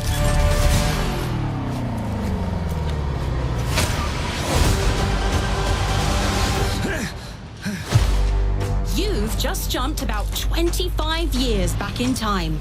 This place, on this day, is ripe for changing the course of history. This life ain't one for granting easy choices, but I just found a way to control the past. Change who's in control. Make things unfair in our favor. Brought you a little toy with a big mouth. What a proper little villain. A better villain than you'll ever be, you decrepit old soak. The pimp, the plod, the priest. Who do we like the least? Oh, it's different how they do ya. The ways they stick it to ya. And when they're done with chucking it up, oh, downstairs, well, they're all gonna screw you in the end. Nothing's ever given to folk like us, especially not the future. But This time, we've a chance to steal it.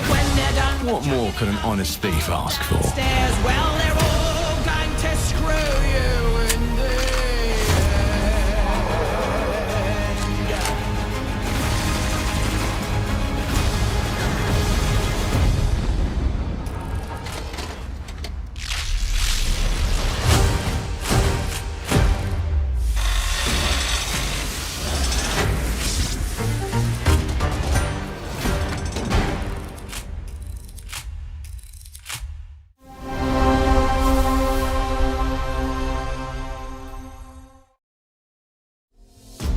Clockwork Revolution is an original experience full of intriguing characters and incredible world building. And it's an Xbox console exclusive coming in 2027. Thank you so much for joining us today. This is a milestone year for us as we celebrate 25 years with you, and we're excited about our lineup of iconic games. Record-breaking Forza Horizon 6, the return of Master Chief, rebuilt from the ground up, the extraordinary world of Fable, full of choice and consequences. Incredible games from our partners at Sega, 4A Games, Koei Tecmo, and more. And players can look forward to 2 upcoming exclusives, Gears of War E-Day in 2026 and Clockwork Revolution in 2027. In a moment, we'll dive into Gears of War E-Day, but before we do, one franchise that has been with us from the beginning is Call of Duty. Now, it's bigger than ever, with a new Modern Warfare later this year and a movie on the way. Last month, the teams at Infinity Ward and Activision gave us a glimpse of the story and gameplay. Today, they are back with a first look at DMZ, reimagined in a way that only Call of Duty can deliver.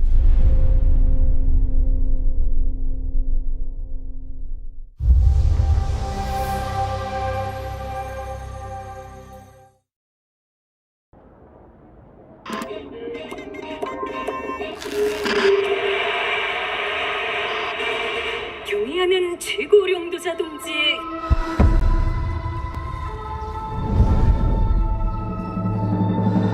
현명한 용도 아래 우리 조선 반도는 질서정연하고 강력하다. 남부 차단구역에서 발생했던 산업사고는 우리 공화국의 용적 투쟁으로 이미 수습되어 조국의 안전엔 흔들림이 없다. 차단구역은 안전하다. Inside the mall is a set of black files carrying bounty intel on a high-value target. Locate the files and eliminate the HVT. Expect contact. HVT may be in the area hunting anyone after that intel. Jeez, this is huge. It's dark as hell. That's why you got NVGs, man. Hey, I'm gonna head downstairs real quick. See if there's any weapons or gear laying around. No, that's a negative. That's not why we're here. I'm gonna be fine. It's only gonna take 2 seconds. I say again, that's a negative. Okay, get your ass upstairs.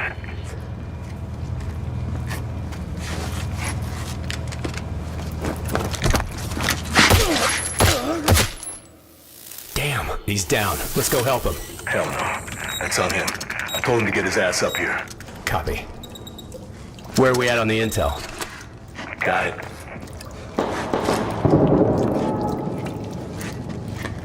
Alright, let's find that HVT. On you. Overwatch to actual. Letting that intel compromise your location. Enemies are alerted to your position. Shit. Yeah, you know we're here.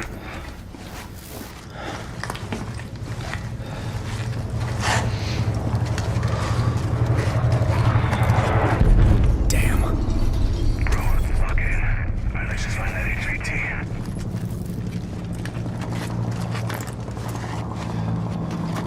Hey, hold on.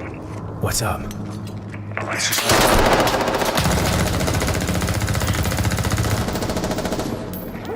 Hey, you good, man? Fuck.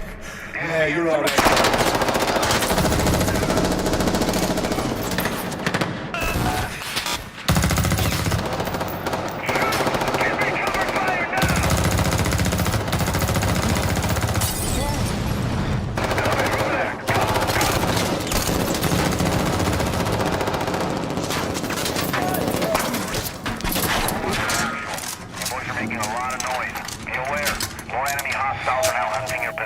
Was that the HVT?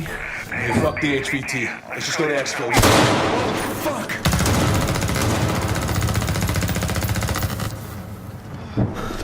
I got you, man. Yeah. You good? Yep. Let's just get out of here. All right. Let me get some ammo. Yep.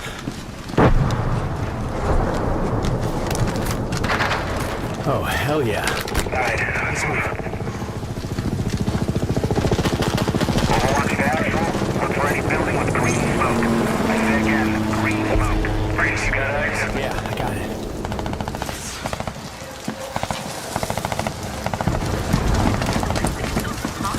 Oh, shit.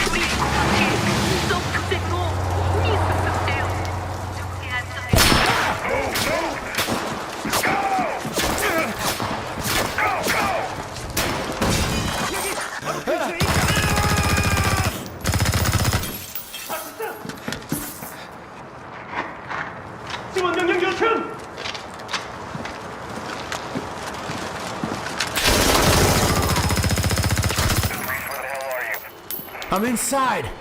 Get your ass to the roof right now. Copy. Please have medical. Oh, thank you.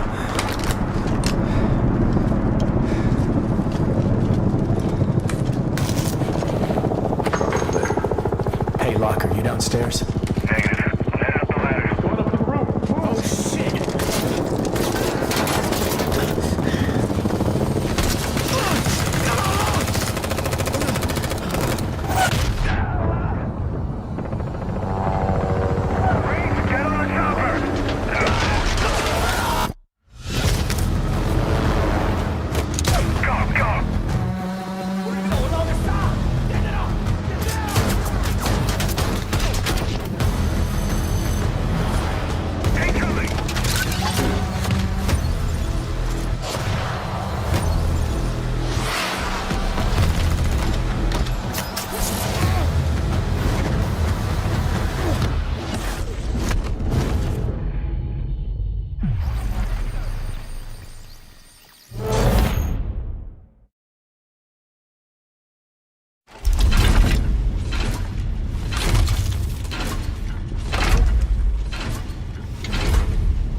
Welcome to the Coalition, here in Vancouver, British Columbia, Canada, home of Gears of War.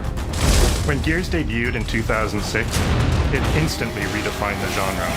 And now in 2026, we're on the cusp of another rare moment. A chance to honor where we've been, celebrate with our fans, and lay the foundation for where Gears is going next. To get there, we're taking it all the way back to the day the world changed and the fight began, Emergence Day.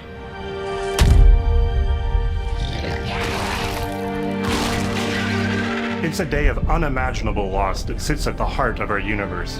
And today, for the first time, we're ready to take you inside the studio and show you all the ways to play with our new movements, weapons, and modes that will make E-Day the most brutally satisfying Gears yet. Is that all you got? Before we talk about what this game is, I think it's important to share why we chose E-Day. When we started this project, we were moving to Unreal Engine 5. It was a new foundation with a blank slate. So we took a moment to reflect on what makes Gears so special to us and to our fans. And we realized that all of the things that make this world feel so unique, brotherhood, brutality, that melancholy beauty, and over-the-top spectacle, they're all perfectly set up in this one moment in time, E-Day. The moment the Locust ripped through the ground and changed the history of Seraph forever. And to tell that story, we wanted to build an experience that evoked the vibes of the original Gears game. So we started with this one still from the Mad World trailer. It's Marcus facing down the Locust, defiantly firing into the darkness against overwhelming odds, And we said, this is the emotional core of Gears. This is the tone and feeling that we wanted to build our next game around. This is our most ambitious game yet. E-Day is a story we haven't been able to tell before because we didn't have the technology to do it. We finally have the tools to reimagine the Gears world at a new, unprecedented level of detail. We're pushing Gears to new heights with the densest, most detailed world we've ever created. With seamless, large-scale environments. It's even worse from up here. Fully dynamic ray trace lighting. And richer real-time destruction. Starting with an empty hard drive, we literally rebuilt everything from scratch. Characters, enemies, weapons, animation, sound, the world itself. And then we tear it apart in front of you. Watch out! Coming down! You'll fight against bigger and more brutal enemies with new and craftier weapons and navigate the battlefield with more natural character movement so that every moment of emergence plays smoother and hits harder. This is a game that feels like Gears, but plays like new. Now, we're inside. It's a return to the feelings that we had when we played the original games, but now reimagined, evolved, and enhanced with the power of a new engine.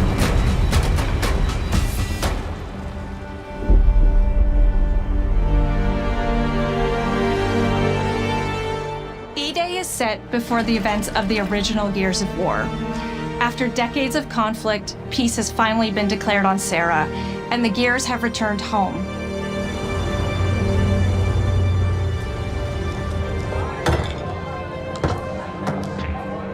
Love you, baby. Marcus Phoenix and Dominic Santiago are young veterans trying to adjust to civilian life while grieving the loss of someone they both loved. Carlos Santiago, Dom's older brother and Marcus's best friend. To Carlos. To Carlos. Best fucking brother anyone could ask for. Carlos died in combat in a moment of sacrifice before the war ended, and without him, Marcus and Dom's relationship is distant. The emotion from our refinery gets power. With the world just barely on the cusp of peace and our characters coming to terms with their new reality, the locusts emerge and change everything. This is the Coalition Emergency Broadcast System. There are reports of multiple tremors causing minor damage across Kelowna. Wrap these up. E-Day tells not one, but two origin stories. The start of this world falling apart and a brotherhood coming together. And over the course of 3 intense days, you'll see how loss reshapes this world and our characters, beginning with a night of desperate survival in a brand new city.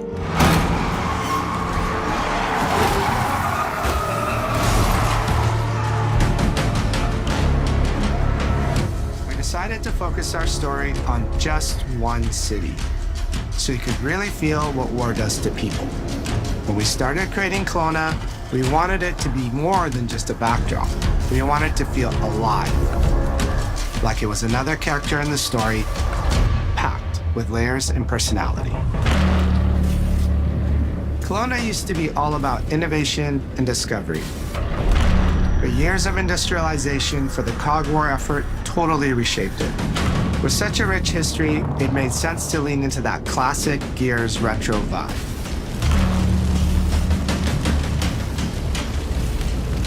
Towering architecture, robust vehicles, and grounded technology. Kind of like those gritty industrial cities from the 1970s. We also looked right outside these windows at the mountains, the ocean, and local landmarks to help give Kelowna its unique style.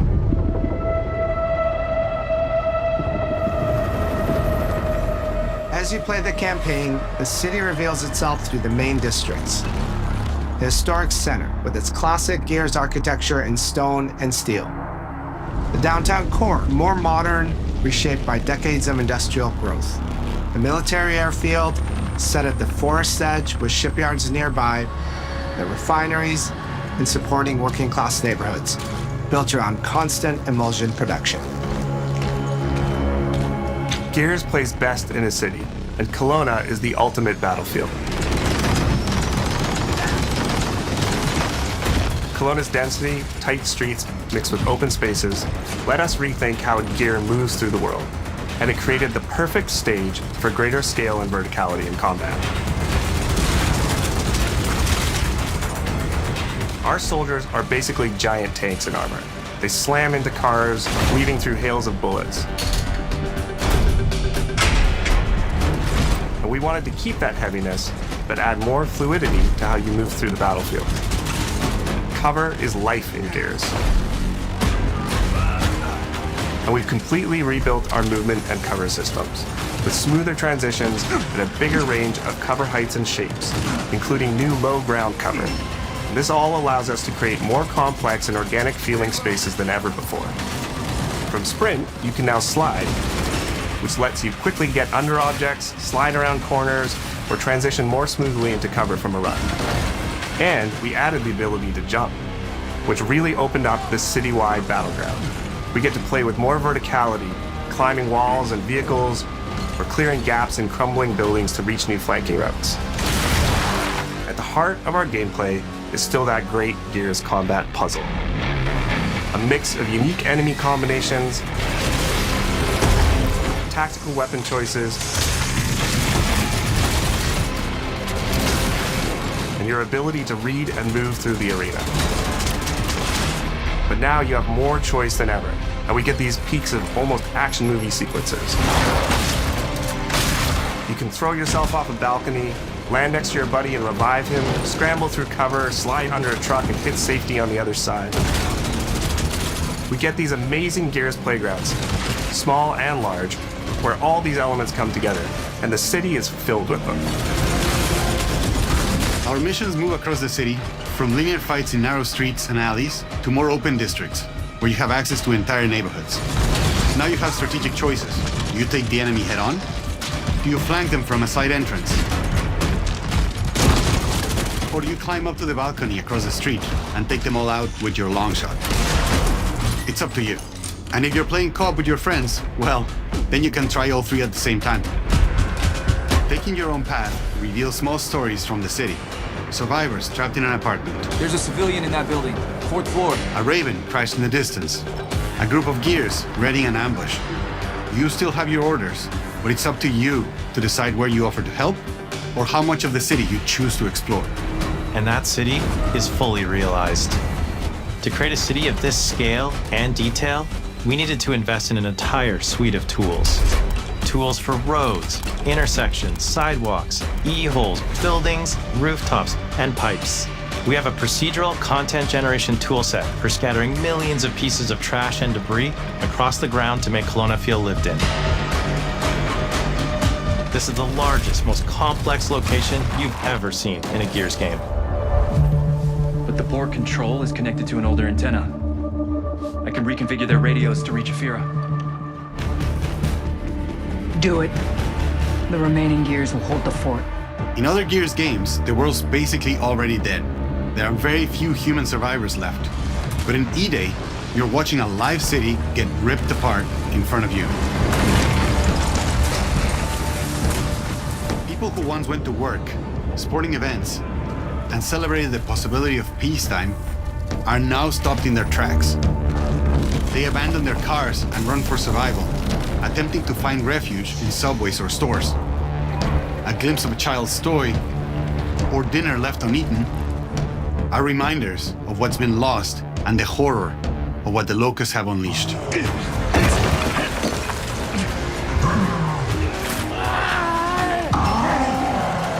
You'll experience the locust decimation at all scales in E-Day through our customized destruction technology.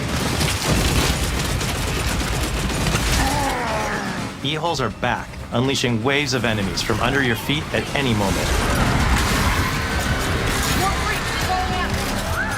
As a game design element, getting to use E-holes again as a spawn mechanic is brilliant. Locusts can come out of the ground anywhere, you can toss a grenade in to close them up, just adds this great tactical layer to encounters. But you'll also encounter massive sinkholes that'll pull down vehicles and entire buildings. And no amount of detail is too small, as micro-destruction goes beyond what we've ever done before with chippable cover across a range of materials. Your impact is real, visceral, and leaves a mark on the world. Destroyed Beauty has long been a visual pillar of Gears of War, and we finally get to show the before, making the after hit that much harder. You'll recognize a neighborhood that was once intact is now completely destroyed. You'll walk through city streets filled with smoke and fire, and it feels completely different from how you first experienced it. You start getting this real feeling of the city's a character, and it's really under attack. It's the fall of Kelowna.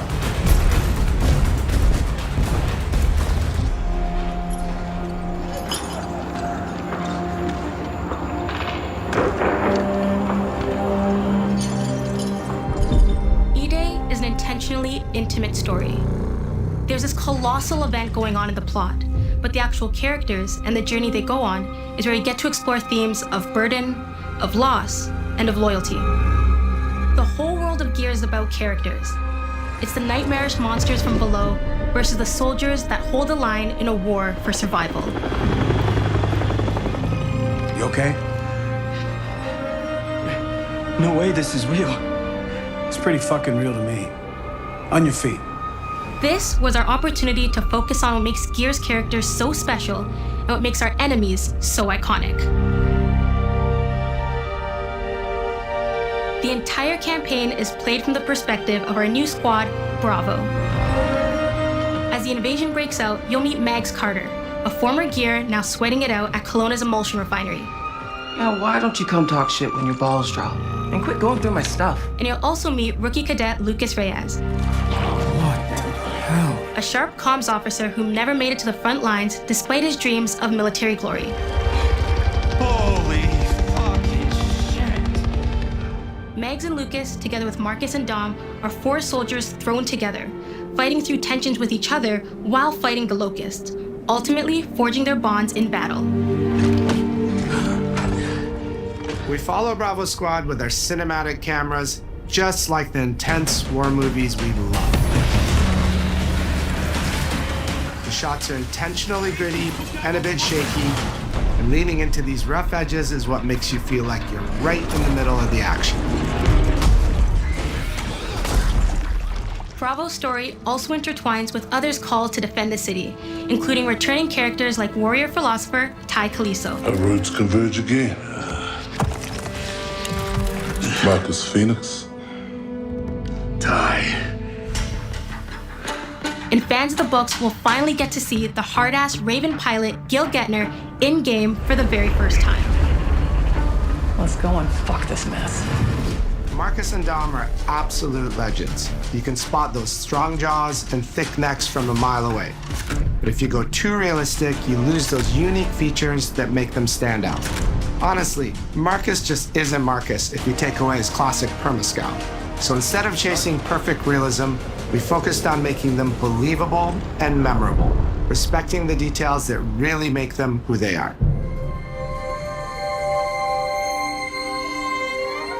Material and character fidelity in Gears of War E-Day far surpasses anything we've been able to achieve before. Our facial animation systems have been completely upgraded for E-Day, with 3 times more joints and over 350 facial shapes sculpted for each head alone to really represent the emotion in our characters. Marcus has more detail in his eyelashes than his entire character model did in the original Gears of War on Xbox 360. Phoenix. Marcus. Sergeant, 26 RTI C Company. Next to kin, Adam Phoenix. With the amount of layers we have, we've never had fidelity at this scale. Combined with a much more sophisticated animation rig, this allows us to have way more expressive characters with a huge range. From a small smirk to yells on the battlefield. Come and get some, you goddamn grubs! Your experience takes on a new intensity. We're pushing the graphical limit with 4K Ultra HD resolution, native HDR10 rendering, hardware ray tracing at 60 frames per second in campaign, and up to 120 frames per second in multiplayer. When it comes to the Locust, To make them more believable, we made them scarier. The drones are wild and vicious. The boomers are even bigger this time around. Like living battering rams smashing through doorways onto the battlefield. The wretches scream so loud it disorients you before they rip you apart. And the Reavers, they crawl up buildings and rain fire from above. Basically, the whole Locust army, whether new or old, are more intense than ever before.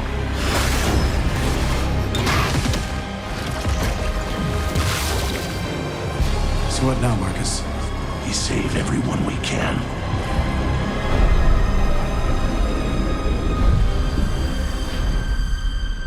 Gears of War has never been a horror game, but the world has always felt horrifying.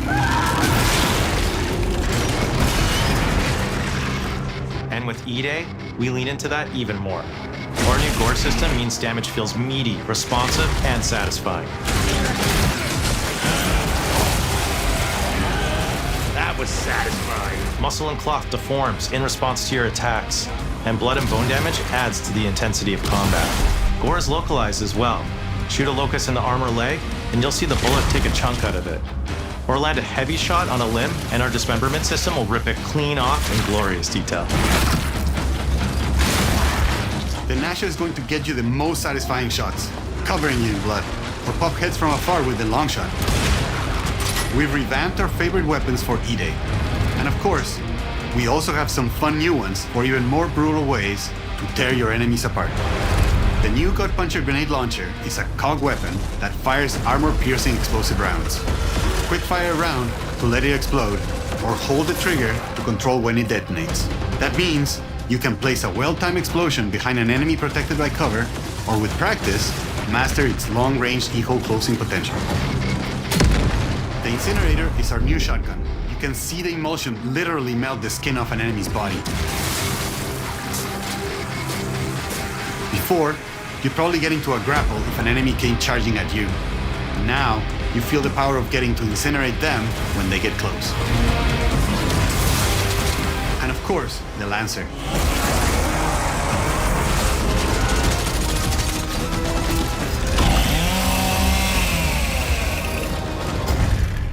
Nice. The creation of the Chainsaw Lancer is another origin story from lore that we wanted to show in E-Day. From the moment that Ty grabbed that chainsaw to rip through a locust at the superstore, to a prototype kit bash on the front lines of the invasion, all to deliver on that gratifying moment when you finally get to slice a grub in two.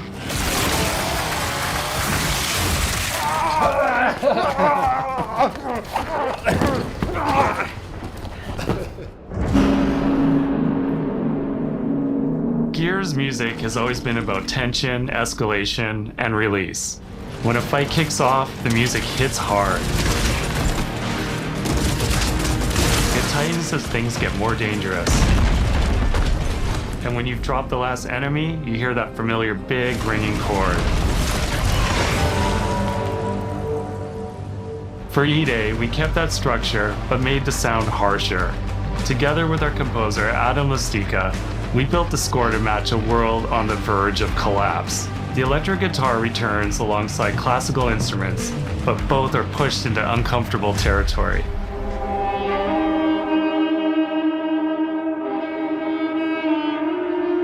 Like dragging a bone saw across a cello, creating dissonance that never fully resolves.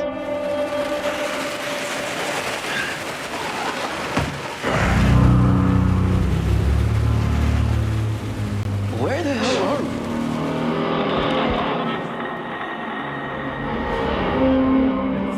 And then there's the sound design.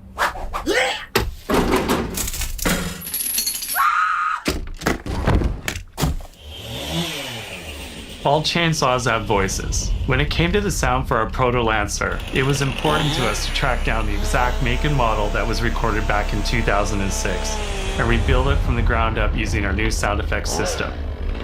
This chainsaw has a 14-inch blade with that signature meaty yet intimate sound, and when it revs, you can hear all the gnarly details. In terms of how you'll experience Kelowna, I always think about our acoustic system like this. I'm walking down a street and I hear the sound reflecting off the walls around me. Then I step into an alley and everything immediately tightens. I come back out into a wide space and the sound opens up again, almost like a cathedral.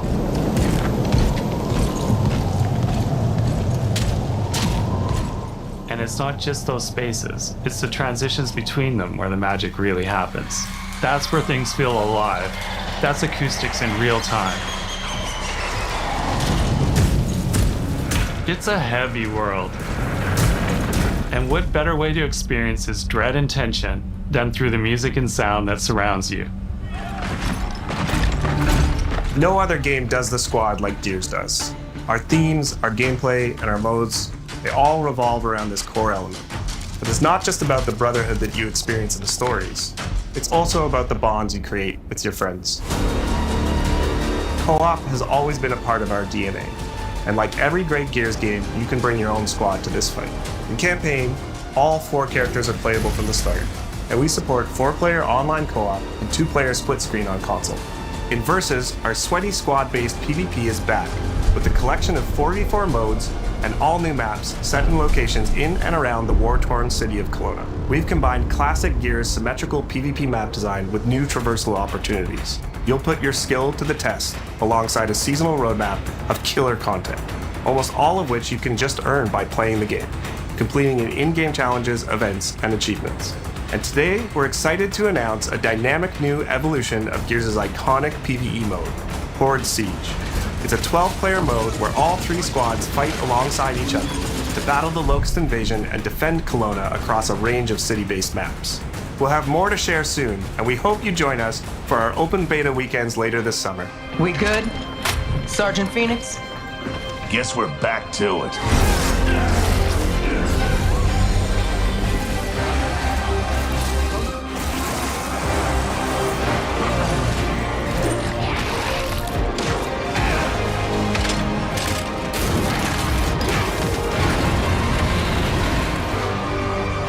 We can't outrun the past. But as long as we're still breathing, we're the ones that keep fighting. 20 years of Gears is such a milestone. It is such an honor and also a huge responsibility to make sure we deliver on the story of Gears. It always comes back to the squad. It always comes back to this theme of getting through the absolute shittiest of times with somebody else who constantly has your back. And that's Marcus and Dom's story. The story of the original trilogy. The story of E-Day. And the story I think we can all relate to. Thanks for pushing through. Couldn't have done it alone. You got it, man. Having the opportunity to have E-Day come out in the same year as the 20th anniversary of Gears, the quarter-century anniversary of Xbox, it's almost like a homecoming. It's like returning back to our roots and saying, fuck yeah, we're back. And we have so many more stories to tell. It's an incredible honor and one that we want to make sure that we do right.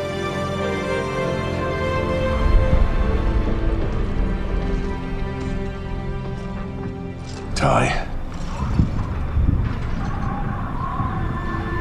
What a nightmare. Untouched by nearly 80 years of war. Destroyed in 2 nights. For us, the heart of Gears has always been about the bonds you make in the darkest of times. Inside the studio, we rally around a simple phrase: never fight alone. It guides how we build our stories, our gameplay, and our world. It's how we work as a team and the commitment we make to you, our fans. Everything comes back to that important idea of sharing life's experiences, the highs and lows, together. And E-Day is the best expression of never fight alone that we've ever made.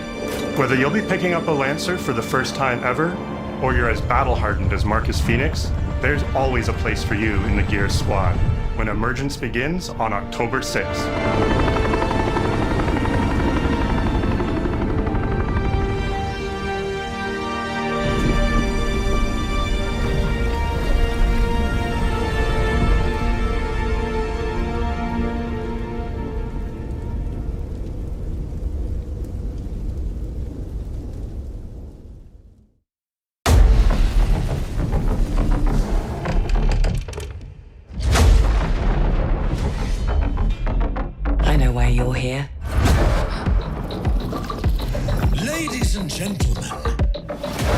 your seats. The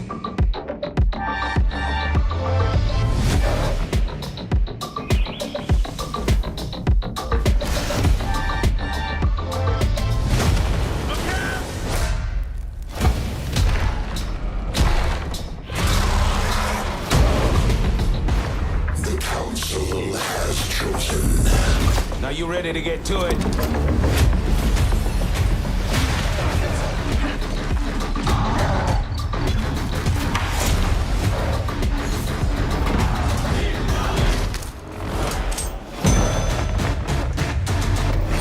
Do you expect us to go quietly?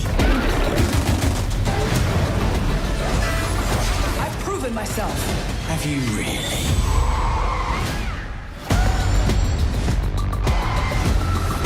I have come here to destroy you. Welcome to the surface.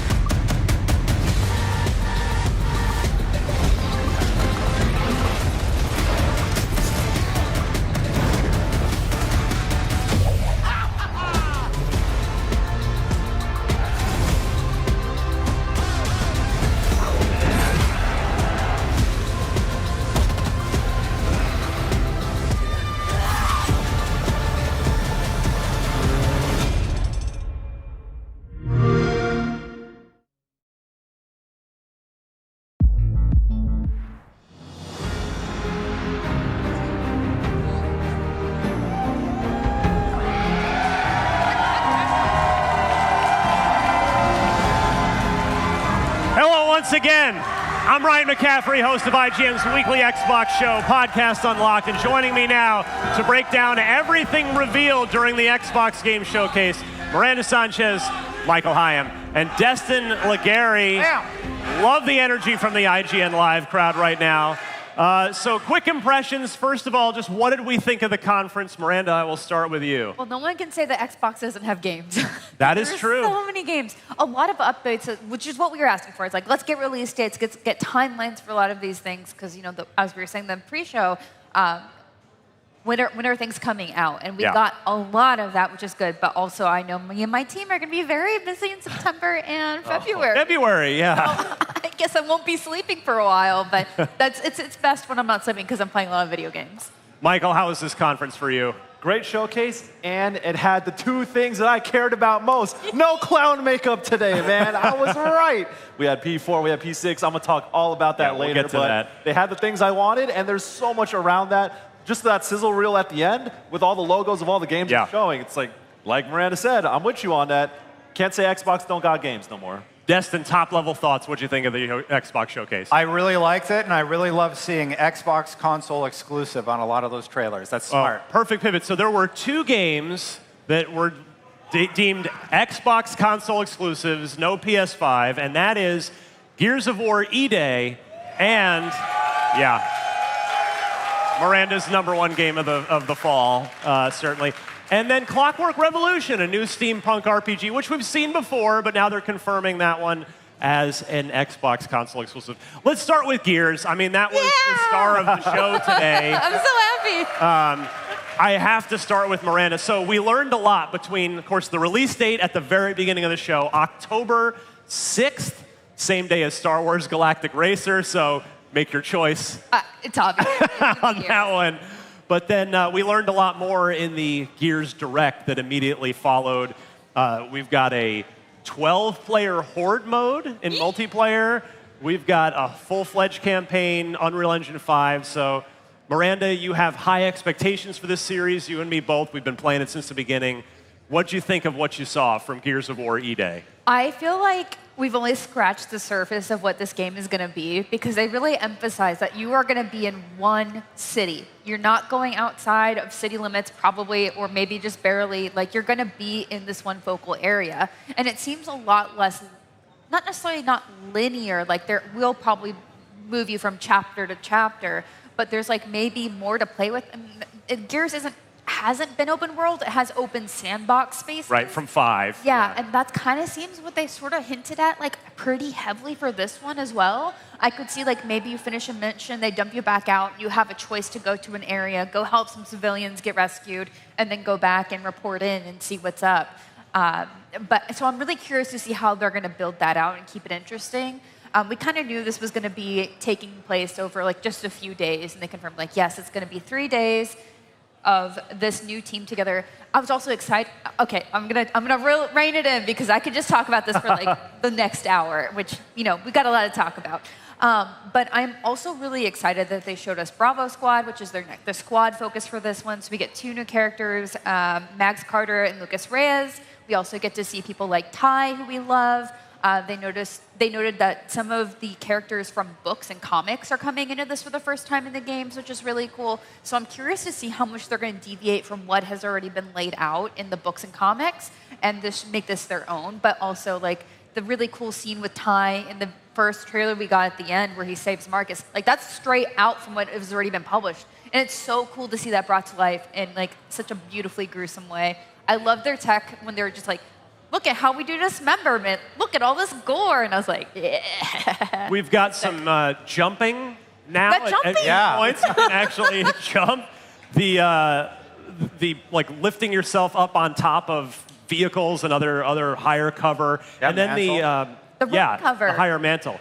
Yeah, go ahead, Miranda. Yeah, I was going to say the low ground cover is so cool. I was like, I'm geeking out over like new kinds of cover. And I think because it is obviously a cover shooter and so important, and they were emphasizing how they really want to use the destruction of the city to really help with that. And it just makes sense. Yeah. And jumping. I guess when you don't necessarily always have all that armor, you can jump a bit more. What's the hype level in the IGN live crowd for Gears E-Day after that? Yeah, I mean, it looked real good. Appropriate response. Yeah, real good. Destin, Gears. I love the movement stuff that we were just talking about. The fact that you can slide under something or climb over it. You can kind of zip around. The fact that you can lay down behind lower cover.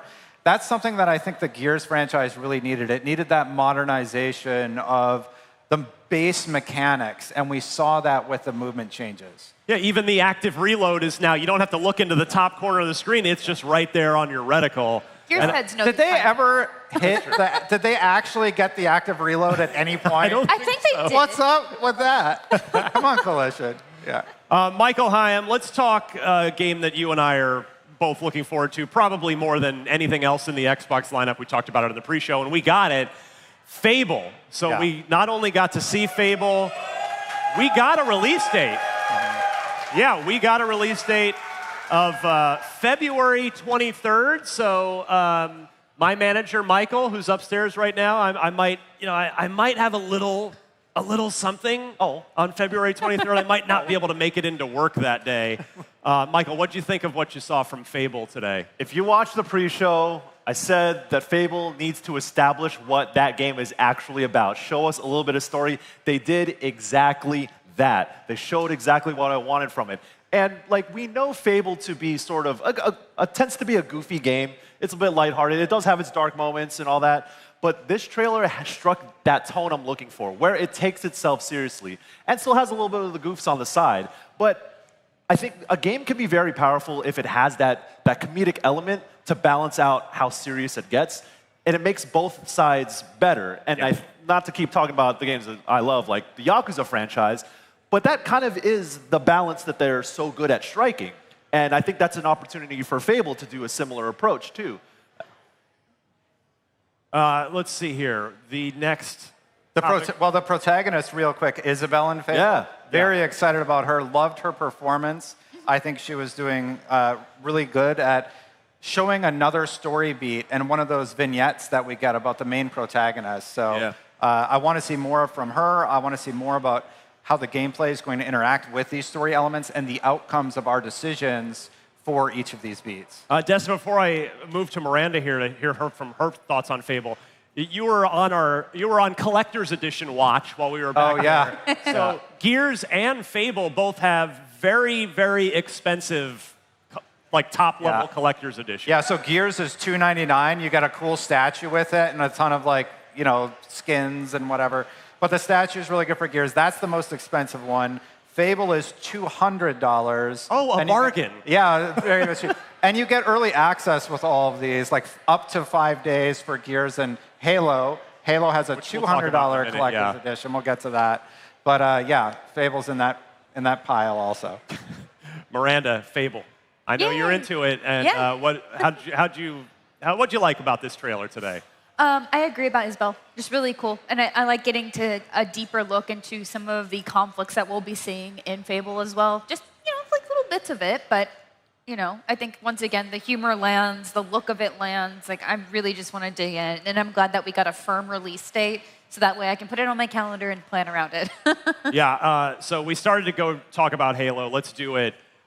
So I'm on record. I did our first preview of Halo Campaign Evolved. I got to go up to Halo Studios last year. It was a while ago. It's been a bit. And they invited us up, pretty early in the process. And if you read that preview or watched that preview, I came back kind of not crazy excited about it. Like, yeah, it looks nice. Would love to have the multiplayer. But for my part, and I think we all felt this way, my hype level went up today. Definitely. Because they leaned into these 3 new prequel missions featuring Sergeant Johnson. Yeah, Miranda, what I love Johnson. There was a lot of stuff in there. We saw outer space ship stuff. We saw a fuel rod cannon in there. Yeah. We saw brutes in there. So, what do you think? It's interesting because we have 2 games that are basically going back and adding more, right? Yeah. So Gears E-Day is how do you innovate on something that already has established things going forward?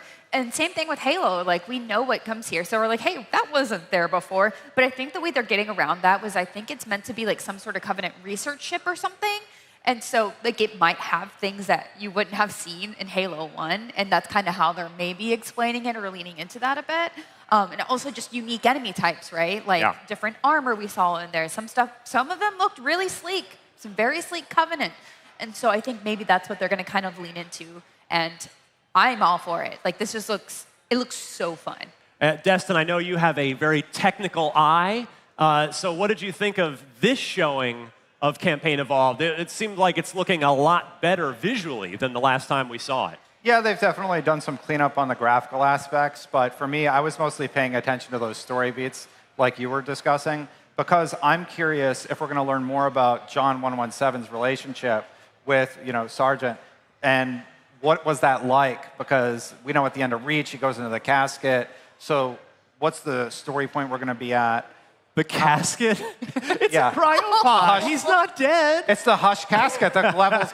Anyway, yeah. But anyway, really looking forward to what story elements they're going to add, because there's so much they could go into. They could talk about the Gray Team. They could talk about Chief, et cetera. Yeah. And I know you mentioned a $200 collector's edition for this, but it's the regular just buy the game $50. Yeah. You get a statue with the collector's edition. You get a statue, but you also, if you get the very fancy edition, you get a replica of or you get an art book that is a replica of the original game manual. Yeah. So it's a modified version of that, which is so cool. I'm a nerd for that kind of stuff. You get up to 5 days early access, the art book, you get the Hungry Buzzard short story, like a comic in there, and digital manual, 5 skins, 6 weapons, and the Foundry weapon pack. Yay. It's a laundry list. We've got a couple minutes before we take a quick break. Let's get to the other console exclusive, Clockwork Revolution. Michael Hyam, thoughts? Just like the Fable showcase that they had, story was the main thing. What is this game actually about? Again, with Fable, we saw all the gameplay before. Clockwork Revolution, when we saw it last year, very gameplay focused. Now, we know what the game is about. And I like that. I like the tone they're going for, the scale they're going with, and even with some of the gameplay they showed in the trailer, there was how do you manipulate the environment? How are you going to use some of your skills? That was interesting as well. But I'm just really digging the kind of Honored to Dishonored in a way. Yes. Where it's it looks just like a Dishonored, and not in a way that's imitation or anything. It's we're using this aesthetic in our own way and building a full world around it. I'm really impressed with what we saw with this, and I was already looking forward to it, and showing off the different characters. So giving it the personality it needs. Yeah. It is kind of goofy in a way, but I just like how they're playing with the tone because it matches the style, it's aesthetic, and I think that another thing too is choices, who you're going to be interacting with, what those environments are going to say about the story as well. I love what I'm seeing from it. There was another game we'll talk about a little later that had a bit of a Dishonored-y vibe too, so stay tuned for that. But Miranda, what were your thoughts on Clockwork Revolution? At this point, I just want the game. Yeah. At first, we were coming in due time. We saw that at first, we were like, again? And then they shifted and they're like, oh, they got us. Yeah, we got God on that one.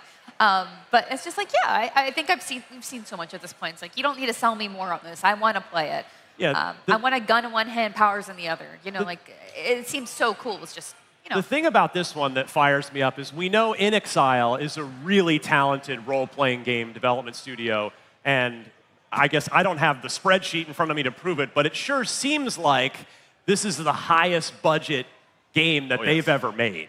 So they've got a lot of resources, and we get to see them just kind of go nuts with the full extent of Microsoft's deep pockets backing them up on this one. So it's going to be a good one next year, and we've got plenty more games to talk about, but we need to take a quick break. While we're doing that, why not check out the IGN store? It's your destination for new and exclusive apparel, gear, vinyl, and collectibles. Hey, if you're a Fallout fan, you need to check out this wearable Pip-Boy 3000 replica and so much more. Head to store.ign.com right now. All right, we will be right back with more recaps of the Xbox Game Showcase here on IGN Live. Stick around.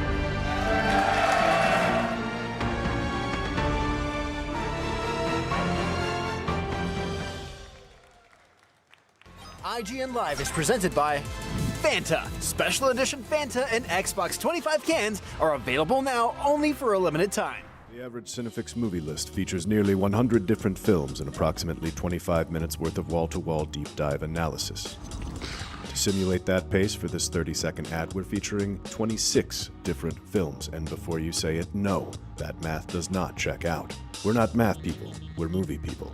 We can't even count down from 10 without ending up at, like, 96.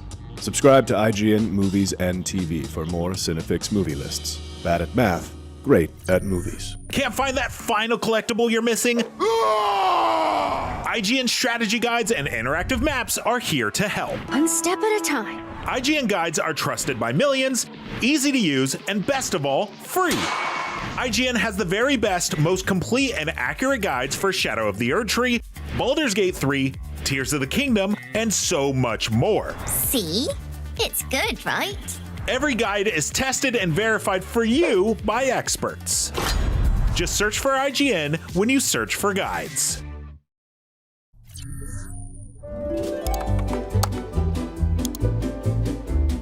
IGN Plus is where your adventure begins. What are you selling? Plus is the place to get unlimited access to all the tools you need to beat your games. Here's what you need to know for bringing down Gloomspawn. Plus awesome exclusive discounts on IGN Store. Maybe this would tease open your money pouch. Plus ad-free browsing on IGN.com. Plus, unlimited game help tools like premium interactive maps with your own custom map markers, filters, marker notes, and more. This will come in handy. Plus, access to sweepstakes, giveaways, and free game keys. Wow! Exactly. Want more? Head to IGN.com/plus and start your adventure today.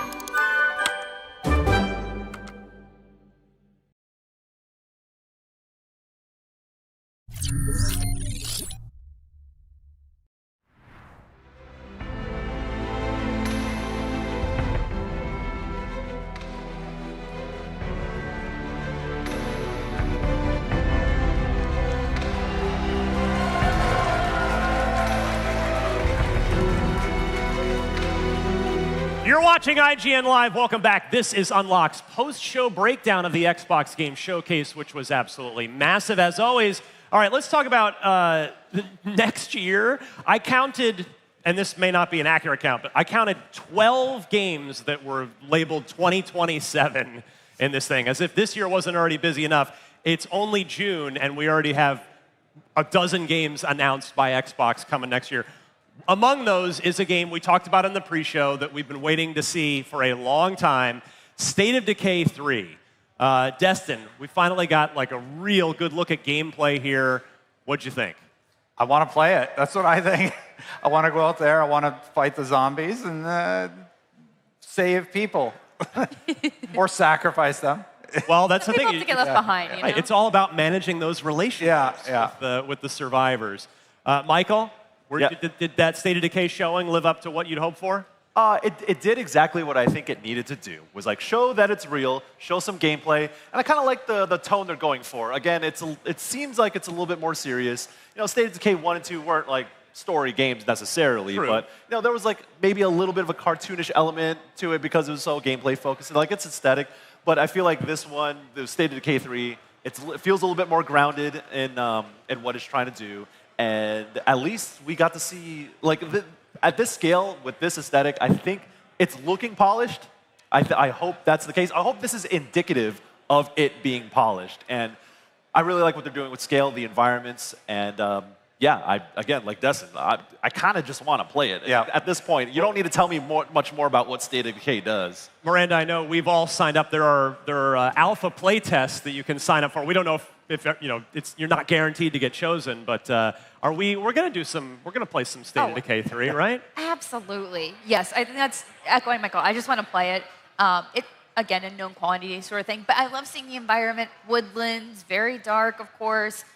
Spooky. We have like it looks like some sort of power plant or something. Like there's just so many different environments they're showcasing. I think what again we really want to get into is like the updates to some of the really cool mechanics they have specifically in here. What kind of people are we going to meet?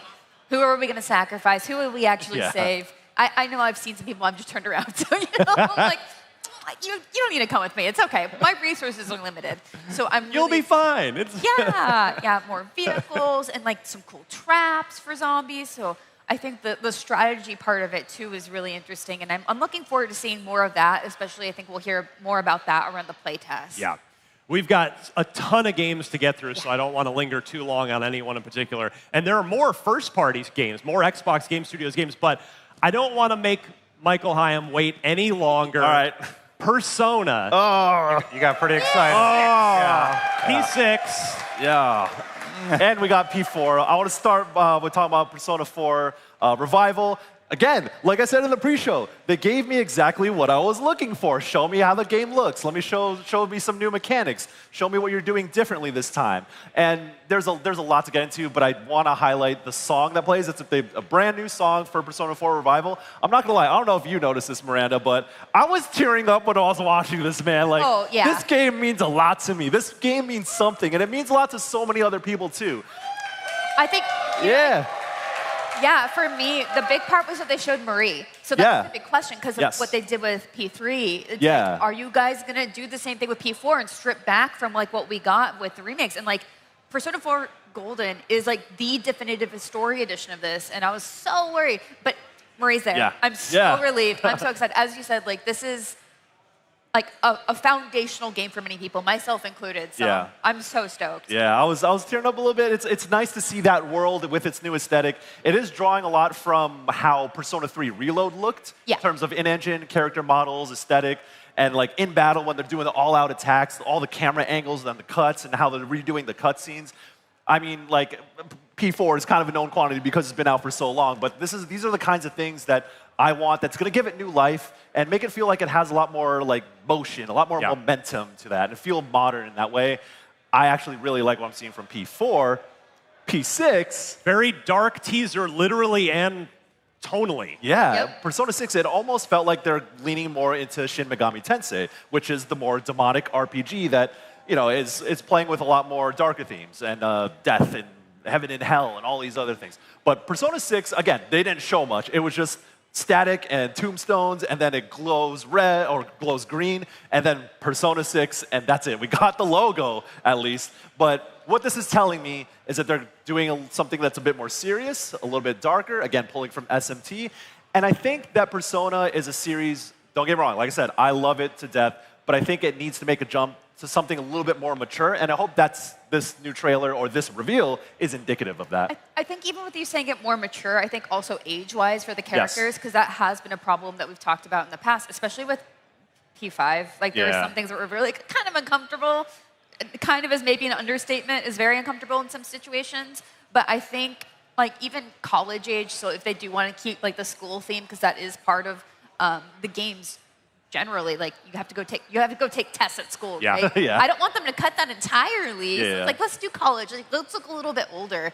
At least that's just what I think would be pretty cool, at least. Another first-party game, getting back to my Xbox Game Studios. Don't call it Hellblade 3, call it Senua. Destin, what'd you make of this? I really like seeing this because on the lead up to Hellblade 2, there was all this coverage about the combat system and how they reworked it and all this work that they put into it. I think this is what they were discussing because this looks vastly different from Hellblade 2.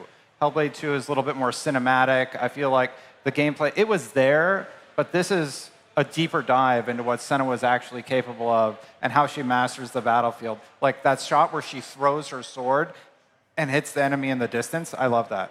Yeah, Miranda, we talked on Unlocked when Hellblade 2 came out that it's probably the most, at the time, most technically beautiful Series X game, and it was the first Series X game technically ever announced, but it was pretty light on gameplay, and this reveal seemed to want to communicate that, hey, there's a lot more gameplay this time around. Right, you even emphasize it's like, oh, they're really leaning into like, look how she's like fighting things. Look at like the activity you're doing here, which is, I think, them course correcting a bit, which they kind of need a message to get people interested in this, you know? Yeah, and hopefully we still get the great story, but get some awesome gameplay with it. So that's coming out in 2027.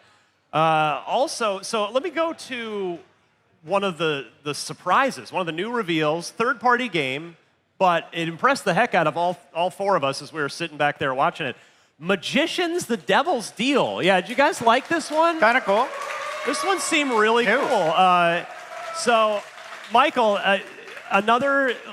this is the one I was hinting at before. A little bit of a Dishonored vibe here, artistically and maybe even gameplay-wise a little bit too. This might be the new wave. Everyone's trying to make their Dishonored likes or their Bioshock likes. You know, with this being like about magicians, like you can do a lot of interesting things with manipulation of the environment. There's a lot of stuff that reminded me of Bioshock plasmids in this as well. And having that old like 1800s aesthetic, like I think it really works well. And if I think between this and Clockwork Revolution, it's like, okay, nobody make this kind of game anymore. Wait for these to come out so we can see how they actually play and if they pan out. But it's a nice surprise. You know, I think it looks like it's going to be creative. You know, using a magician's wand as like one of your weapons is super cool. What they're doing with like all this supernatural stuff. Like I'm really enjoying kind of this trend, I guess.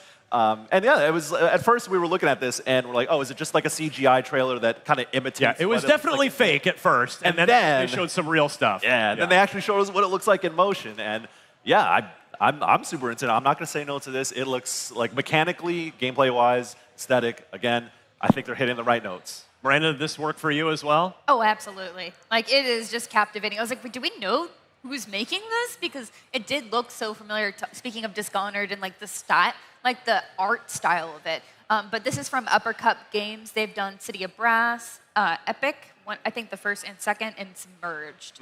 So games I actually haven't played, so I'm, again, really impressed by this. And just, again, at the end, when they have the gameplay, it looks so cool and really imaginative. And I think that's what we kind of want to see. And Destiny kind of hit on it earlier. It just looks, we're looking for games that are just different. Like they're trying something that's not been done before, not just narratively, but like visually and mechanically. And sure, at the end of the day, it's still spell casting, it's still whatever, but it's a magician aesthetic and it's so cool. Like the ways that you can play with that, like the theming of it, like people being wrapped in chains to stop them and stuff. Like it's just really neat.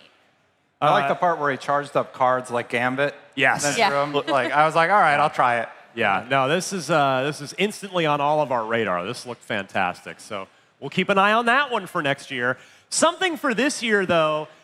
So I could swear that on a recent episode of Unlocked, the three of us said there should be a translucent green special edition Xbox console for the 25th anniversary. And somebody at Microsoft heard us because that is exactly what we got. You know, I instantly, my heart was instantly warmed at the start of this promo that if you're watching us, you're seeing it now if you're watching on the broadcast where, first of all, the promo is in 4:3 aspect ratio, not 16:9. Even though the original Xbox could technically do 16:9. But my heart was also moved by, you briefly see a copy of Official Xbox Magazine get picked up, which I worked on for 10 years. So that made me happy. But yeah, Destin, Tell me, are you day one? Are you going to line up for one of these guys? Yeah, I mean, there were fan mock-ups of this thing already online. Like, people really want this. I think they're really going to appreciate Xbox owning this idea, making an actual version of this console that you can purchase. Like, I see Clobirl online retweeting the images made by, I'm blanking on the artist's name, Art Pope? Pope Art? Oh, yeah. Yeah, and he does a lot of this stuff too, so. Yeah, and at least, like, if you don't want to spring for the God knows how much it'll cost console, there's a controller that at least you can grab the translucent green controller. I hope they have that separate, because they don't always do them separately, so Yeah. That's all I want. Because I already have 2 Xboxes, I don't need a third. That's true. I mean, it's a good problem to have. All right, we've got just a couple minutes left. Miranda, I want to hit on a couple that you were just smiling ear to ear on during the broadcast, and I will start with Bad Magpie. Yeah. This came fairly early on in the show. Very unique visually. You play an adorable little bird. Yeah.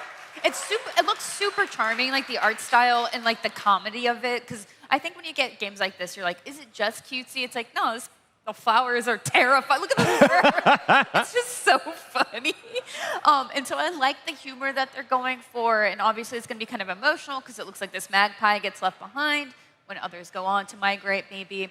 But I love a cool little adventure game starring a unique character that I guess is electrocuting itself in sockets. But, just a little silly. You can kind of cause some chaos, but also have like a genuine experience of like finding your way. And I also love puzzles. So I am just so very excited for this. I want to keep talking about more games. We're going to have to do that on the next episode of Unlock because we are about out of time. But before we go, we got to do, of course, game of the show, your favorite thing of the entire thing. Destin, our guest of honor, I will start with you, my friend. Fable. I think that Fable reveal was great. I really love seeing Isabel, how she's going to incorporate into the story. That's the one I'm most interested in seeing more of. Yeah, we're gonna see how if the crowd agrees with each of us. So we got a pretty good response on Fable right there. Again, out in February. How about Michael? I think I know what you're gonna say. But go ahead and say it. Yeah. We didn't see much of it. We just got a logo reveal, but Persona 6, baby. It's real. Makes sense. Miranda, your game of the show? I know. Just say it. Here's EA, of course. Yeah.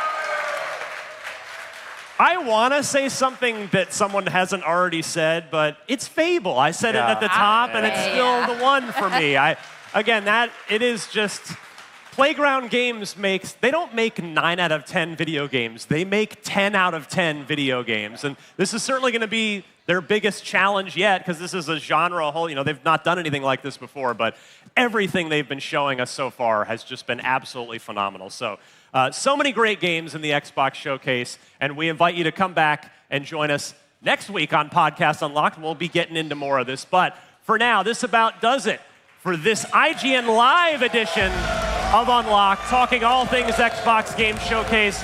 If you like what you saw, you can catch new episodes of Unlocked every week on IGN, YouTube, Spotify, or wherever you get your podcasts. Now, coming up later today on IGN Live, we'll be checking out Call of Duty Modern Warfare 4, plus the upcoming Tomb Raider remake, Legacy of Atlantis, all that and tons more right here. So stick around, there's more.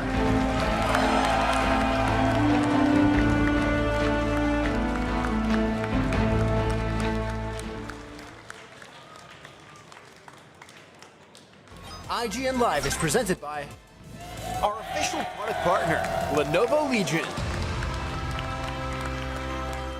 Average Cinefix movie list features nearly 100 different films and approximately 25 minutes worth of wall-to-wall deep dive analysis. To simulate that pace for this 30-second ad, we're featuring 26 different films, and before you say it, no, that math does not check out. We're not math people, we're movie people. We can't even count down from 10 without ending up at, 96. Subscribe to IGN Movies and TV for more Cinefix movie lists. Bad at math, great at movies.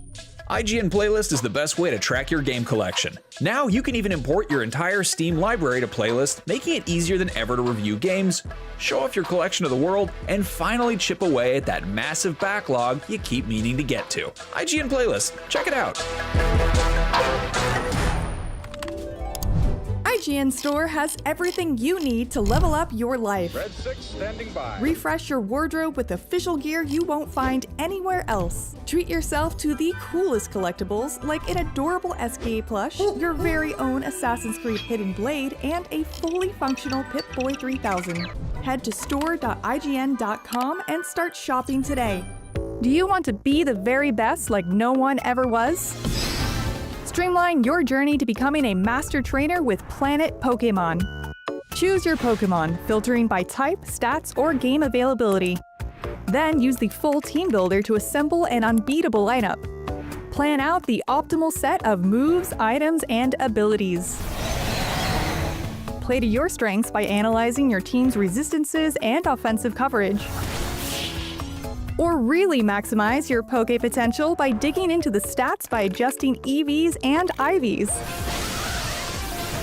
And save multiple team builds for different strategies in different games. Plan your dream team today at planetpokemon.com.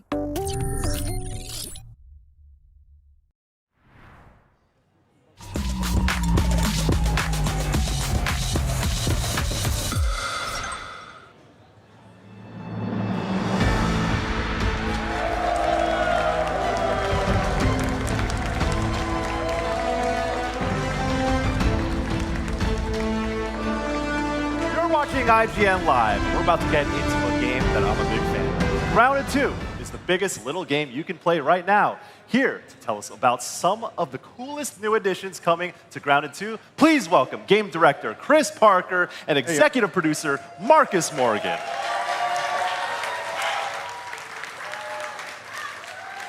Now, we have so many questions for them, but before we get into those questions, I believe you have an extended version of your recent trailer that was in the summer update, so we're going to take a look at that first.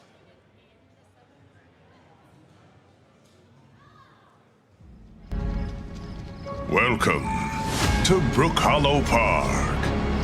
It's okay, they're not actually monsters. We're just a lot smaller now. Clever girl. You're looking at a living fossil.